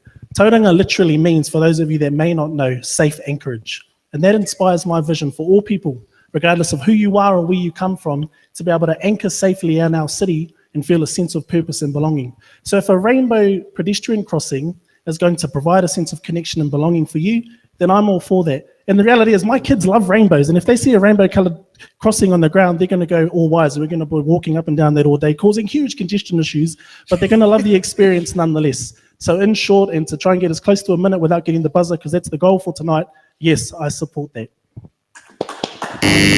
When you come to Wellington, they can do it on Dixon Street and hold up the traffic, and then they can go to Newtown School that magically had their cyclist fictional pedestrian crossing that got changed to a rainbow after the rainbow crossings got painted in white. I thought that was quite weird. But if you're someone who don't know what the green lines mean on the thing, you wouldn't know that it's a cycle track, so you wouldn't know the rainbow was a pedestrian crossing. Yeah, I mean, if you're going to invest time painting white on our roads, go and paint some more car parks in the CBD and do some white lines. Let's be a bit more constructive with our white paint, shall we? And get some yellow ones out for the disabled and blue. Kia ora, I agree. Yeah. Robert, what's number? I hit a button. Oh, you hit button? Sorry. Yeah, I would support a rainbow crossing, but on the proviso that ratepayers did pay for the whole thing. Now, the reason is that Waka Kotahi have got very specific rules about what a pedestrian crossing should be, and there's a reason for that. It's got to be black and white, and it's got to have a little stripy pole on either side with a light on the top, so you can see at night. And the reason is that's recognised internationally as a pedestrian crossing. Okay, now rainbow crossing falls under the category of what's called a courtesy crossing, and Waka Kotahi also have some very specific rules about that. First is it has to be in a 30k per hour zone, which isn't a problem downtown, but the second is that it must have traffic lights. Okay, so something that'll cost under 10 grand to do, which is a nice to have, suddenly becomes a six-figure sum because you need traffic lights. And so on those grounds, I would be hesitant to support it if the ratepayer was paying. And the other reason being is that there are certain people in society with who would see it as that community giving the finger to them as ratepayers, and it could sort of go against the very objective that it's supposed to achieve. That's my opinion. That's right. Okay, and now no more. We got another button. Good. Yeah, I'm same as Hotapu and Rob here. Yeah, I'm a full supporter of the rainbow crossing. I think it's such an awesome idea to help get that inclusion. In high school, I was a massive supporter of the inclusion community in our high school. I proudly wore a pride badge through my year 13 year. I was massive supporter when they put up the pride flag next to the New Zealand flag at the school. I think that was really cool, and especially in a school that does need some societal changes. But yeah, I would 100% back a rainbow crossing in the city. And I think it would be a good idea as well to get Waka Kotahi, New Zealand Transport Agency, involved in the paying of that as well. Thank you. I wonder if Waka Kotahi normally gives the 51% subsidy that normally goes for it, or is that not? I'm not sure if that's in there, and if someone online can sit there and find out that information. But most roading projects attract a 51% funding from Waka Kotahi, which usually comes out of the fund that we pay our petrol and our road users and our EV road users and all sorts of taxes into that consolidated fund. So normally that helps contribute to the cost of it, considering central government collects those charges. Now, I think I was at Robert for a question. Yeah. Lucky dip, please. Lucky dip? Well, then I won't pick one that's gone. God, isn't that what we used to buy for lotto tickets? A lucky dip? Yeah. Bring back some old memories. Actually, who remembers the day before Powerball? Y for yellow. With crime and violence on the rise, what measures will you take to ensure the safety of students walking to and from schools in public spaces? Once again, I don't really think this is the responsibility of local government. It's more of an operational issue for the police. All that in council I think we could do is perhaps light public spaces a bit better so that there's no dark alleys for, rat bags to spring out of and attack people. But yeah, so I really, that's about all I can see local government doing about that, I'm afraid. And we got another button. Cool. Yeah, I agree with you, Rob. I'll be blunt. It is a central government issue. Local government do not really have a say when it comes to safety. But after the thousands of doors I've knocked on, it is a topic that comes up a lot, especially here in Welcome Bay. I've spoken to Tom Rutherford to see what we can do and to see what I can do to help him in his efforts. And I landed on the idea of establishing the Welcome Bay Community Watch. Similar to the Tauranga South Community Watch and Pāpāmoa Community Watch, it'll be an organisation made up of volunteers in our community to look out for one another. It can sometimes take up to 3 years for a non-for-profit/charity. So I've already started that process, and it will happen regardless if I'm elected or not. I'm going to develop an app alongside it so residents in our area can call for help when the service is available. If elected, I'll allocate a small amount of money to this organisation, how the council already does to the two I mentioned before. Thank you. Okay, Ethan, what box number? Ooh, I'll go number 8.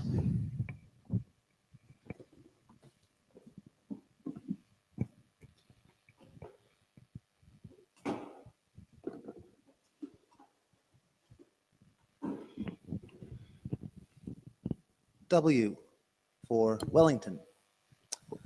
How will you ensure that the voices of young people who are often at work or school during public meetings have their voices heard in local government decisions? Thank you. Well, as a young person, I'm obviously very well connected on social media. So I have the great ability to be in touch with young people when they want to bring issues forward. I do really want to push for a continued presence of the City Council on social media so that young people who are working, who are at school, can be able to get in touch with the people on the council so they can have their voices heard, so they can have their issues heard. Regardless of whether they can vote or not, they are still a part of this city and they still have a voice, and I really want to campaign and push hard for them, especially as a young person. Thank you. Okay, Cameron, what box number? Again, number 18, thank you.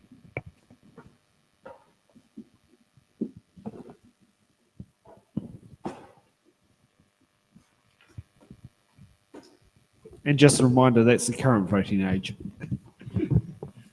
And the age you can buy alcohol. What else can you do at 18? Vote, alcohol, get married without parental consent. Firearms license? Well, I think that's 16 as well. For that 16. 16. Yeah. All right. S for Sierra. With a CBD that needs revitalizing and a housing crisis, supply and affordability wise, how are cost savings and rate changes going to contribute to this? Thank you for the question. Being efficient with money is something I'm pretty good at. In fact, the difference between successful founders and unsuccessful founders is often their ability to manage money efficiently. By optimizing council spending and eliminating inefficiencies, we can redirect funds to essential infrastructure and community projects. I am in favour for the new industrial rate, which will take some pressure off the residential ratepayer. Additionally, supporting affordable housing initiatives in the city, such as streamlined approvals and private-public partnerships, will boost housing supply, affordability, and breathe new life into areas such as our CBD. Thank you. Donna. What's 12? What's that one at the front? Yeah, that one will do. That one will do.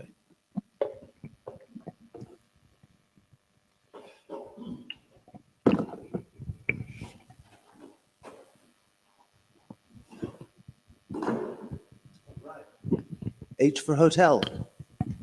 Do you support greater levels of intensification and the loosening of height restrictions in central areas, like that recently seen in the amended Wellington District Plan?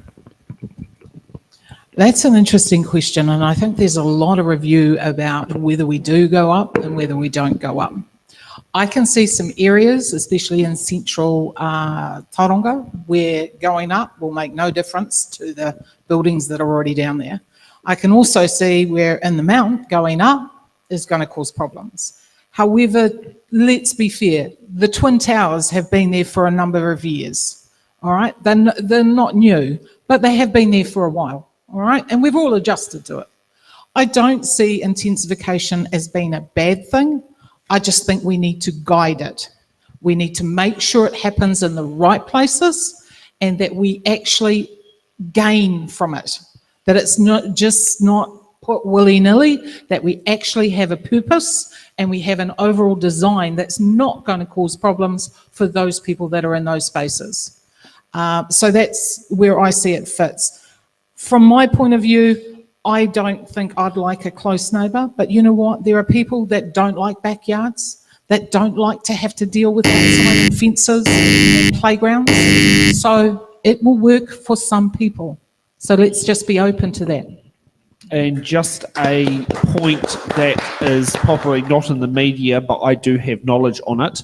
What's happened with the Wellington District Plan, there is a group that is planning to take it to the High Court for a judicial review because of what happened in Wellington was the commissioners went one way, the councillors decided they knew what was better, and the Minister for Environment signed off on it, and they are a little bit annoyed about it. And I can tell you in the case of what happened in Newtown, the pro-housing people voted down a pro-housing initiative, because there was brought up by the Newtown Residents Association could deliver 2,000 new dwellings in a third of the plans of the zone places, which was 3 times what the MPS required, which was 700 additional dwellings, and the pro-housing councillors voted it down, which is quite interesting, that one. Yeah, I think we've just got to listen to our community. What do they want in their areas? Yeah, and if you get one who says, we've got a plan, don't say you know better when you don't. You know. Exactly. So that's just my advice as a proud Newtown Residents Association member. Yes, or you can call it the NRA. And it has nothing to do with guns. Aurelio? Yes, thank you. Yeah, the first one here. 13. 13 will do. Yeah.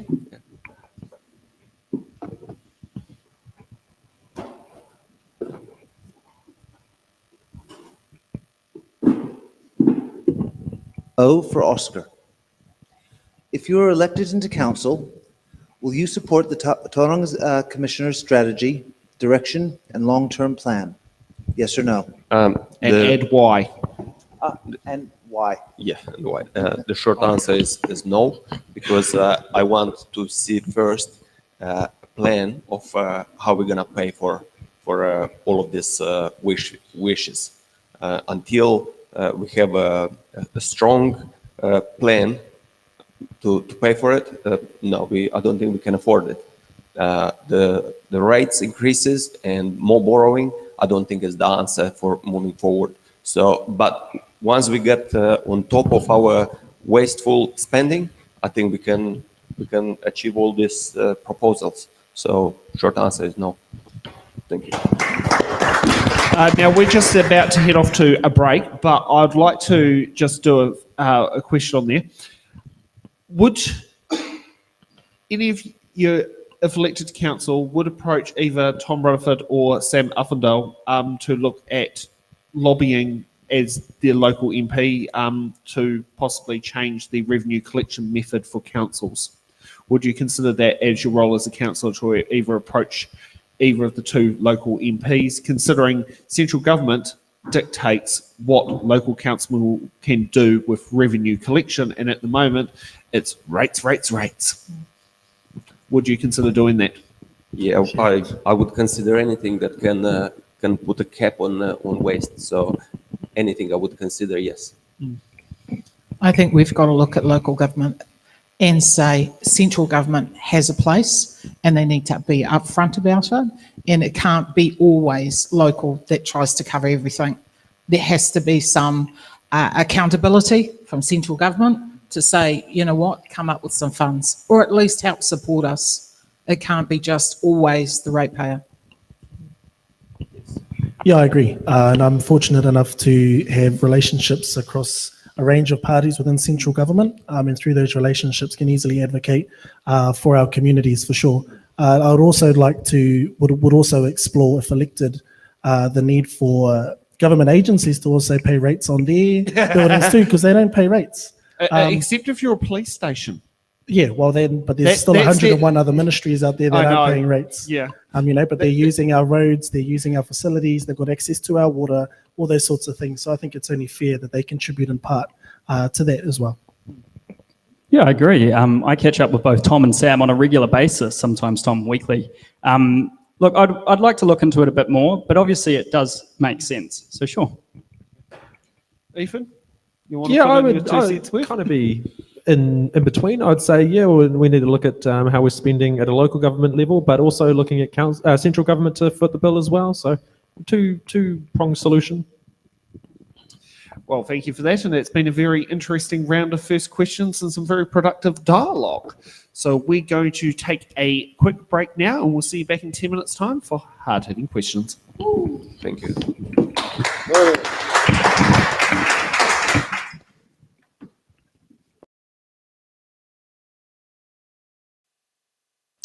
And welcome back. Now let's get ready for hard-hitting questions.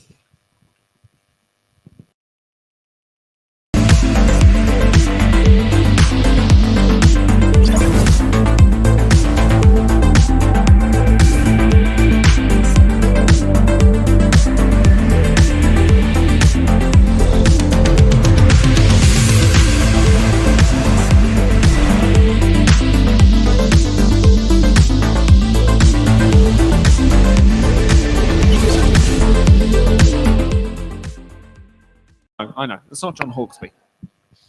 Okay, and just for those who are given on that a little bit just there, I think we've collectively decided Selwyn Toogood was the better host of It's in the Bag than John Hawkesby. I'm too young for that, sorry guys. Same Oh, here. that's all right. I only know about it because of researching for the show. I love the chase though. Oh, that gets 5:30 on a Great weekday. show. That gets me going, bro. Tell ya. Yeah. I don't win money, but I love the show. With hard-hitting questions, these are the questions that... Okay, does that work, Stacey?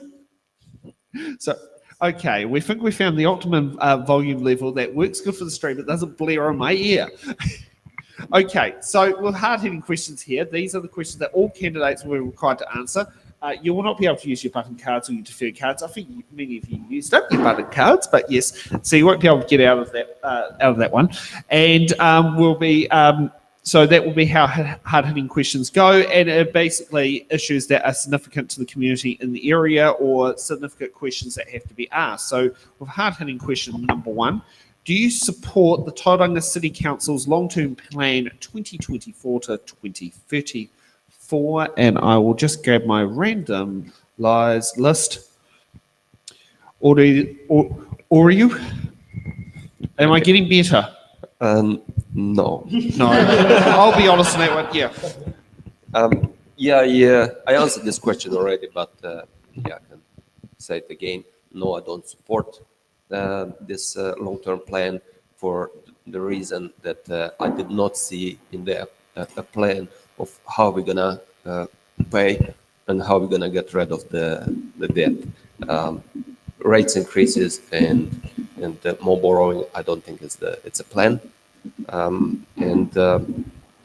Yeah, that's all I have to say on that. Okay, Cameron. Yeah, in principle, I do. I believe the LTP is a well-crafted plan for Tauranga's future. There are 46 projects planned, and the plans I'd like to highlight are the CBD projects, the Rosedale developments in Oahawiri, and the 15th Ave Turret Road project. I think we can probably be a bit more efficient with the spending, and I know the new council will look into that to lessen the burden on the ratepayer. There is one thing missing, however, and that is the plan to allow for a development of a supermarket in Welcome Bay. The good thing is, I've already done the hard work, and I've made plans with food stuff, so when I'm elected, I'll implement them in the council's annual plan and make amendments to the 10-year plan. Thank you. Wouldn't that be more appropriate in the district plan? Potentially. Considering normally zoning's based in the district plan, not in the annual plan. I don't know. Is that better? Yep. Slightly. Okay. Was it Hotapu? Kia ora. Cameron must have found my responses online and copied and pasted. No, I'm just kidding. Really good answer, bro. And I am similar to Cameron, to be fair.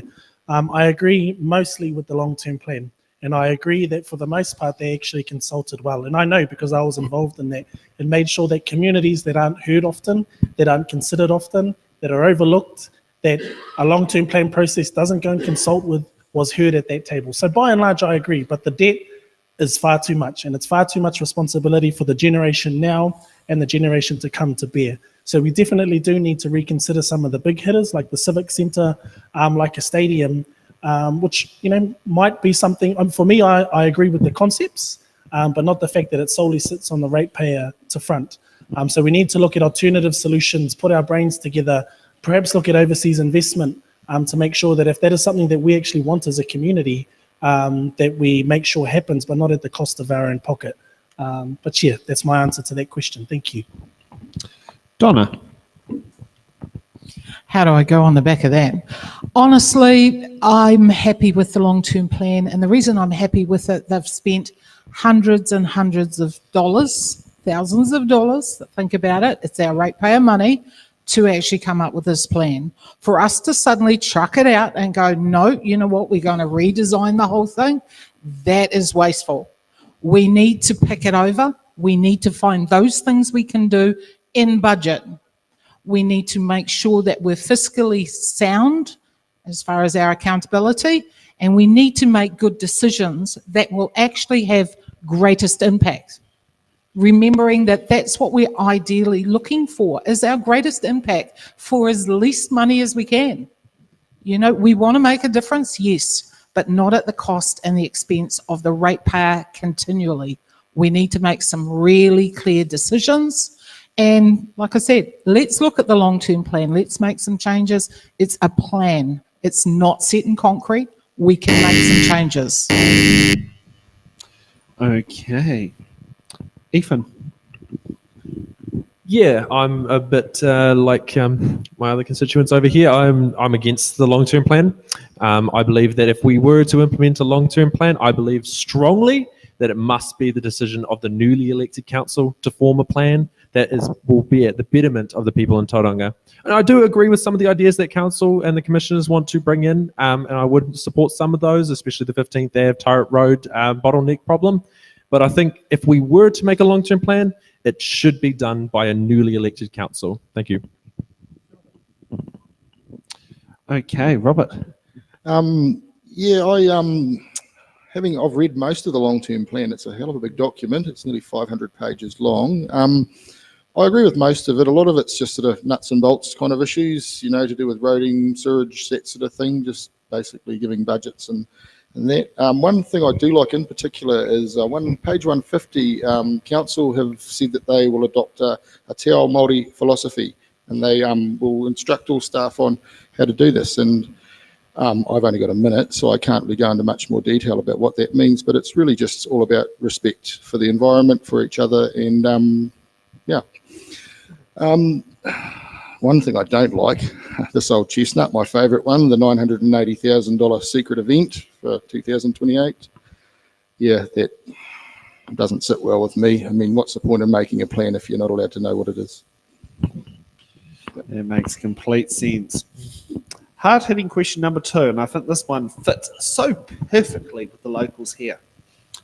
Tauranga City Council is going into consultation to make 15th Avenue and Turrets Road Bridge 3 lanes with a tidal flow similar to the Auckland Pāpāmoa Bridge and a clip-on pedestrian and cycle lane next to the existing bridge.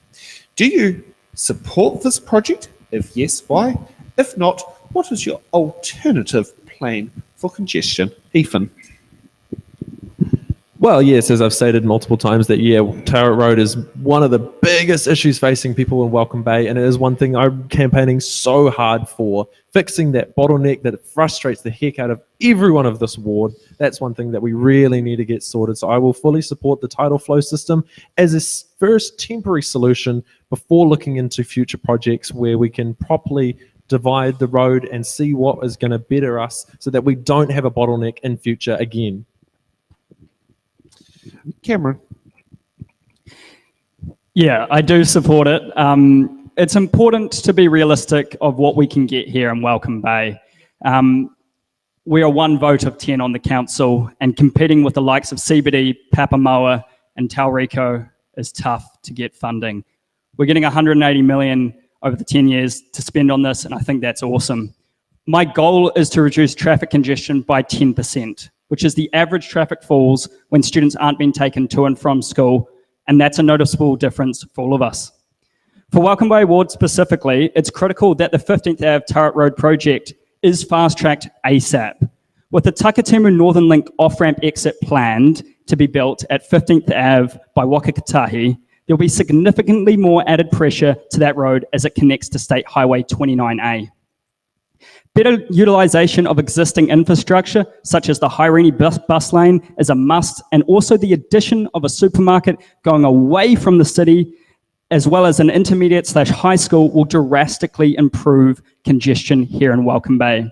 I've already sorted the supermarket, and I'm working hard with the MP of Tauranga, of Bay Plenty, Tom Rutherford, to build a school here too, all of which will improve congestion here in Welcome Bay.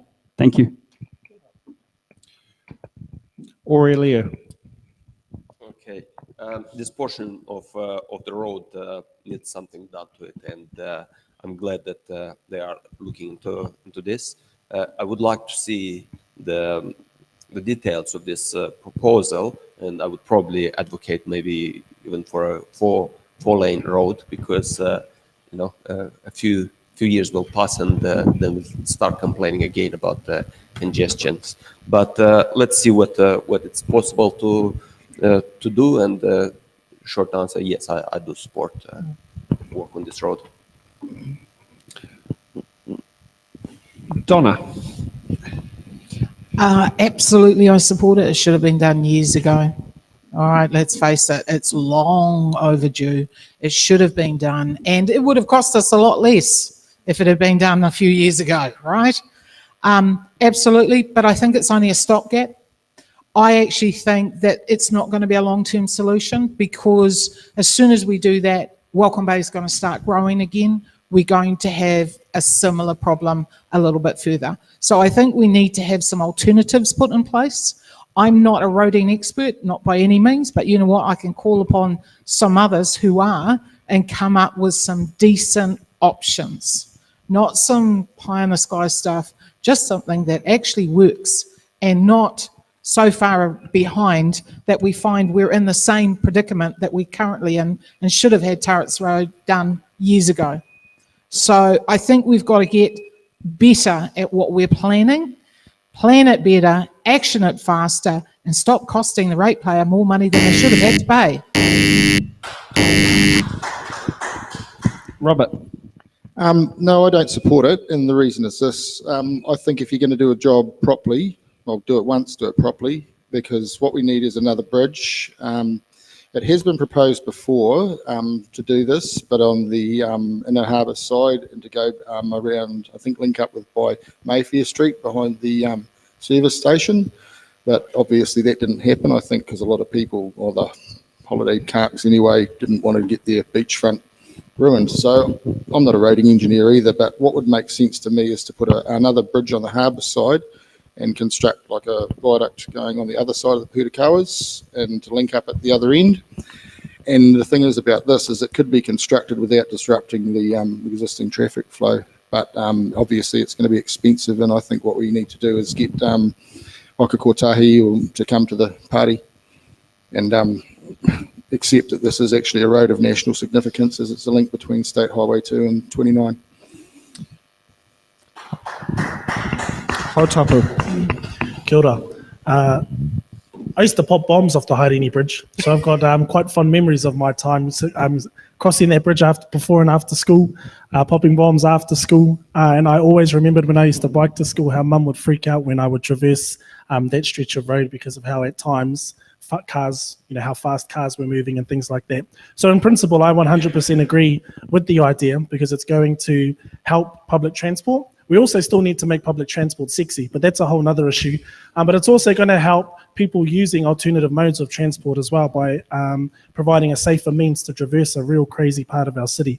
But to Cameron's point, and I've been advocating it on my social media and in door knocking conversations too, it needs to come forward. For too long, our ward has been neglected by other needs and priorities within our city. But it's time that our ward gets a bit of love and provides necessary and gets that turret road sorted to ensure that necessary access is provided for everybody using that road, but also our ward as well. But we also need to consider alternative things to reduce congestion, like Cam was talking about. I spoke about the school, but also light commercial buildings as well. Sorry, I know I'm taking up the time there, but if we can provide options within our ward to stop people going into city for work, then we're going to contribute to local economy, reduce congestion, and get to know our neighbours that little much better. Kia ora.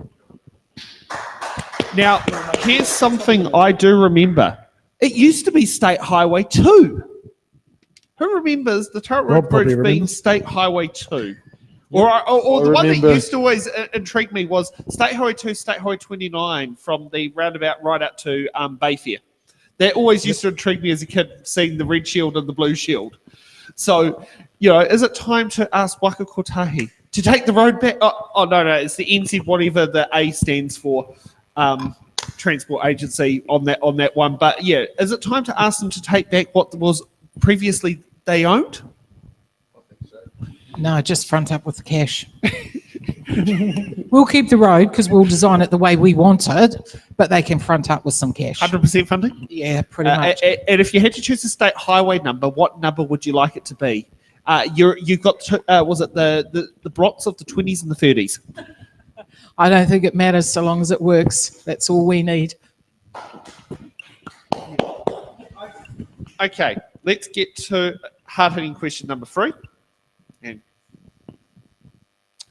how will you make sure the needs and concerns of young people are the priority of your policy making? Donna, you get to go up first. This is something really close to my heart because I believe young people have amazing ideas because they're not limited by us who are adults going, oh, you can't do that, you can't do this. So I think they have a place in having a voice. But in saying that, I believe that the council currently has. And I've attended many workshops where youth have been there and have had a voice about what they would like and how they would like it. There's the Tauranga Girls College, I know, for example, has the Global Ambassadors, where young girls are very much involved in what's going on around their city. So I don't think we need to reinvent the wheel. I think what we do need to do, and my mother always said this, you've got one mouth and 2 ears. And I think it's time that the council started listening properly, not assuming that they know the answers, not assuming that what someone's going to say, but actually listening and taking on board and actually using it as their foundation. Because I think that's what we're missing.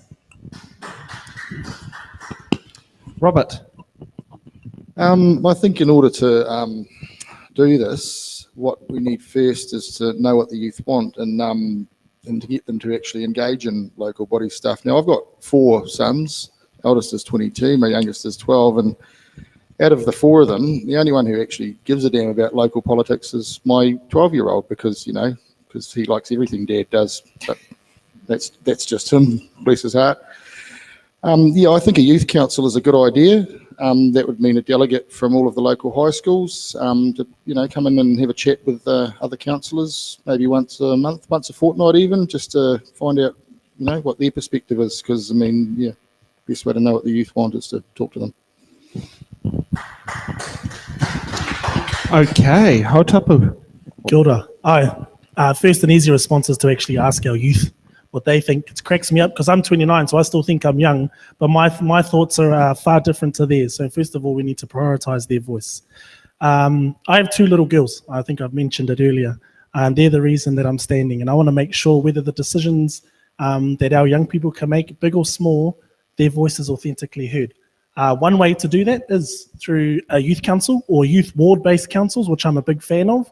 We just also need to make sure that those that are elected represent our audience, because to be fair, the youth councils in the past, and I know because I was in several of them, were the duxers and the head boys and the head girls of schools, and that's great, but they represent a certain person, and we need to make sure that youth councils like our council, which is why you should vote for me, is diverse. Quick little plug there. But the other one too is deliberative democracy. Deliberative democracy is great. It's a way that we can use examples like citizens' assemblies to put a diverse range of people, young and old, from all different backgrounds together, provide them with all the evidence and resourcing they need to make informed decisions, and their decision has real weight to the overall decision making that council has. So those are 2 practical examples that I would adopt and pursue as your councillor. Kia ora. Okay, Cameron. First of all, you can elect me. I am a young person. I haven't really played into my age with my canvassing because I want to be elected on my experience, character, achievements, and what I can actually bring to the council. But there's no question, I'm young. Second to the supermarket, the most common thing said to me when I'm out door knocking is it would be lovely to have someone young like you on our council. Do they really mean that? I'm not sure. If I'm elected, as many have said at other events and this one, I'm going to start a youth council, but it's not going to be for the lucky few, as Hautapu has just mentioned. It's going to be a youth council of representatives around every high school and intermediate who are going to host pizza lunchtimes and have everyone come to discuss their issues and concerns, and then all come together and talk to the council collectively. I'd also like to attend these meetings at lunchtime too for the pizza. Thank you. There is the cheeky remark from my producer, wants to know who's paying for these pizzas, and is it coming out of the home economics classroom? Well, the average amount a youth council gets in New Zealand is $25,000. I don't think that is a whole lot of money to give to youth council so they can run festivals, concerts, get-togethers, or pizza lunches. I think that's fair. Yeah, I think we need to teach our young people, how to budget and how to live within their means. Needs and the concerns of our young people are the same as everyone else's. Housing shortages, high rates, rents, and many other problems that I don't need to mention. We all know them. When we are responsible with the council spendings and when we invest in the necessary projects and infrastructure, it benefits all of us. Today you are young, tomorrow not so young. So we need to invest our money in projects that benefit all of us, all the society, and that would cover everyone. So thank you. Okay, Ethan. Well, since I'm probably the youngest person here, I just recently turned 20 about a week and a bit ago. So yeah, I guess the benefit to me is that I may not have the experience of some of my colleagues here, but I know what the young people want. I know when they want it, I can keep in touch with them because I can stay on social media. And I think, yeah, the youth council, brilliant idea. And I wish we had that for so long. I know so many of my constituents, my young people, who have wanted a voice because we have a voice. We want to stand up. We want to make sure that council is able to deliver for our generation, for our kids' generation. And we want to be able to future-proof ideas. We want to be able to deliver a city that we can live in, that we're proud of.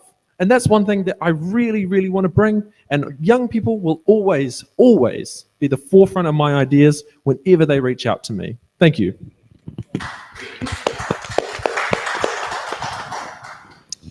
Okay. I think we're heading in the direction of closing questions, but I'd like to add a bit of a fluff question to it, and that's the reason why I call it fluff, because it's more about you rather than what you stand for. As being the owner of a coffee cart called Bean Here and has proudly put a lot of money into many hits in the Ballot shows, I'd like to sit there and ask each candidate, if you were to come to your local favourite cafe or to Bean Here, what would you order and what type of coffee would you order? Well, that's easy. If you follow me on my socials, which I think you should, Hautapu Baker, Welcome Bay Ward, you'll see that my local is the Fat Cat Cafe in Maungatapu, and I will bet you my left eyebrow that they have the best French toast in town. No, but they do, but I won't bet you my left eyebrow. Not yet anyway, unless I get elected. No, I'm kidding. But my local is the Fat Cat Cafe, and I love a triple shot Americano because I can't handle milk. You've got the dance of dairy allergy, Shane. Huh? Is it dairy allergy or you can't handle the taste? Nah, dairy allergy. Oh, join the club. Yeah. Join the club. Nice and easy. For me, just a flat white. For me, it's a long shot, Americano, whatever you want to call it, and just a splash of cream. And I pretty much do those at home. I make sure that way I know the coffee's great and it's fresh. So, yep, that's me. Yeah, I'm just going to add to what Hautapu said. Yeah, best French toast in the world. Yeah, pretty good at the Fat Cat. A bit similar as well. Yeah, I've got a dairy allergy, so I would definitely go for an almond milk mocha, large one, get me through the day. Out of an avocado. Ooh, now yeah, we can discuss that. All right. My dad's going to sit there and love you for that because when he was up in Karimaka Road, it was an avocado orchard that he was living at. Yeah. Yeah, just a flat white for me, same as Cameron. I like to keep it simple. Yeah. And quite down on the end? I don't know. We got so many, serious questions to talk about. And what's next? The ice cream flavor? No, I don't want to talk about coffee. Oh, fair enough. I think he's a tea drinker, guys. Okay, so let's get to the next part of closing statements on why the Welcome Bay voters should give you their first preference votes. Cameron, you get to go off first. Awesome. As many of you will know, and sorry, I'm going to talk to the camera for this because I want it for social media. As many of you will know, I've been campaigning very hard since the start of this year. I've spoken to thousands of residents, knocked on thousands of doors, taken countless meetings, all to prove to you I'm not just some kid that got lucky in business. I've put in the work, I see it through, and achieve what I set out to do. A vote for me is a vote for Welcome Bay Ward. I'm tired of sitting in traffic, travelling in and out of the city. I'm tired of not having sufficient amenities in our community. I'm tired of being known as the forgotten suburb of Tauranga. It is time for change. You need someone who is going to deliver for you. You need someone with actionable plans and a track record of completing them. You need someone who's going to push Welcome Bay Ward and Tauranga forward. I'm your man. When the voting ballots come out, look for my name and give me your one. If you're still not yet convinced, let's catch up in person or visit my website, CameronTemplar.com. And remember, actions over words, vote one for Templar. Thank you. You're Leo. Yep.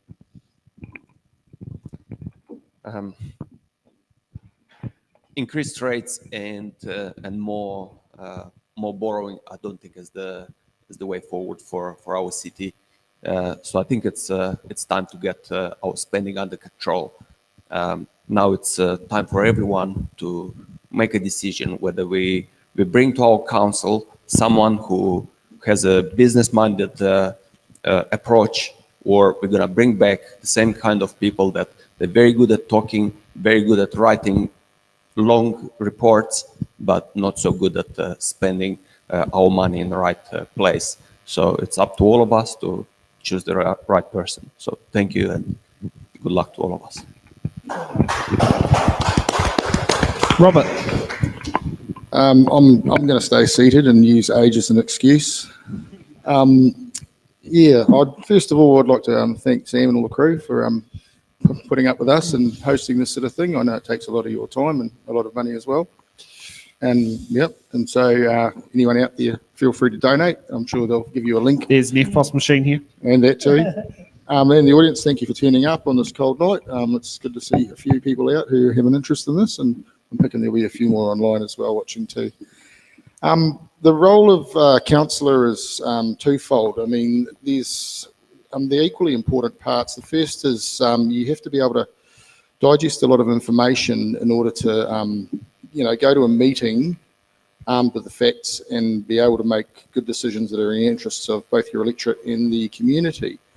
And anyone who knows me in person will know that I have this freakish ability to speed read really quickly and gather meaning from it. So I think I'll be pretty useful in that regard. The second, and this is probably, well, actually even more important, is to be a community liaison. Like you have to, the information you've absorbed, you have to be able to spread it out amongst your constituents and get them to assist you in your choices. But that information needs to be given them before the fact, unlike what's been happening for the past 4 years where stuff just happens and you either like it or you don't. So yeah, that's me. I'm on Facebook. Look up Robert Coe for Welcome Bay Wards, and as always, Coe for Council. Ka kite. Okay, Donna. Hi, my name's Donna Hanna, and while I've done a lot of work, I've also actually at the same time studied really hard. So I have worked full-time, studied full-time. I have 3 bachelor's degrees, a bachelor in business management, a bachelor in information systems, and a bachelor in psychology. My latest degree I finished 4 years ago. I'm now studying Te Reo online. I always study. I always look to see what else I can do. I'm an activist in my community. I have volunteered for St. John. I volunteered for 6 years as an emergency medical technician and qualified, supporting those people that were unwell. I am now on the area committee at St. John in Katikati, and I'm looking to start the youth brigade back up over there. I actually am advocating for Catch Caddy, if any of you know about that. They promote the festival cultures out there. We are running matariki out there. I am very strong in the community. I believe in community. I believe that the community needs to have a voice, and it's only when I go to the community and ask, what do you need? What do you want? Do I get the right answers? I'd like to be that person that can actually voice your thoughts, your ideas, and what you want. Because at the end of the day, you need a voice. And if you don't have a voice, you don't have any choice. Someone else is going to make it for you. I believe I can work well with others. I believe I can be an advocate for you, and vote for me, and I'll make sure that you have a voice at that table. And you know what? I work well with others. So there might be 10 others there, but I'm pretty sure I convince a few of them to be alongside me. So vote for me, vote for Donna. I stand for the ratepayers. I stand for accountability to make sure your spend is valued, and I stand for vital, effective viability. In other words, it has to be worth it. We shouldn't be investing in stuff that has no value to us long term. Thank you. Can my minute be that long? Just asking. Well, yeah, I noticed the timer wasn't put on so people can put their closing statements on social medias. So otherwise you won't see the clock. Oh, thank you. I appreciate that. Yeah, there wasn't a clock put in the background, so that would have, you know, I mean, Cameron mentioned about going on social media, so none of the timers were put on so that the social media will have a nice clean feed that you won't see it counting down. Yeah, hau tapu. Kia ora. Well, I think I look good on both sides, so I'm going to address the audience in the room. Leadership is two things, service and relationship centric. And those are two qualities that underpin my approach to leadership. And tonight is an example of that, because I know some of you in the room agreed with my idea of reducing the voting age to 16. But I can sit down with you, have a civil conversation because of the relationship we've built, and come to a common understanding. We're not going to agree on everything, and that's okay. But we can come to a common understanding, and you can be rest assured that I will advocate fiercely for you, me, and our wider community. I believe that I'm actually best placed to represent our ward, not only because of the skills and experience and expertise I have and the proven track record I have in getting things done, but also because the priorities that I have in my ward that you'll see in the leaflets, that you'll see online at hautapubaker.com or on Facebook at Hautapu Baker Welcome Bay Ward, that my priorities are your priorities. And I know that I'll make sure that those things come to fruition when I'm elected your councillor. Tauranga City has not seen a community-centric, future-focused, collaborative leadership in a very long time, but he is here. My main purposes are a healthy environment, thriving communities. Welcome Bay Ward, vote 1 for Hautapu Baker. Okay, Ethan. Well, I'd just like to start saying thank you all for coming. It's been an awesome night. And also to you online, thank you for joining. Yeah, a vote for me would definitely be a vote for a young voice. I don't know if this council's ever had someone under the age of 21 elected, but I'm more open to hearing if it has. I guess me being on council would mean the ability to bring in ideas, plans, perspectives, initiatives that would future-proof Tauranga City so that when you guys eventually go over the Rainbow Bridge, you don't have to worry about the welfare of your city, that you know that you've built a city, you've put in people that are able to deliver, people that are able to bring in ideas that have made this city a good place for your children, for their children, and for future people to come. I'm also on social media. You can find my Facebook on all the notice boards. You can find my Instagram and my TikTok as well. So yeah, a vote for Ethan would be a vote for a young voice. If you have any other reasons, vote Ethan for reason. Thank you. And just like I like to do at every single show, with STV, it's very important you make sure you put number 1 on the ballot paper. That's the first thing you want to do. But these elections are going to come down to second and third and fourth preference votes that are going to end up making who is the most the successful candidate get across the line. So whoever is that person on the final iteration of the votes will have at least 50% of the vote plus 1. So when you're going through there, feel free to use this as a tool to work out how you'd like to rank your paper, who you'd like to put as number 1, and if you can't do it, who would your second, your third, your fourth, you know, because those preference votes are going to be very important in a single member ward. And that is one of my big things about with voting here. I mean, I've been I knew how to use STV before I knew there was more than one role on a council. If that's telling you something, which was back in 2010 was when I did my first local body election and learned a hell of a lot more about the councils than what there are now. And well, look what I'm doing now.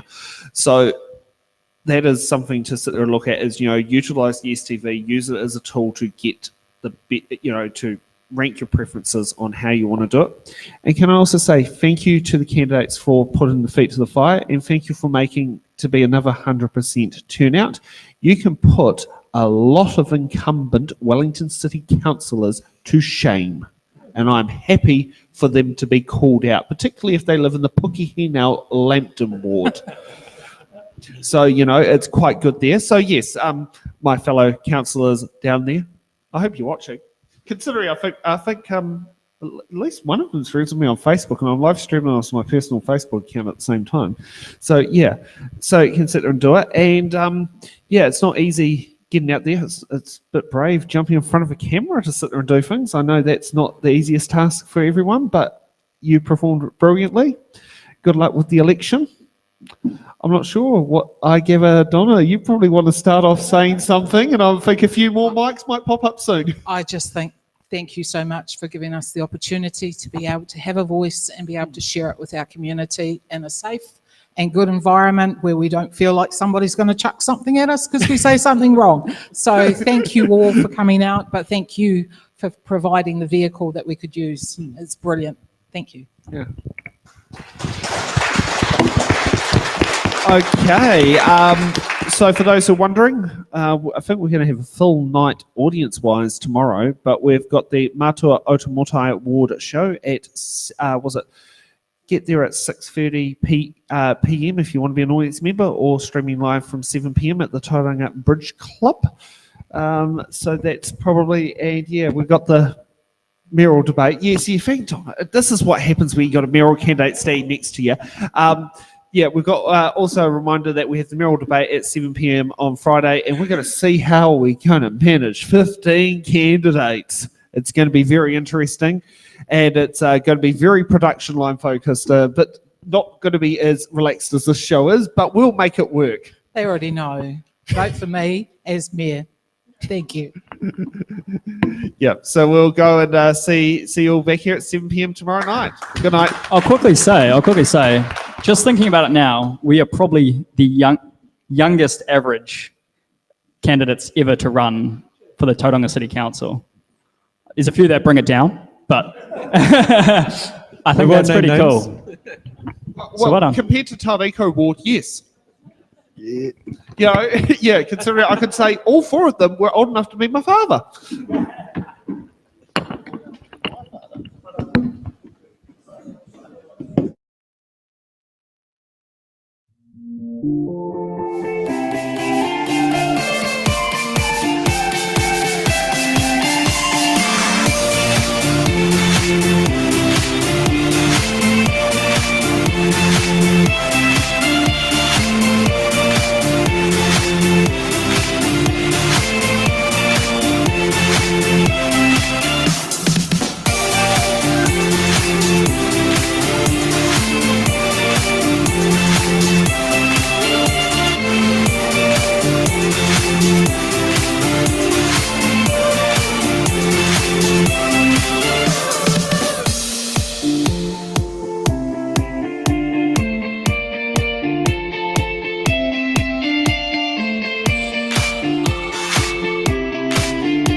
So, whakaahi a i tui tonu. Me mātina nei o ngā uihi ana, te pane e te pawaru te rawa kore. Pai mā kia mātau i tēnei pō ai. Nā te koronia. Nā te koronia. Nā te koronia. Nā rie.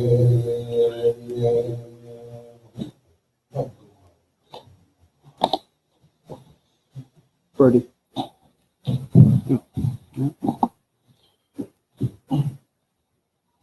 Kāti tēnā rata te katoa. E tūtau toko ke ana ngā mihi, ngā whakamuinti. I tēnei pō, no reira, ka hui atu kuni ki a koe i kaore, te kanaunga. Nau ngā mihi, te nungarawa. Ka whakamuinti ki te nungarawa. E tau iwa mai ana mana te tangi kuni a tātou i tēnei wā. O rere mihi ana. O tira, e whai whakaro ana, ki tō tātou i kingi Māori tūheitia po te tau te whiru te tuawhiti. O ia tērā, hei pauherenga waka, hei pauherenga tangata. O tira, o ia hei tohu, hei whakakotahi a tātou i iwi Māori, i tēnei wātonu. Ka mihi whārui ake, ki te whai kawe aiki, ngā nui tonu, i re hau a pai mai i te rata. O tira ka te tiro ki runga ki ngā whetū e pia tata mai ana a tatangia te ngākau ki a rātou koriru atu. I raro i tērā o ngā whetū o kurutawa i tēnei wātonu. No reira i ngā mate huhu o te wā. I tēnei wā, e mate kei wairuni a tātou i te mua no tauranga. Kei roto anō hoki i ahau, ka ngāti hei ngai te. No reira ngā mate hoki, kei te ao tā wāhi, kei te mautiro matakana, i tērā praua. Kei roto ia ngai tauiti, no reira haere atu kōrua. Pai atu kōrua i a rātou ko haere nui o i a kōrua, i te nui. Kua hohe atu nui a kōrua, no reira haere, a mui moira. Wai ho rātou ki a rātou, i hunga wairua, a hoki mai ki a tātou, a waiho tanga iho.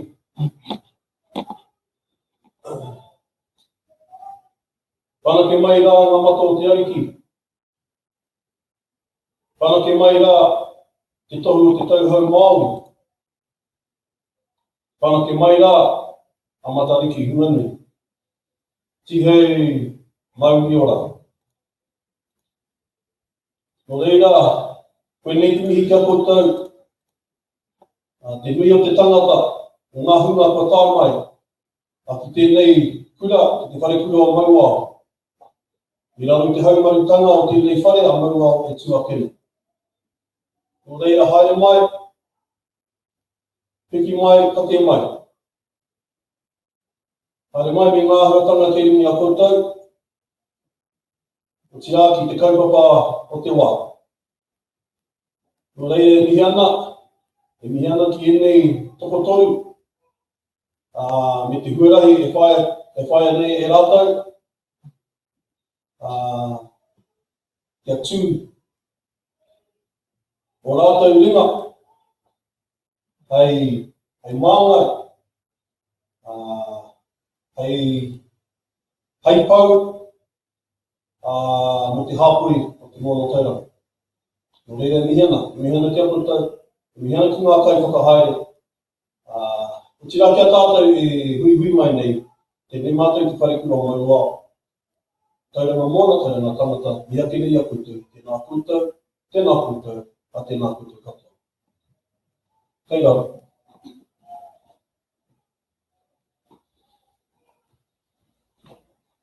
Ai. Tēnā korua, mō korua kupurawa, kupu tūwhera ai te tirimanei. O tira, tēnā tātou, ka huihui mai. A tūnanga, ai, tēnā koutou. O tira, i mātakataki mai, i mātakataki ana, i tāu pukamatoki. Tēnā koutou anō. Whānau, we are incredibly privileged, and it's our pleasure to welcome you to echo the words of welcome here to the beautiful Whare Mauao, Te Whare Koroa Mauao, at this auspicious time as the stars of Matariki rise into the sky, bearing their portents for the new year as we reflect on what has been. I'm grateful for what is and think about what it is that this next year may bring us. And we welcome our three rangatira, our three candidates to the stage today, who each have a vision for what this next year will bring, and how their may, if they're successful, will make our futures bright. As we sit here, we reflect on the fact that there is only one thing standing in the way between our three rangatira, our three candidates here, and a seat on the Tauranga City Council, and that is your vote. Cue those graphics, Stacey and Wellington.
At this time, I would like to extend our warm Ballot thanks to Tani Ririru and Mato Arataki for making a way for us to be here on this beautiful whare here at Te Whare Mauao. Tēnā kōrua, thank you for your support. We wish to acknowledge at the outset for our viewers that we're all at different places on our journey with Te Reo Māori in terms of exposure, in terms of confidence, fluency and understanding. We acknowledge that the integrity of Te Reo is crucial, it is a taonga, and it links us to stories and to knowledge which has a deep and valuable intergenerational significance. And so while we do not wish to make anyone uncomfortable or embarrassed this evening, we also acknowledge that we are striving for respect and integrity with our bill, and we will leave that to all of our audience and rangatira to manage. Tēnā koutou. At this time, I'd like to also shed a little more light, e te whānau, on the kaupapa of It's in the Ballot, which we are proud to bring you today. I'd like to acknowledge Sam Summers, who's the kai whakahaere, the chief of this operation, and his team,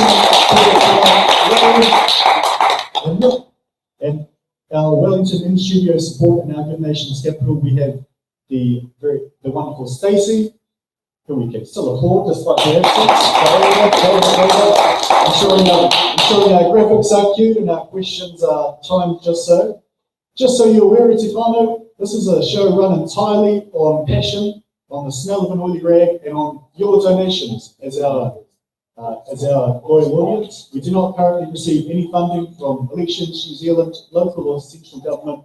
It's a project which is grassroots, and we appreciate your support. So it's in the ballot. Our mission, our kaupapa, is to drive engagement and make local body politics more interesting, so that we get more people engaged, hearing from our candidates, engaging with the kōrero, and a better result on election day. At this stage, it is my pleasure to hand over the rākau to our candidates for a short introduction and opening statement. And bear in mind, these will not be timed, but however, we do have a meeting to do too. So, I tēnei wā, kia koe, Ashley. Over to you, Ashley. Tēnā koutou, everyone. I'm not overly good at speaking in public, I suppose, but that's a skill I'm looking to develop.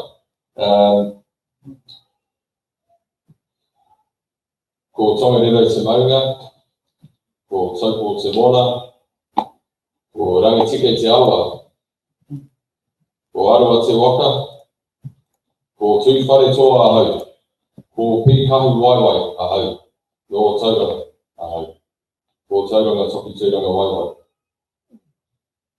I'm a lifelong resident of Tauranga. I don't whakapapa here, like a lot of Māori here. I don't whakapapa here, but this is my tūranga waiwai. And in the time that I've lived here, I've seen this city grow and expand, and at times struggle to keep up with that growth. We're at a pivotal crossroads where it's important now more than ever to ensure that we're setting up a future for our rangatahi, a future and a city that is worth leaving to them, that is future-proof and able to be built on and beautified in the ways that they see fit. Kia ora.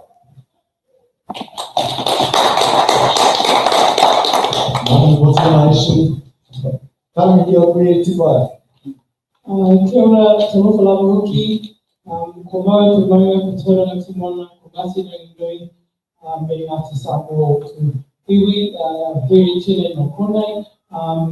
Kia ora everyone, my name is Swari Burrell, and I whakapapa to the area, and I am a homesteader in Pāpāmoa, so proudly standing in this space to represent and try to leverage the face and the value of Māori within the vision for Tauranga City. Really wonderful opportunity with the Māori board, and it's something that I'm passionate about. So yeah, good comfort.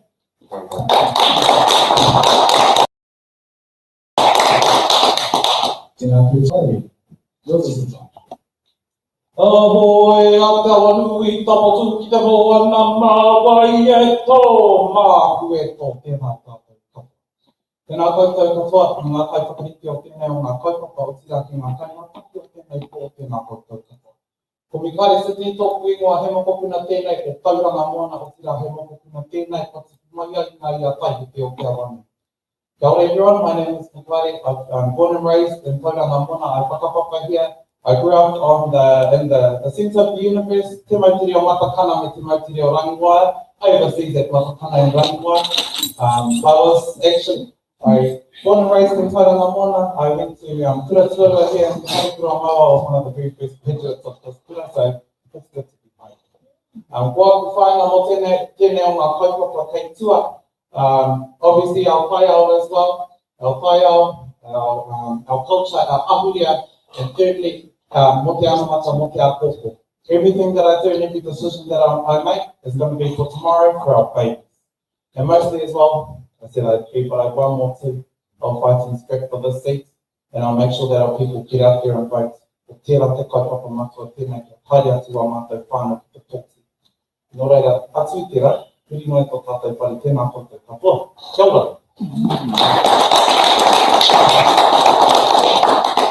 Kia ora Makai. Australia is a universe of many senses, and it is great to know from which of those that all our rangatira here originate. Tēnei wā, I'll introduce myself, I don't think feels right. Ko au e noho ake Hiruai sitting here in front of you. I te taho o tōku mama, on my mum's side. I whānau mai ia kei te Ngāti Tāngua o Fiji. She was born over in the beautiful islands of Fiji. Ka haere ia ki Te Puki, I tuku aki I tērā. She moved back home from Te Puki and grew up there. And a question I often ask myself is, why?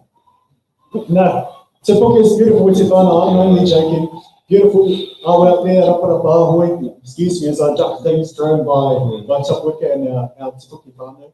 On my, it's time we took Pāpāmoa on my father's side, we find my ki Mangakino, in Tipuaki ki Tūrangi. So the old man was born in Mighty Mangakino and grew up in King Country in Tūrangi. And we find my aho, Hekone, here in Tauranga Moana was born and blessed to have been born and raised here. That's enough about me, but I'm on the map now alongside our rangatira of the night.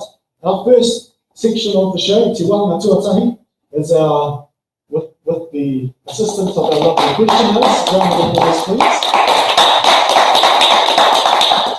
Could you briefly introduce yourself, please? Good morning. My name is Emma. I'm year 12. Thank you for your help tonight. So this section is our questions. Yeah, what? Yep. Never mind these eyebrows. I won't have to put me off again. Our first section gives the community the chance to submit questions for our rangatira to answer.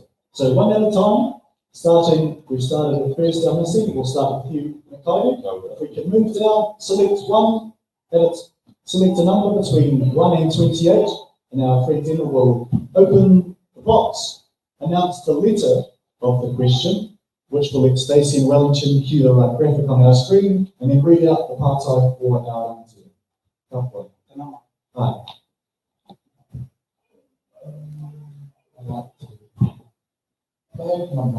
Number 7.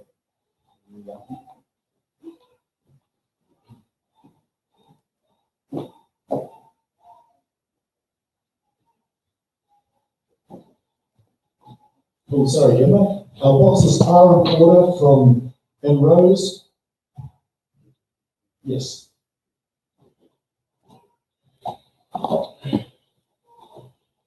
Question number 7. Letter P. Press P on the stream deck.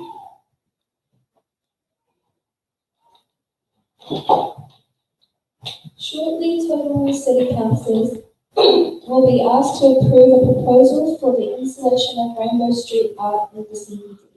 The aim of the project is to celebrate our rainbow community, acknowledge our widest diversity, and improve the vibrancy of our CBD.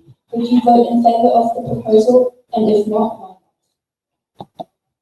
Firstly, I'm just going to say absolutely. There's been some amazing projects here at Tauranga Moana, and I'm going to start off right now. Just in the last couple of years, Te Runanga was right coming with trust. And it was pioneered by my cousin, Pāpāmoa Samuel. He pioneered the LGBTQ unit. It supports our tangata whakapāpui, mana whakapāpui, ahakoa, and as Māori mai roto i te moana, whakarongo mai, they are always still our family, still our whānau. We are all together. If this, me mai e mahi pairana o te tangata, I'm all for it. And if anyone has an issue too, well, you're messing with my cousins and my whānau too. Ahakoa, even though we are not related, we could be related, we're friends. I have a lot of dear friends too, and they works in this space. That is a pioneer for this place. My sister Raihana, she's amazing. She's a pioneer for us, and no one else has done this. ASOS, so, kia mohi o mai tātou, I'm so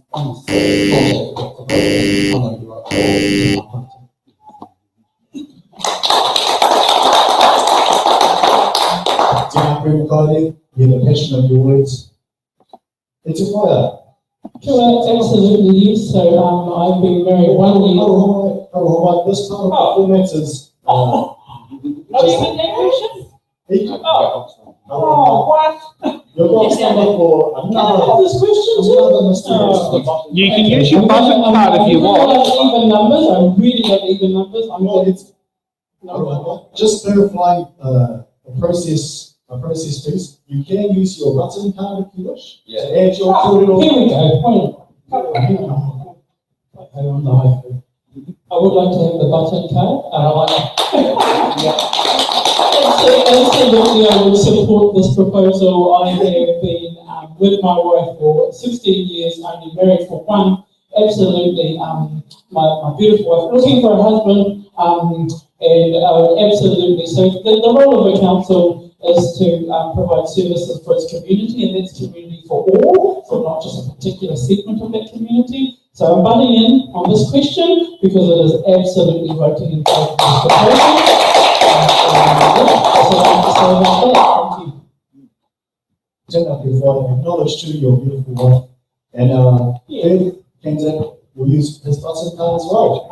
I just wanted to use my button card as well to also show support for this, because when I sit here, I don't see necessarily just the LGBTQ community as well. Like I see something that we all looked at as young people as well, and you know, like I see Pāpāmoa and Arataki, and I just, you know, these are things that are spiritual to us as Māori and Te Ao Māori, and you know, a small sign of solidarity can mean so much to communities that have been traditionally oppressed. So if this is a small thing we can do to make people feel at home here in Tauranga Moana, then that's so much, you know. What's a bit of street art on the road to make people feel at home here?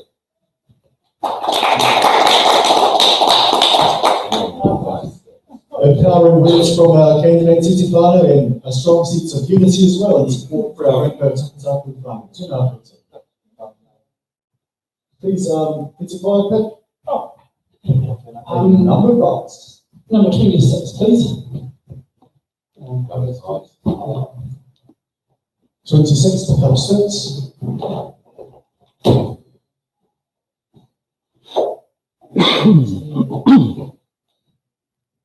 The majority of Māori in Tauranga don't have whakapapa here. How are you going to advocate for their needs and aspirations along with those of mana whenua?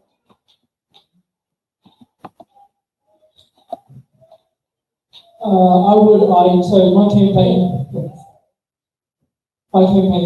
is leveraged, is anchored around 3 principles: learn, lead, and leverage. So I first learn about how those current mechanisms for engaging non-mana whenua people are, and then I would lead those opportunities to engage.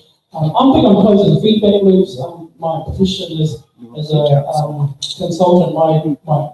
The easiest way to describe my job is I get paid to talk to people and then write up their stories. So I would be looking to close those feedback loops so those voices will be taken directly to the table, and they would be seen as complementary to the mana whenua voice or the tangata whenua voice, because in the spirit of humanity and building good societies, one voice never invalidates another. And I'd be making sure that the staff and the contractors of the Tauranga City Council would be leading that out within our communities.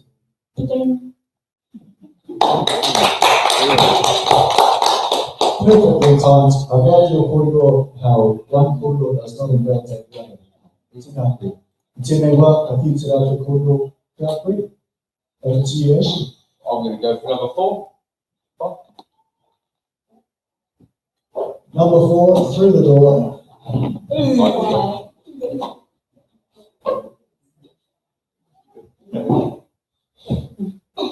was so good at bringing it on.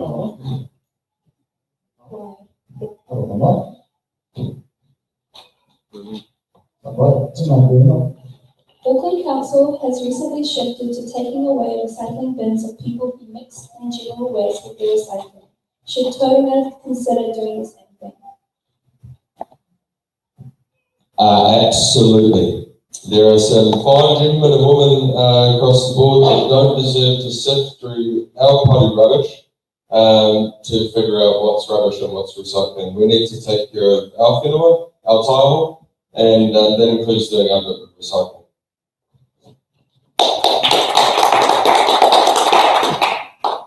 Kia ora, keep it green, as they say. Yeah.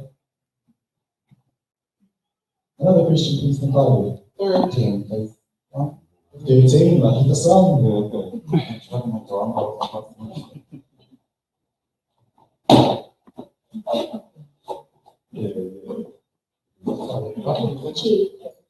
Question G, thank you. Are you prepared to support unpopular but necessary levels of rate increases in order to ensure financial viability of the council, instead of voting for lower rate increases in the interest of your own re-election prospects at the expense of future council being able to fund infrastructure, maintenance and upgrades? Well, I'm saying that every decision that I'm going to make, obviously, like I said, is all for our babies too. But as a Māori ward councillor, I'm always going to ask, how is this good for my people? How does this benefit our people? Otherwise, this is a waste of my voice and this is a waste of the seat. However, as well, I'm prepared to be that unpopular person. I wear an iwi and a hapu hat as well, and I make a lot of unpopular decisions on behalf of my iwi and my hapu. And if it means I have a short term here, well, so be it, but it's for the betterment of our people, and I make sure that our city gets back on track. Team up,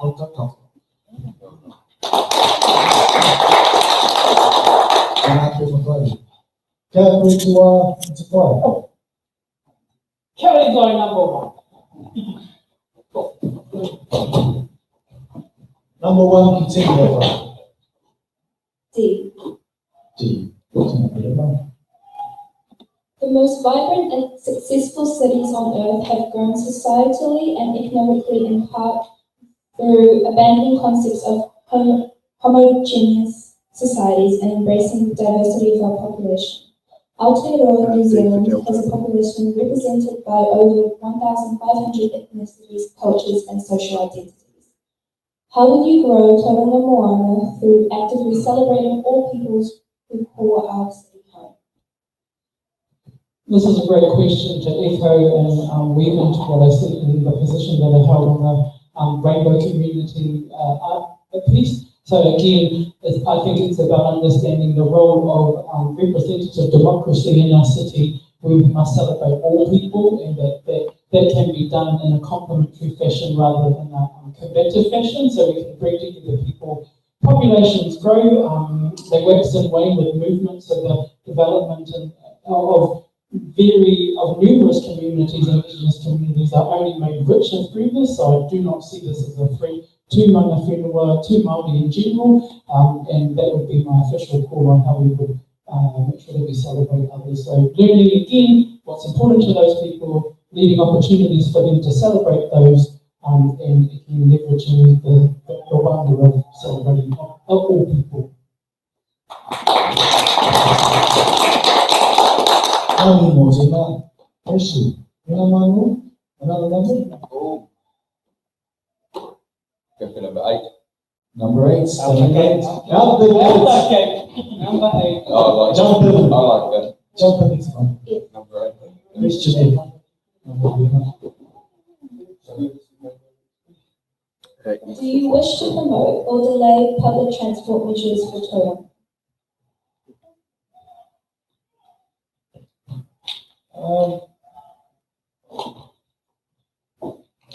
Well, I think the responsible answer to this is we need to promote multimodal transport as much as possible. However, I would note that as things become more accessible and realistic regarding reducing our travel by car, people are organically engaging in alternative modes of transport. If you have a public transport system and infrastructure that's fit for purpose and logical urban planning to reinforce it, then you immediately incentivise using it. As our satellite hubs like the lakes, like Pāpāmoa, grow, these have been quite successful in that regard because people need to travel less for the things that they need. Inversely, this will translate more as more workplaces become available closer to where we live.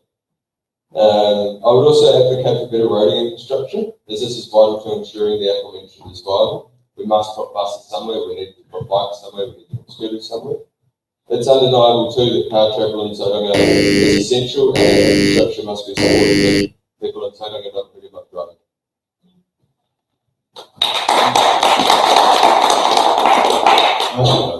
Thank you for that, Ashley. That's all right. And back to you, McLeod, please. Number 27. I was going to say straight to you. 27 straight to you. Question A. Thank you, Emma. What political party are you linked to? Oh, God. At the moment in this election? At the moment. Oh, no. For this, with my head on for TCC, I'm not linked to anyone at the moment. However, I'm linked to a movement. I'm linked to a movement called Tauranga Moana Hoki. Tauranga Moana Kōkiritia is something that all of us win together. We're all about mobilising our people. We're all about bringing our tangata whina, tangata Māori no tōnei no Tauranga Moana, ki tēnei o ngā tūranga, ki tēnei kaupapa nui. Because we're all about our representation around Tauranga Moana. We live here, we're brought up here, we're spiritually connected to this place. Ko mātou Tauranga Moana, ko Tauranga Moana, ko tātou. Tēnei rā tātou e whakatanoni ana i a Tauranga Moana, ki tēnei o ngā kaupapa. So no, not so much related to a political party for this kaupapa, but however, I'm related to a movement, and that is tangata whina, Tauranga Moana Kōkiritia. Amu mo te nā kore, thank you for that. Kia koe te wā te whare.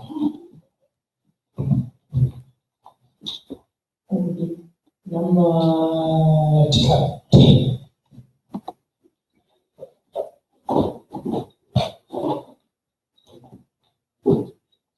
Question R. Number 10 is question R. Thank you, Emma. If you are elected as a councillor, will you declare or decelerate council spending on unwanted grand projects and concentrate on vital necessary infrastructure needs such as roads? I would like the opportunity to understand the difference between what is considered a grand project from the perspective of communities and then balance that off with the infrastructure spending. So infrastructure spending is what a council does. It's their job. They're there to spend that money that they get through that they get from central government and from our rates. So that would be my official answer.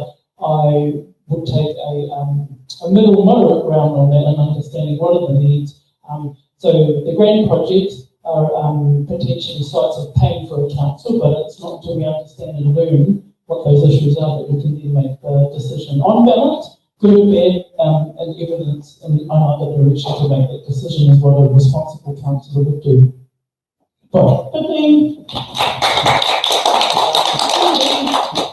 And on that number 10, over to you, Ashley. I'll take number 5, please. Number 5, let's look alive. Yeah, you're on fire, You're on fire. I do bingo against still it's fun. Yeah. Go ahead, Emma. You're beautiful. If you are elected into council, will you support the Tauranga Commissioner's strategy, direction, and long-term plan? Yes or no?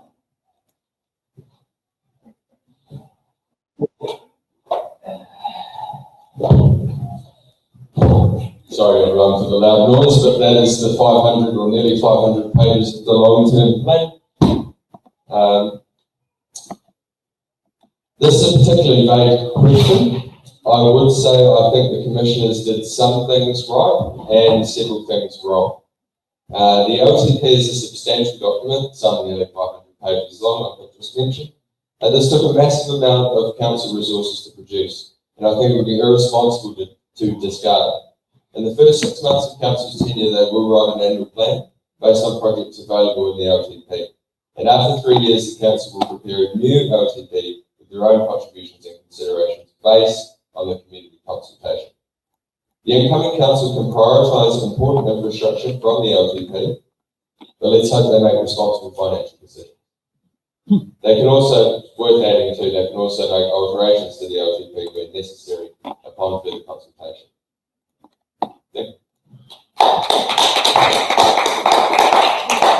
Thank you, Ashley. I think I'm the long-term reading plan just to get through that first one. Yeah. Over to you for another question, please. Invite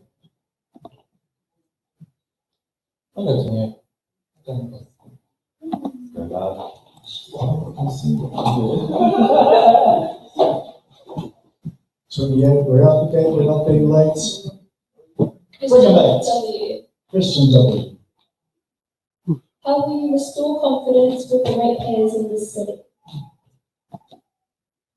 How will I restore confidence of the ratepayers in the city? Well, just like I'm across all iwi hapu and hapuri spaces too, I'm also across Tauranga Moana really as a whole and a lot of community spaces, especially in Te Papa as well.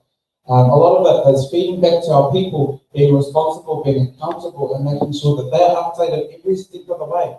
I can say that with bated breath too, but that is just something that's one of my strengths, is getting out there to inform our people and making sure that our people, especially our ratepayers, because our rates are pretty high at the moment, are not left in the dark too. I want to make sure that everyone here, everyone in Tauranga comes with me, walks with me, as my mission is to not leave anyone behind. Ahakoa Owai, ahakoa Nohea, ahakoa whatever kaupapa that you represent, will not get left behind. Tēnā koutou.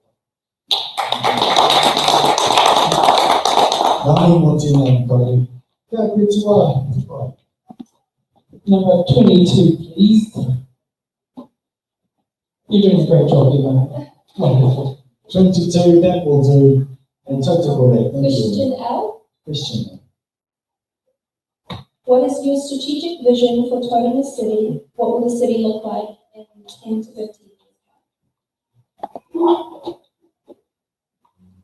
Tauranga remains a key economic hub for the country overall. I would like Tauranga to celebrate its other strengths in terms of diversity, in terms of leadership.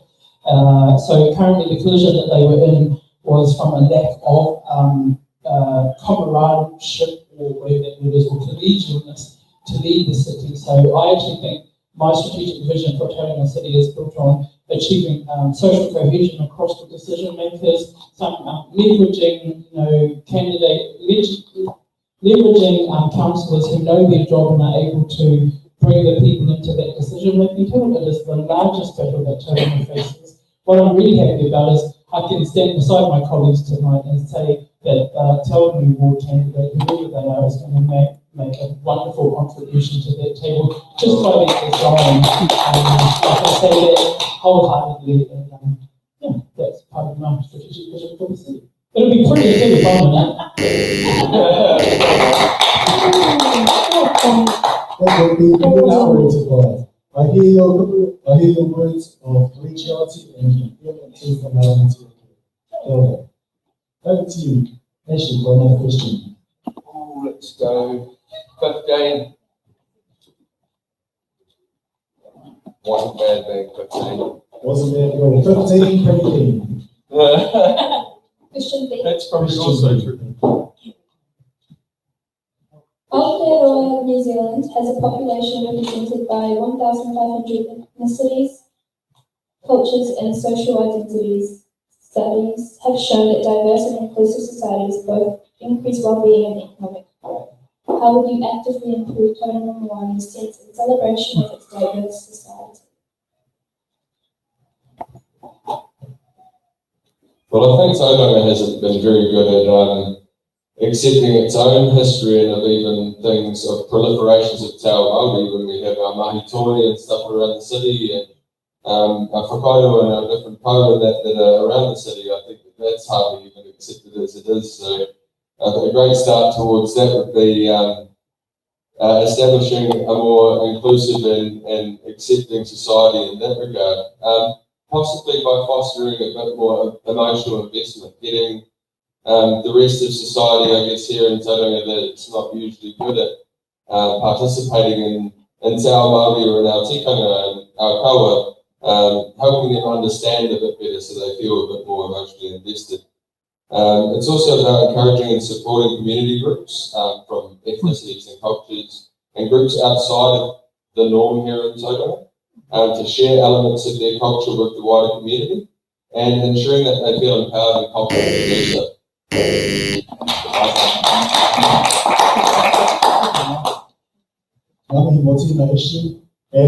As we're speaking, share this time together, we are of course on the eve of the commemoration of the Battle of Tirana taking place tomorrow. So, I give that appreciation for the slaughter at Tirana indeed. And if you're interested in learning more about Te Whānau, you can navigate to the Facebook page of Te Runanga o Ngāti Ranginui Iwi, and there you'll find Hānau notice that will enlighten you as to what will take place tomorrow.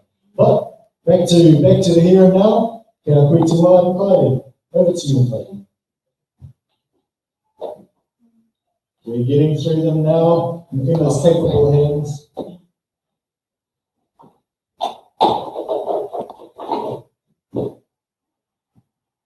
H. Letter H. Do you support the proposed CBD stadium? Short answer, sorry, Carl. We have so many more things that I want to see established here in Tauranga. And we've got we've got some that are already established at the moment. And I know there are big projects already that are currently circulating when it comes to sports.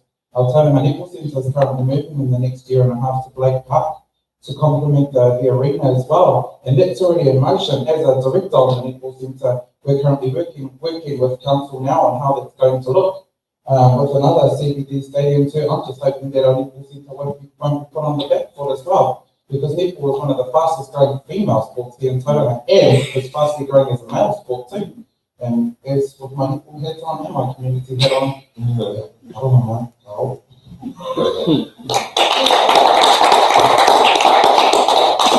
Thank you for that, everybody. Yes, I can attest to the popularity and the challenge of netball, having joined our work squad. Not quite. Haven't had the pleasure of facing off against you, everybody, and I think I would be rather fond of that. Over to you, it's another number, please. Select us a lot. My favourite number, Michael Jordan, box number 23. I'd just like to echo it's a no please for the statement. No please. AB. Thank you. What are your plans for implementing sustainable practices and green initiatives in our area?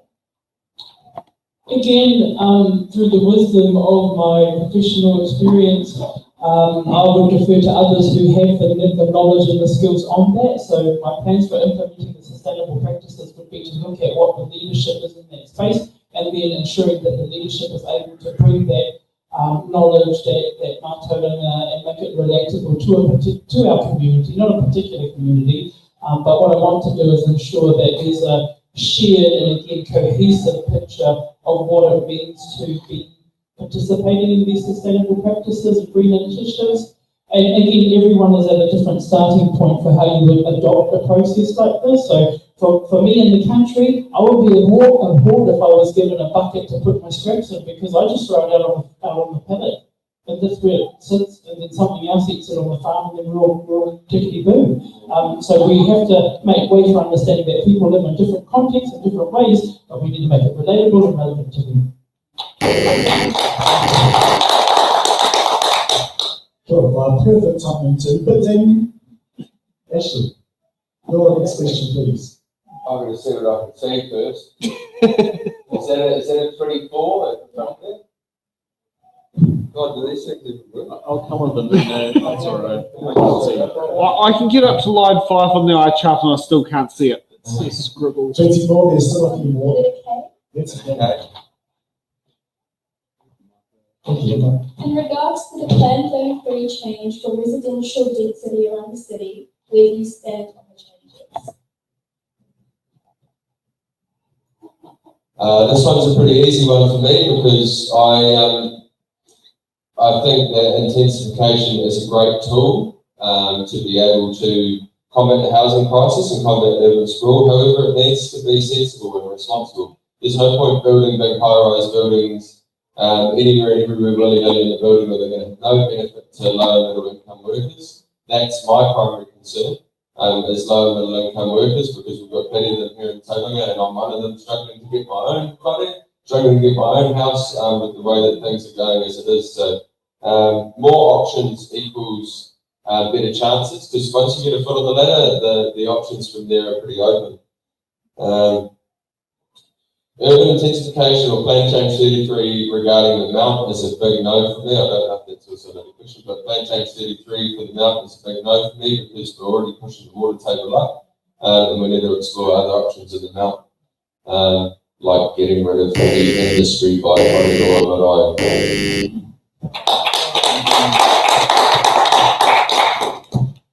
Thank you for that, all for clearing the air. Yep. Over to you for another question about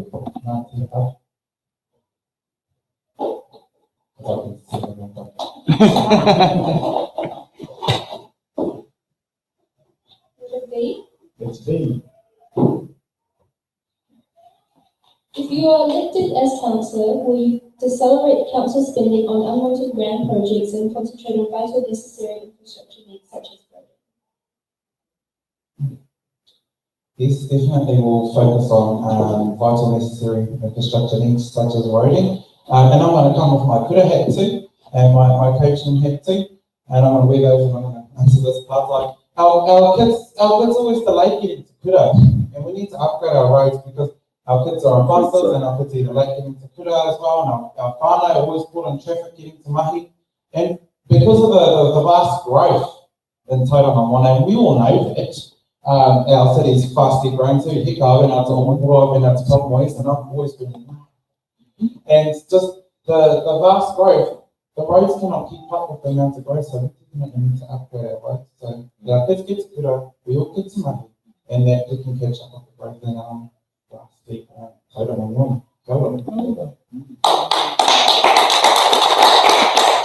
Kia ora, mō tēnā. Moving right along. Nice way. Number 20. Number 20. 20 never empty. Sounds good. You. Tauranga has a housing crisis with local and national entities wanting to unlock Māori land for development. How will you support Māori landowners who want to do this? So last week I attended the Arataki Housing Conference in Tauranga at the Cargo Shed, and I learned the current tensions and harmonies within the housing development concept for and directly about Māori land.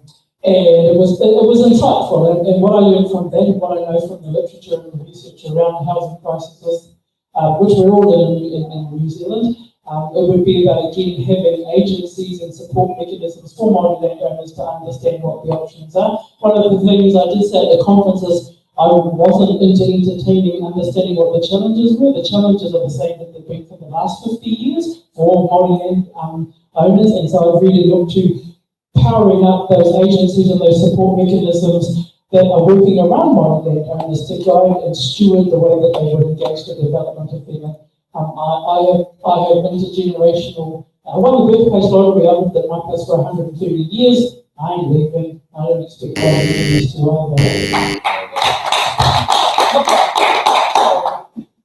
You're from the heartlands of Pūtaka, Pāpāmoa, Ngā over to you, Hoa Ashley. We're getting down to the now. What's your? I think I said 23. I'll just take whatever's at the front to your selection. I'll go for it.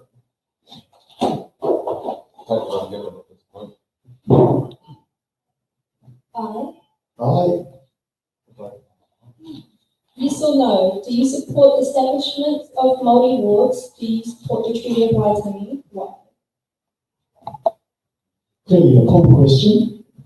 Let's hear your answer, What an excellent question. I absolutely support the establishment of Māori wards. I believe that it's an extra vehicle for considerations for mana whenua, because as long as you've got a seat with tangata whenua, there's going to be consideration for mana whenua. Because the earlier question asked too about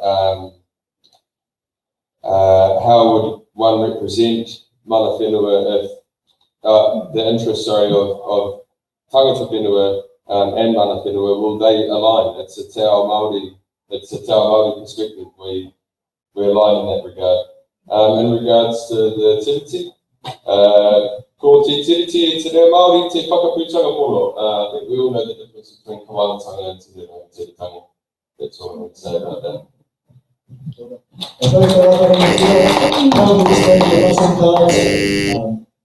I think I saw yours.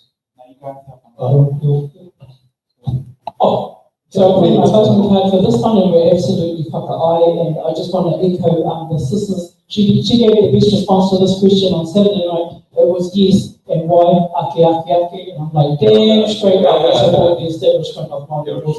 I support it from a place of understanding and acknowledge that it is one mechanism for building Māori civic consciousness around the importance of participating in local and central elections. So I don't see it as the only action that we can do to lift Māori participation in these tables, but I absolutely support the Treaty of Waitangi in the context of decision making across and within a city's action. So again, you have to understand what the role of a council table does and that it makes decisions. So it comes across a set of problems, or it comes across a set of priorities, and then it has to make a deliberate and direct decision about where it faces its energy. And I would absolutely, in the role of Te Awanui, make sure that Māori were partnered with that vision for the city. Kia ora.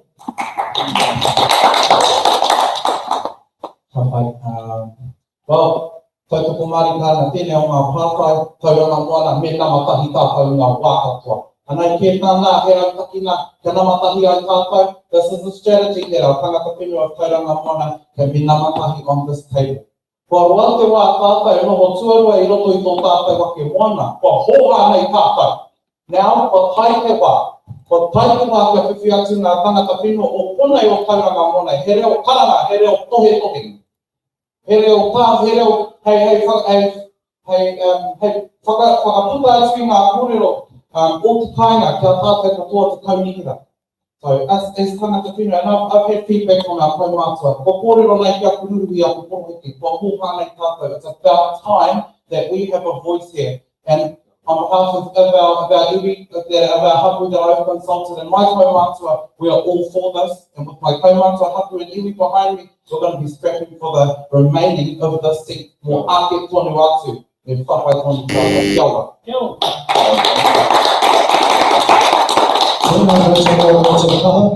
If we didn't have to fund them ourselves, I would say let's make this a mic drop moment. Moving right along to our next question box selection, please. Back again, number two.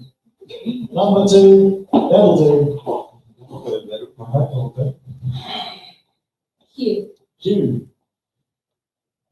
What qualifications do you hold that would qualify you for councillor, and what skills have you got that ensure you will perform well as a councillor? Qualifications, well, all my qualifications, unfortunately, are in Te Reo Māori.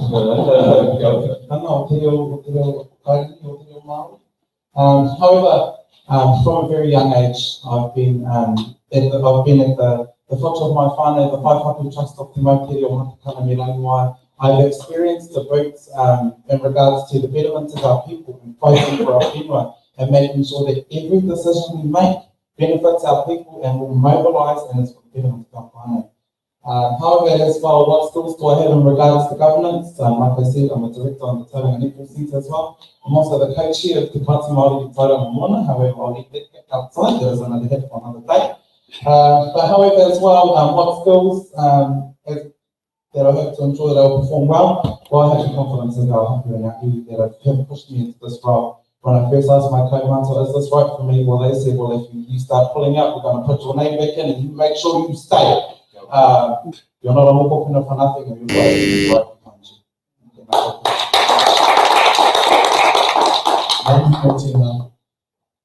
Another question, please. Oh, sorry. Getting down to you now. Box number 12. Yes. 12. AA.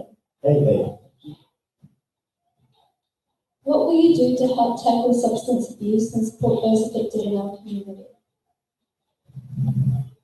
In my day job as a research and evaluation consultant, I work in this space specifically and am tasked with collecting the voice of people who use services like this and then compiling a report about what the outcomes or the impact of those services have been. So I intend to help where I can, and again, leaning on my campaign principles of learning, leading and leveraging. We would need to understand what those support systems are. There are agencies and organisations in Tauranga who are working their guts out to support people who need this help in our community, and I would be 100% beside learning what they need and then how we can support those. It's also really important in this space where you are helping those who are often disaffiliated from societies in their own communities, even in their whānau, that we take a really broad, open understanding of how we do support them and leave trying to come up with the solutions yourself. So really being client-led and farmer-led with that solution. Tēnā koe whaia. Ashley, you pledge your button. Kura last part. I'm going to have to try to get through this one without crying because this is one that's a little bit close to my own self. I've been to a lot of these that's in the ballot so far, and I've heard many prospective candidates say that this isn't within the capacity of their role as a councillor. I strongly suspect none of them have ever been or been close to someone in the grips of addiction. But I think in Te Ao Māori we share a thoroughly different view. I know in my whare growing up that if anyone on our street or the one connected to it needed anything, they could ask any time. We just looked out for each other like that. Having come from the depths of substance abuse and crime myself, I know the true value of whanaungatanga and the saving power of Arawha.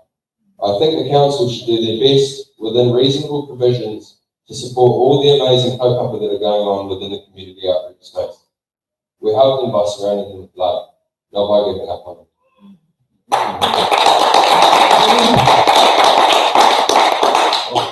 Tēnā koe te rangatira. Appreciate your strength, your vulnerability, and I echo that and extend our thoughts and our hearts to all those in the grips of addiction. And there are services out there waiting, like our rangatira has said, with Arawha, with non-judgmental care, ready to walk with you on that journey. Our people, it's our problem. You know? Kia ora, we can take a sense of ownership, and I hear that in your words, your Lord. Tēnei wā, ka whiti rātou kōrero kia koe makaere. Over to you for another question, another box. I feel like I can't stay 25 and not top 5.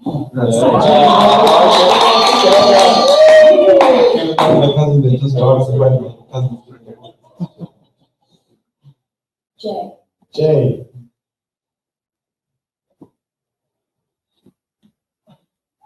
Given the well-established evidence globally and within New Zealand that congestion is increased when more and bigger roads are built, and also that congestion is bad for the economy, including wages, and what policies would you support to improve mobility of residents around Tauranga City? Policies, I suppose, are looking to better supporting our tangata whaiora. So everything was all inclusive so they can get to places where obviously I know that are still able to get or are able to get to. Obviously as well, like I said before, I'd be keen to add going staunch advocate for making sure our roads are improved and our roads are built and completed so our kids can get to kura and we can all get to mahi. As well, obviously congestion is bad for the community, it's bad for the economy, getting to mahi late, that's time on the clock late, so I'm all for this and I'm all about improving the mobility of residents around Tauranga City, but I'm also passionate about making sure that we're all inclusive and everyone gets to where they need to be on time.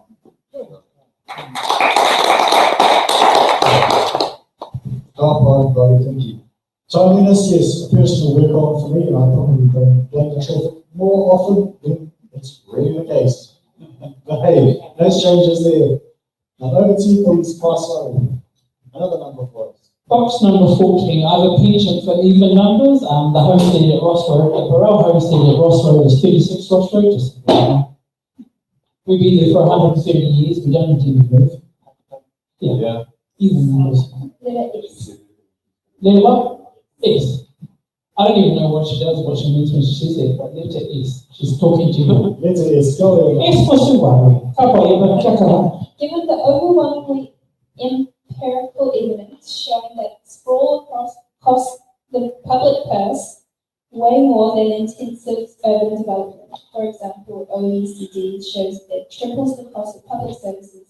Will you agree to contain the city boundaries as they are encouraging the city to go up instead of down?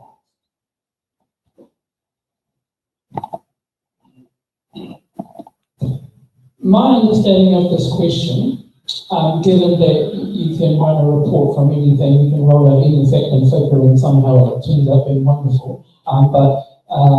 My understanding of this question is, do I agree to go up? I absolutely agree to go up where there are provisions for going up. So in Pāpāmoa, where I live, where I whakapapa to, I don't need to go up because I've got farmland either side with me. So I believed in taking a deliberate but informed approach to how we develop the city. That should be left to people around the smart growth strategy. That should be left to urban task force. That should be left to the people who know what that ish is about. And again, calling on the role of what a councillor does and how they do that, it's really important to understand. It's not my job to get into the minutiae or the details of how the city's decisions are made, so I don't affect operations. My job, alongside the other 9 homies, is to steward good decision making for the city. Bye-bye. Thank you for that, Vice. Another number, please. I've got to get up and look this one. Box number 6, because it's the closest. Yeah, someone. Number 6, Vice. Yes. Yes.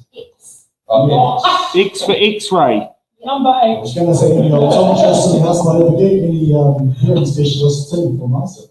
Do you support funding the Civic Centre by the way of ratepayers' levies and sales of assets? No, I absolutely do not, because there are a few council assets that are really worth selling. I think we should fund Te Arataki o Te Papa in stages, as we can afford to, or look into leveraging central government funding through the Regional Infrastructure Fund, the Vision Mā Tauranga Fund, or public-private partnership.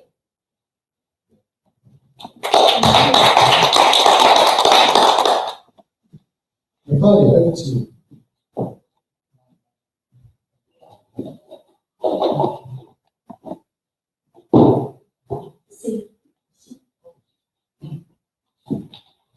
In recent years, violence directed towards Aotearoa, in this case Tauranga Moana's LGBTQI community, has increased, most notably with the destruction of our community's Rainbow Youth Facility and an attack. How will you create a Tauranga Moana that actively promotes an appreciation for our diverse communities? Tauranga. The word tauranga, safe anchorage. Ka whakatairanga, ka whakarangatira I tērā ingoa nao tātou mātua tupuna. When our tupuna came over here on our canoes, this was a safe anchorage for our people. And it was a safe nesting space for Maitirangi, for Mātirangi Nui, Ngāti Pukenga, and Waipaha Tapu ka hei. Firstly, I appeal this back to, this is a place that is safe for all. Ahakoa kōwai, ahakoa nohia, no matter who you are, no matter where you are from. My mission is to create a tauranga that is a lot more safer, inclusive for all of us here. So everywhere we go, whenever we leave Tauranga, the waters of Tauranga Moana, we go out to promote that we're from Tauranga, just like me and Auntie are unapologetic Pirirako. We go out there and we tell everyone, yes, we're from Tauranga, and yes, we're from the Gold Coast of New Zealand. Our home is beautiful. Our home is safe. Tauranga Moana, safe anchorage, and that is the announcement that I want to put. This is going to be a safe place. Ahakoa Hawaii, ahakoa nohi. Ngamihi Pai, so much in the name for Vice. We've got 4 to go. Box number 18, please.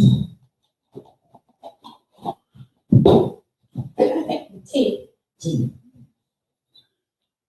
What do you see as the main difference between Māori landowners and hapu in terms of their relationship with TCC? Oh, again, whānau, you need to understand who I am and what makes me up. I'm from the hapu of Pirirako. The rako that they were clinging to, the trees that they were clinging to are in whakamārama. So I'm unapologetically I am more than, actually I'm not a landowner. I believe that the land owns me, and I have done by holding place. The difference between Māori landowners and hapu in terms of others to their relationship with TCC is we have an immutable and sustained, a long sustained history in belonging to the land. So when you're talking about development, we take it in a very different understanding. We have a very different experience with it. So But again, I give props to my tupuna Willie Corporell. He's definitely a developer, but he's not a developer like, say, the other people are who put these massive big infrastructures. But he provided a house for us that we still live in today. It is one of the oldest artifacts of the hapu of Piriaka, and I live in it. I lived it tonight to come here. So the difference between it is one is a beautiful, the other gets elected and voted out. Kapai.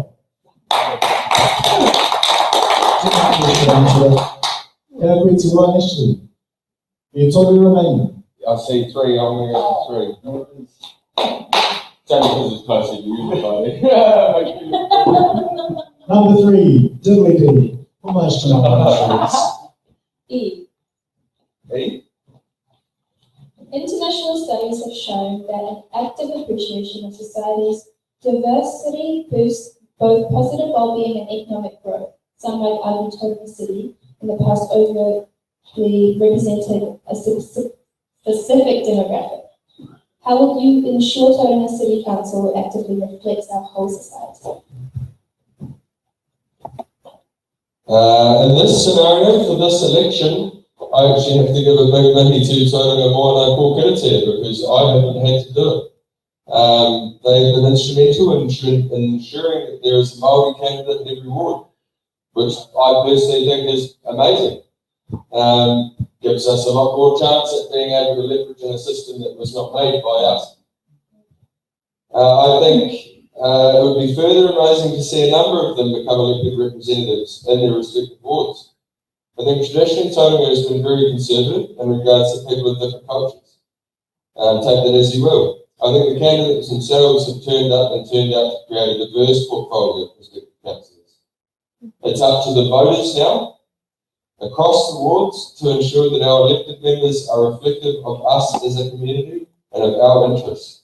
It's important to note that when we are gone, what we leave behind is inherited by our children and their children and their children and so on. It's essential that we have a strong framework to leave behind. Okay, thank you for that. Email, I'll just let you know if you want to sit down, you're more between hands, you're more than welcome to. And at this stage, Nicole, that's right. Because I'm running out of questions to button as well. How would I ensure Tauranga City Council actively reflects our whole society as well? Well, just like I suppose myself and Murray, we work in the tourism scene over the summer when we're with appreciate how we pohiri our visitors here to Tauranga Moana. Nau mai, haere mai ki tō tātou moana o Tauranga, me mau te very well on the microphone top of us.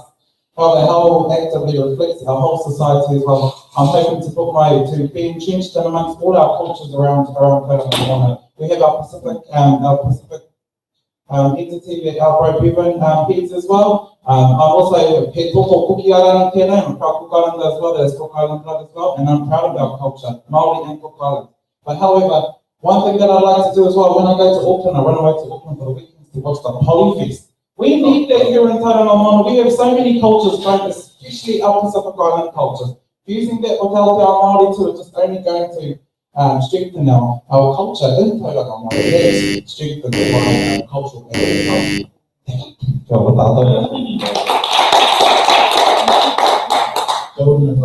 Ida, who we sit in the Great Blue Pacific. And another selection from you, please. Number 11. I have that one. Number 11, legs 11. Yeah. Roll time, sir. Alita, please. Z. How will you support mental health services for youth in our area? How will I support mental health services in our area? That's been my bread and butter for the last 6 years. I'm currently working at Pāpāmoa Charitable Trust over in Arataki, and what I want to keep on the ground and in our community about mental health, the decline of mental health in our communities, and how do we help our whānau that they need an extra hand as well. But I suppose for myself, if I'm ever to be elected too, one thing for me is I don't want to be sitting on a podium looking down at our people. I want to be walking with our people. I want to be working with our people. Tamariki, Pakeke, Kalamata, Te Katoa, Iwi, Hapu, Hapori, tribes, sub-tribes, communities. I want to be walking with our people, and I want them to feel that feel that they can trust me in order for me to support them as well. Mental health is a huge downer for us as in Aotearoa at this time. And as someone that is, I'm currently, that's my profession at the moment. E mama nei te mātou kia rātou. Engari kia koutou e mātaki nei, that need a little bit more closer for kia taha kia mai a kia manawa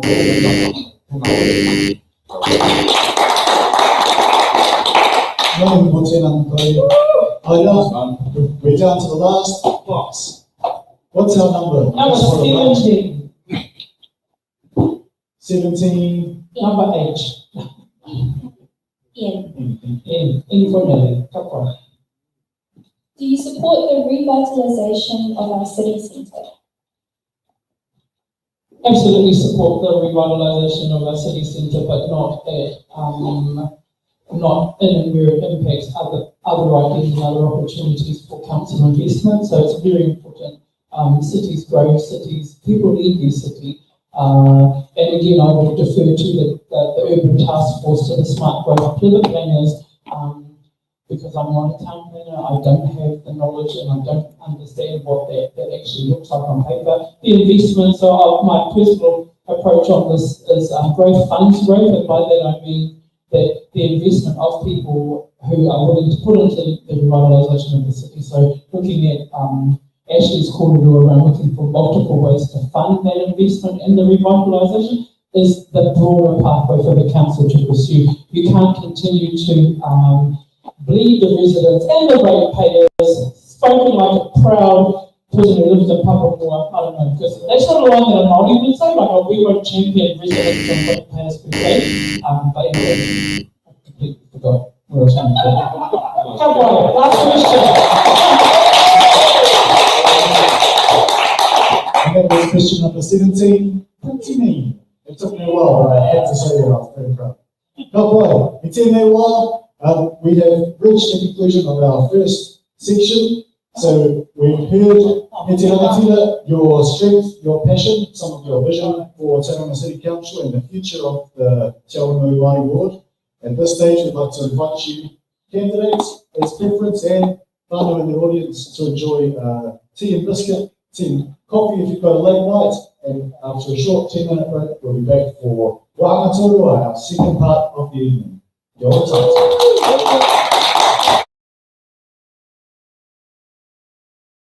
Ora, tēnā mō tātou, nau mai hoki mai, ki te tino kaupapa o te pō. It's in the ballot. Welcome back to It's in the Ballot here tonight from the beautiful whare Mauao, Te Wharekoroa Mauao. Thank you to our candidates for your answers to our question box questions. I tēnei wāna tōrua o te kaupapa nei. It's part 2 of the show now, which is our hard-hitting questions. Ego was just easy to myself into whānau. So in this format,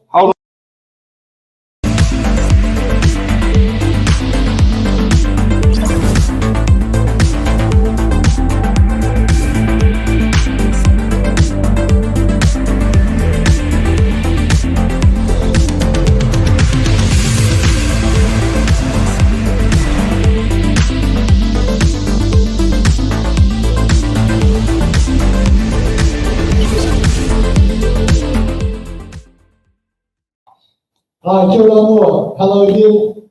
Here we are for hard-hitting questions. So in this part of the show, each of our rangatira answer each of our pātai. So, te pātai tōrua mō koutou, starting with you, e te whāia. Do you support the Tauranga City Council's long-term plan, 2024 to 2034?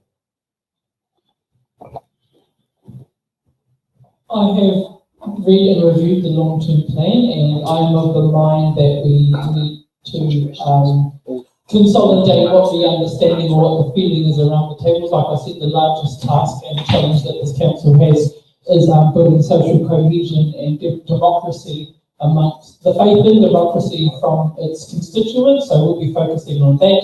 The long-term plan in and of itself, we again, and like Ashley referred to, would be about looking towards what parts of that can be activated meaningfully in the annual plan, so the work plan, digging down into that and asking the existing staff and contractors or the staff around what they see that as being. Is this the question here? Was part of the long-term plan do you think are the most challenging? No. Yes, it's meant to be. Yeah, the wrong cards are on the desk. Wrong cards. Story of my life. I did tonight, it's fine. Sorry for that, miscue. The question for you is read on the screen. Which parts of the long-term plan do you think are the most challenging for Māori residents and ratepayers?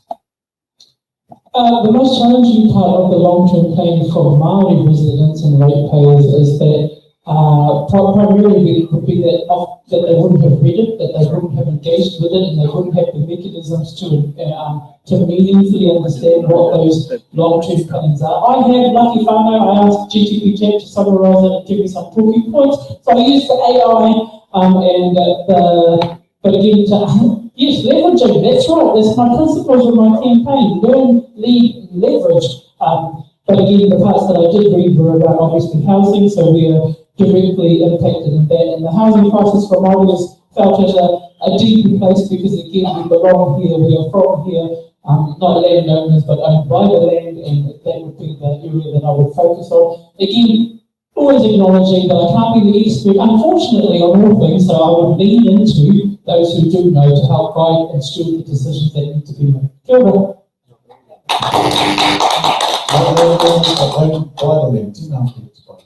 Can we hear your answer, please? Ashley? The long-term plan, well, where to begin? So, balancing urban development with the protection of significant sites and ensuring wahitapu is respected, that's probably a primary concern.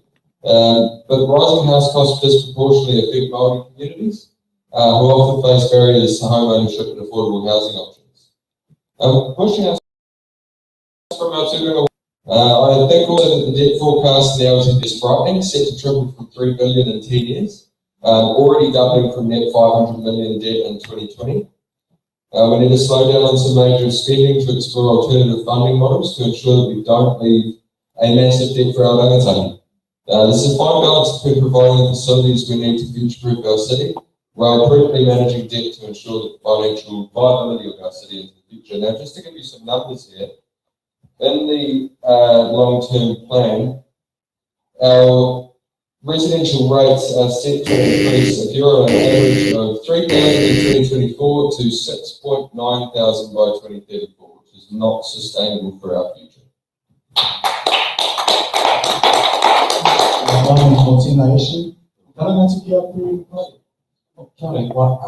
suppose it's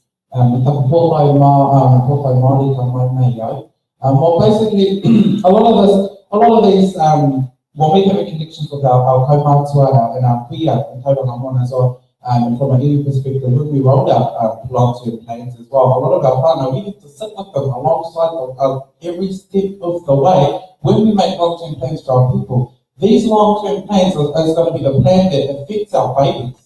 So we need our people, we need to work with our people a lot more to understand what's in this long-term plan for us. Ko tērā te take, e hohanei ana te Māori, ana te Māori, nā runga i te whakaaro. Ko tūrua tātou ki Māori ki tēnei o ngā mahere Arataki. So working with and alongside our people so they understand kia mui o ngā tahi ai tātou, hea tēnei mahere Arataki, mo te anamata me te āpopo, working with our people all the time so that they understand and that they are clear about the future of this long-term plan.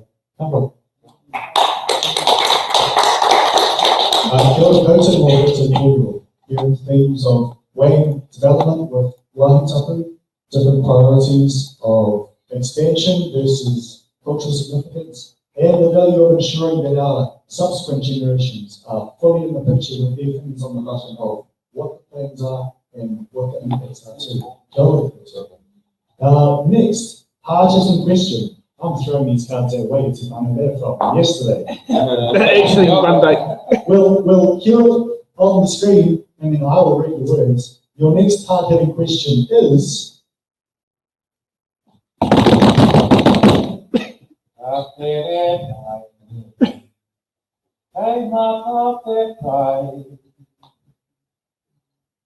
Press hard-hitting question number 2 on the string deck.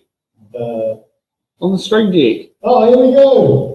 Hey, Who's first tonight is in the hot seat. How will you, your next hard-hitting question is, how will you avoid any hapu, iwi or marae, feeling like they have more or less access to you than other mana whenua groups? And for this part, I will start with you, Nicole. Just mixing it up. Alright, so most likely, he will na tēnei nā te moana mō kia Awanui. It is not something that I just woke up the next day and decided to slap on my campaign thing as well. He mana nui tērā kia whakawhirinaki ana ngā kaumātua ki tērā o te mokopuna kia arahi ngā tangata kei tua. I'm interested in Tauranga Moana. I am in amongst any hapuri spaces too, and I'm in amongst the sporting space as well. One thing for sure, like I said before, I do not want to be seen as someone that looks down at our people from a podium, but someone that walks with our people, sits with our people, listens with our people. I do not ever want to be that councillor that does not show up and as a teko here on Tauranga City Council. I want to be known as a kaumihira, o te rau, he mokopuna tēnei ka mahi a te mahi, he paina mo te iwi, doing the mahi for the betterment of the iwi. Kia ora.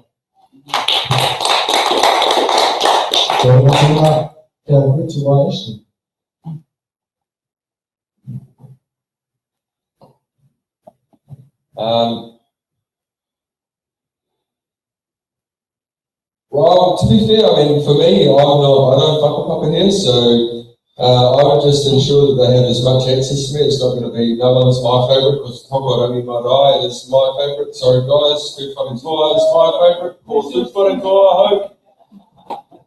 I've enjoyed working on many of the marae in my more mischievous days when I was involved in some voluntary work that was not so voluntary. Working on different marae around Arataki here.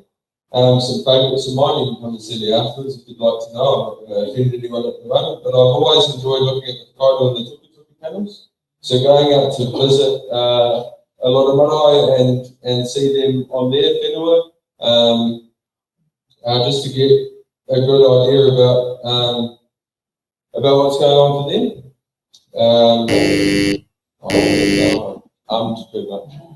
Too much. I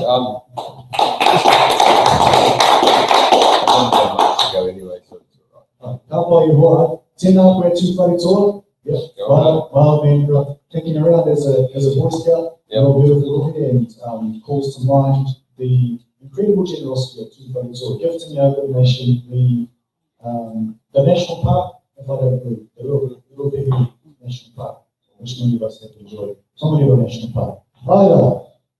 Sorry. I'd like to echo the sentiments that I shared before in the first section. So, as someone who collects human voices or people's stories for a living and then compiles them in a report, one voice is never meant to be placed combatively next to another. They are complementary narratives of a wider story. I'd also like to add, since it's topical, being Pride Week this week in the colours of the rainbow. So now my favourite colour is blue, navy blue. I always joke too. Blue, I say blue is my favourite colour because it matches my eyes. I don't need blue ones, I have beautiful brown eyes. But blue wouldn't be blue without all the other colours, and so I really want to acknowledge that that's the way that you were folded in a community, how you create a sense of belonging and connection. And Māori naturally do that. So, and just like Ashley did, he demonstrated it tonight. He knows he's not pretty darko, poor him. But he acknowledges that, and so I wouldn't avoid it, I'd embrace it, and I'm not afraid of it. Kia ora.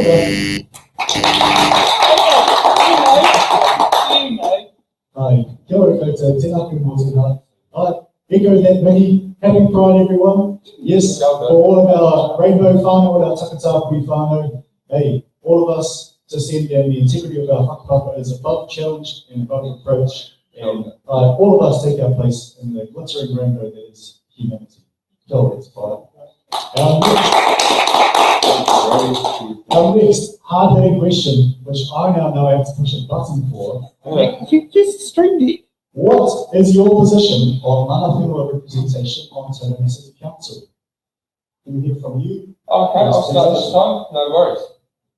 I personally am of the belief that one Māori seat is not enough for representation of mana whenua, because we've got maybe 17, I believe. Yeah, one Māori seat's not enough for fair iwi and hapu representation. However, what I believe it does is by having a Māori seat at all is that it guarantees that there's an access pathway for the voice of mana whenua at the council table. It also guarantees that democratic vehicles like committees can be formed with the right people who are voices for their communities, and their views and feelings will be taken into consideration. A Māori seat effectively means that there will be an unapologetic Māori voice on our council, fighting for mana whenua, fighting for our tikanga, and holding up te ao Māori. That's all. Tēnā koutou tēnā. When I think of mana whenua kei Tauranga Moana, ngā tirangi nui, ngā tirangi, ngā tutukenga, me waitaka hoki, kia ora. Vice your answer please. I'm just going to acknowledge the abysmal failure of the Westminster model to understand the way that representation occurs for mana whenua on the council system, and just put the locus and the focus right there. So for me personally, so I am the deputy chair of the Ngāti Nui Peeps. I'm Charlie Rahiri's sidekick is what I call myself. Charlie.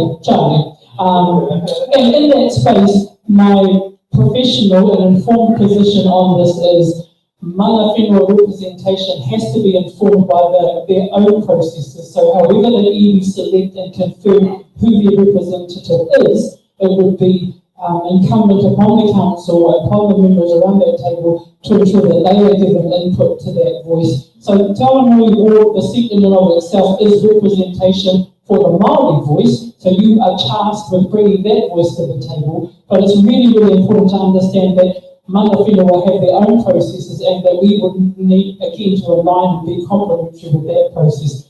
I'm a stickler for process and following things around too, so once the council knows how representation is mandated by the iwi, then they can work from there and ensure that the best decision is reached. Yeah, cool.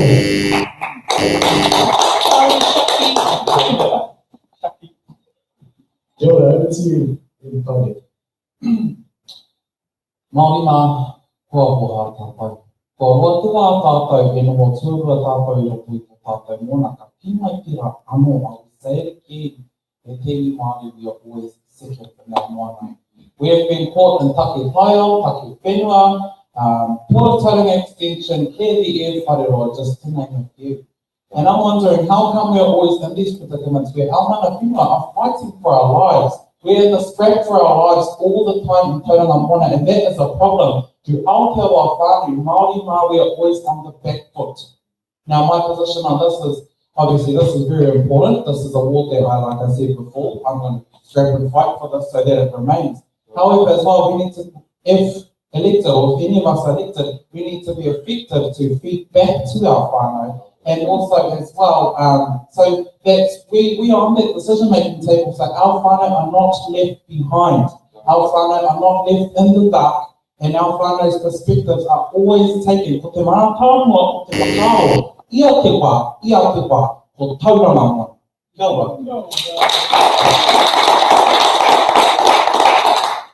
Tēnā koutou mō koutou, taha mō koutou, moi mai ara, right, acknowledging that this time, the taumaha, the challenge, the heaviness, up and down our good nation is being felt heavily by mana whenua, and acknowledging too the very recent and nation-leading efforts of Māori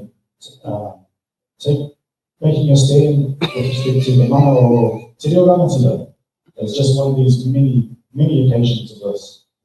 Moving on to hard-hitting question. No, that's it. You've done 3 of them. We've done 3 hard-hitting questions, Itikano. That's as many hits as we can handle. Should we just say, Stacey even managed to put her own message across the screen that no one actually noticed except probably for me and the audience watching online, but literally mentioned she's stuck in the same position. If she was in your boat, she's stuck in the same position she was at last election, was that she, like, so where do I put my 1, 2 and 3? Because you're great. So resounding praise of all right from Stacey, our in-studio support down in our nation's capital, Porneke, Wellington. So that concludes Wahanga Tuarua, our second section of today's session. Twist your tongues on that. And I'd love to invite our rangatira to now conclude with some closing statements. Would anyone like to go first? No problem.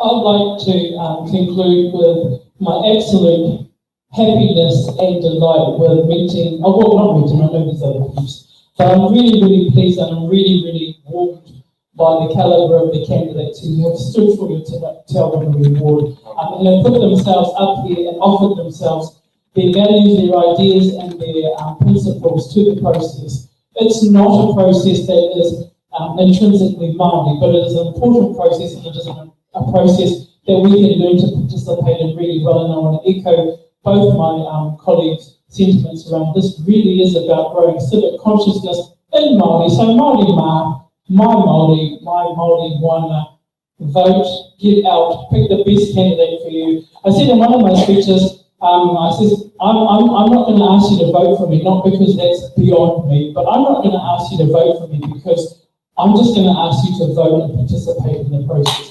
What you have to do is have to decide who is the better candidate, who has the muscle and who has the tenacity to bring your perspective to the table and the skill set. Because one of the other reasons why that table crashed and burned is beyond not being able to get their collegiality together, they obviously didn't have the smarts to run a city either. I do, and I'm willing to do that for Māori, for all Māori, for the betterment of all of Tauranga. Kia ora. I want to talk about it, but I'm beautiful to hear. Ashley, your closing statement, please. After meeting my fellow candidates, I've never been so sure that Te Awanui, regardless of the outcome of this election, is going to be in more than capable hands. I'm looking for your vote still because shameless. I think I've got the Tauranga, the skills and the ability to deliver at the council table. I know I work great alongside any team that's prepared to put the best interests of Tauranga first. I'll be a staunch advocate for the community, and it's time our local government started to reflect the voice of the community. This is your voice, and this is our future we're shaping here. One of the three of us here today will be your Te Awanui councillor. That is a fact. I'd love for it to be me, but I'm confident it'll be okay if it's not. I'm more than confident. For me, my election journey has been about confronting my past, telling my story and embracing a better future. I truly hope Tauranga can do the same, because we need to more than ever. That we need to be able to move forward. I wanted to end with a little karakia. I know it's a little ludicrous, probably you haven't had yours yet, but this one is special to me in this space because it means so much towards what we're trying to achieve. So Pauhihini, Paugaroa, Pau o te whakaro, Pau o te tangata, Pau o te aroha, te Pau e here nei a tātou, Mauri ora ki a tātou. Haumi e, hui e, tai e. Tēnā koe ora, Mauri ora ki a koe. This one's a link to your vulnerability and the strength in your sharing in your campaign so far. Some of your media appearances really been role modeling and inspiring for many of our own watching your campaign. Tēnā koe. At this time, pass back to you, Polly, for your closing statements. Ka te akira ka hoki nei au ki te taira. Kei tauranga rā ko mai te rangi, ko ngā tirangi nui, ko ngā tikukinga, ara, waitaha tapu ka hai. Ko ngā kāpaka oranga paura, mai pare roa ki mai ngā tapu kitanoa ki te rega atu kāhia. Tauranga moana, tauranga tangata, kōrau ki tahi e. Ka te akira tā, ka tika kamihi ki ngā kaipakahiti o tēnei o ngā kaupapa, mai kore ake ko kautau, mai kore ake ko tātou nei ngā kanohi ora o te Awanui, e whanatua nei te ara, e whakauti nei ngā pāpau, ki roto i ngā pauaka, me te puru katika ki roto i tēnei kaupapa, tēnei timi kia koutou. Ki tō tātou hāpuri o tira tō tātou moana o Tauranga, tēnei timi, ki te taha kaupapa i o mātou, ki toko tōnu paku, e noho ana ki te tūru, wera i tēnei kami. Ka huri au te kapuri au wau ke te whānau, ana I rātou moko puna o te moana.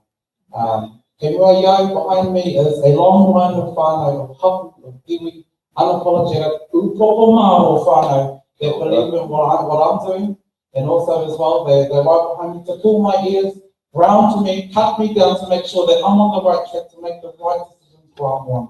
And I'll just go back to, ko te mātanua nei o haku tū, ko te a popo ko ana matake, as our babies.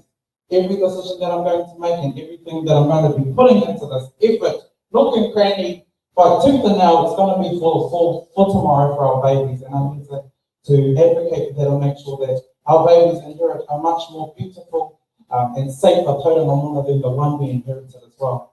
Engari rā tauranga moana o te rā te hunga e whakarongo ana ki runga I te karere rā. Ko te mātāngua o tēnei kia haere koutou ki te pōti. Go and vote. It is that damn important. If we want to hold on to this seat for years and years to come, you must go out and cast your votes. We're not going to be the mockery that has low voter turnout in Tauranga Moana, Oti rā Iapeo or Whānui. This is a Māori board that is going to be in power for 4 years. And as much as I wanted to talk my kōrero as well about why I'm so amazing as well, and I know my beautiful friends here are going to have spoken their truth tonight as well. Go out and vote. Do it for your babies and make those more popular decisions for the betterment of tomorrow. Engari rā hati ka kamihi ana ki enei o ngā tipura. Moa koutou mai ki te tū, moa koutou tū pakari tū. Tēhi te wana, kora karangona. I can hear it and I'm glad that I'm surrounded by awesome people in Tauranga Moana that live and breathe in our moana and share the same aloha and love we have for our home that is Tauranga Moana. Tēnei kamihi. Marunga I tērā, I did get a nod from to close us off. Marunga I te karaki ai tēnei pō, engari rā kamihi ana ka tātou. Ko te mea me ko tai mai tautupuna I tēnei paipapa, marunga I tēnā kia rino I tātou. Ka whakairi au te topu ki whakawāpea ai te ara kia tūru ki whakatahai, kia tūru ki whakatahai, hau e, hui e, tai e. Tēnā koutou ka kua pōmari e.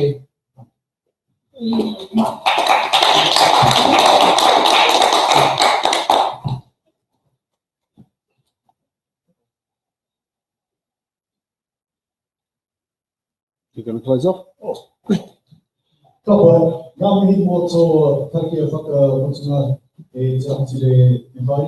Engari, ngā rangatire toru, ka nui tini mō koutou tainga mai, wāni nui a tātou. Thank you, e rangatira, these candidates for coming tonight to be with us and share your strength, your passion, your vision for the future of Tauranga Moana and the Tauranga City Council Te Awanui Māori Ward.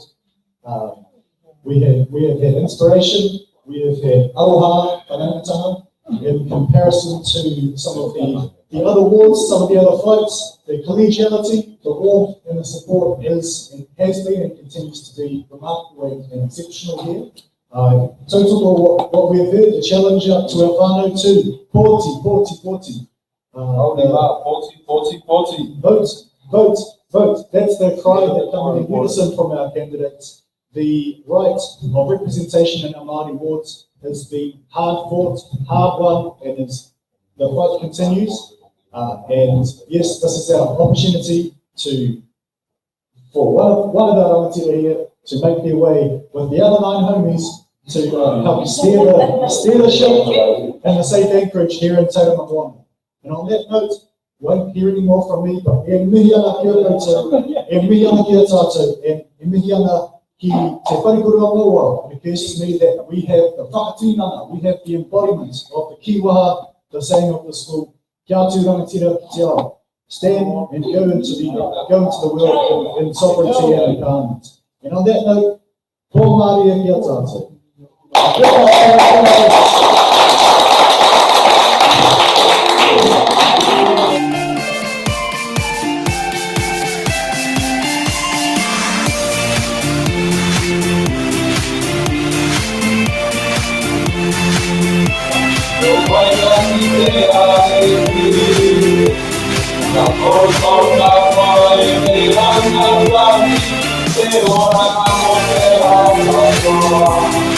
Because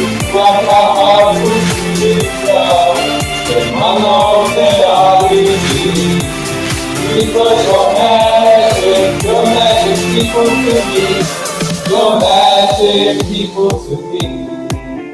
Hold your head up high, let your voices fly. I'm proud to be mommy. Because you're magic people to me, you're magic people to me. Hold your head up high, let your voices fly. I'm proud to be mommy. I'm proud to be mommy. Too funny!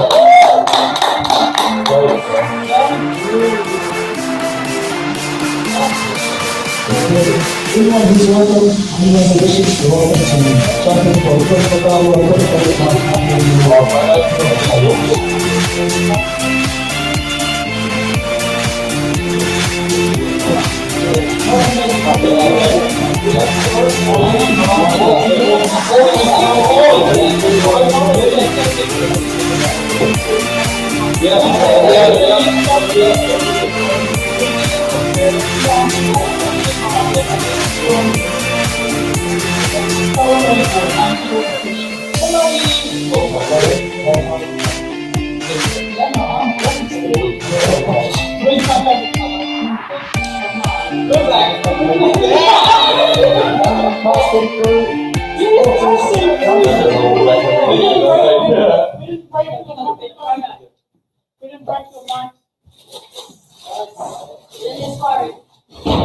We did the post Yes. Thank you. I'm going home for a 2 minute. Same.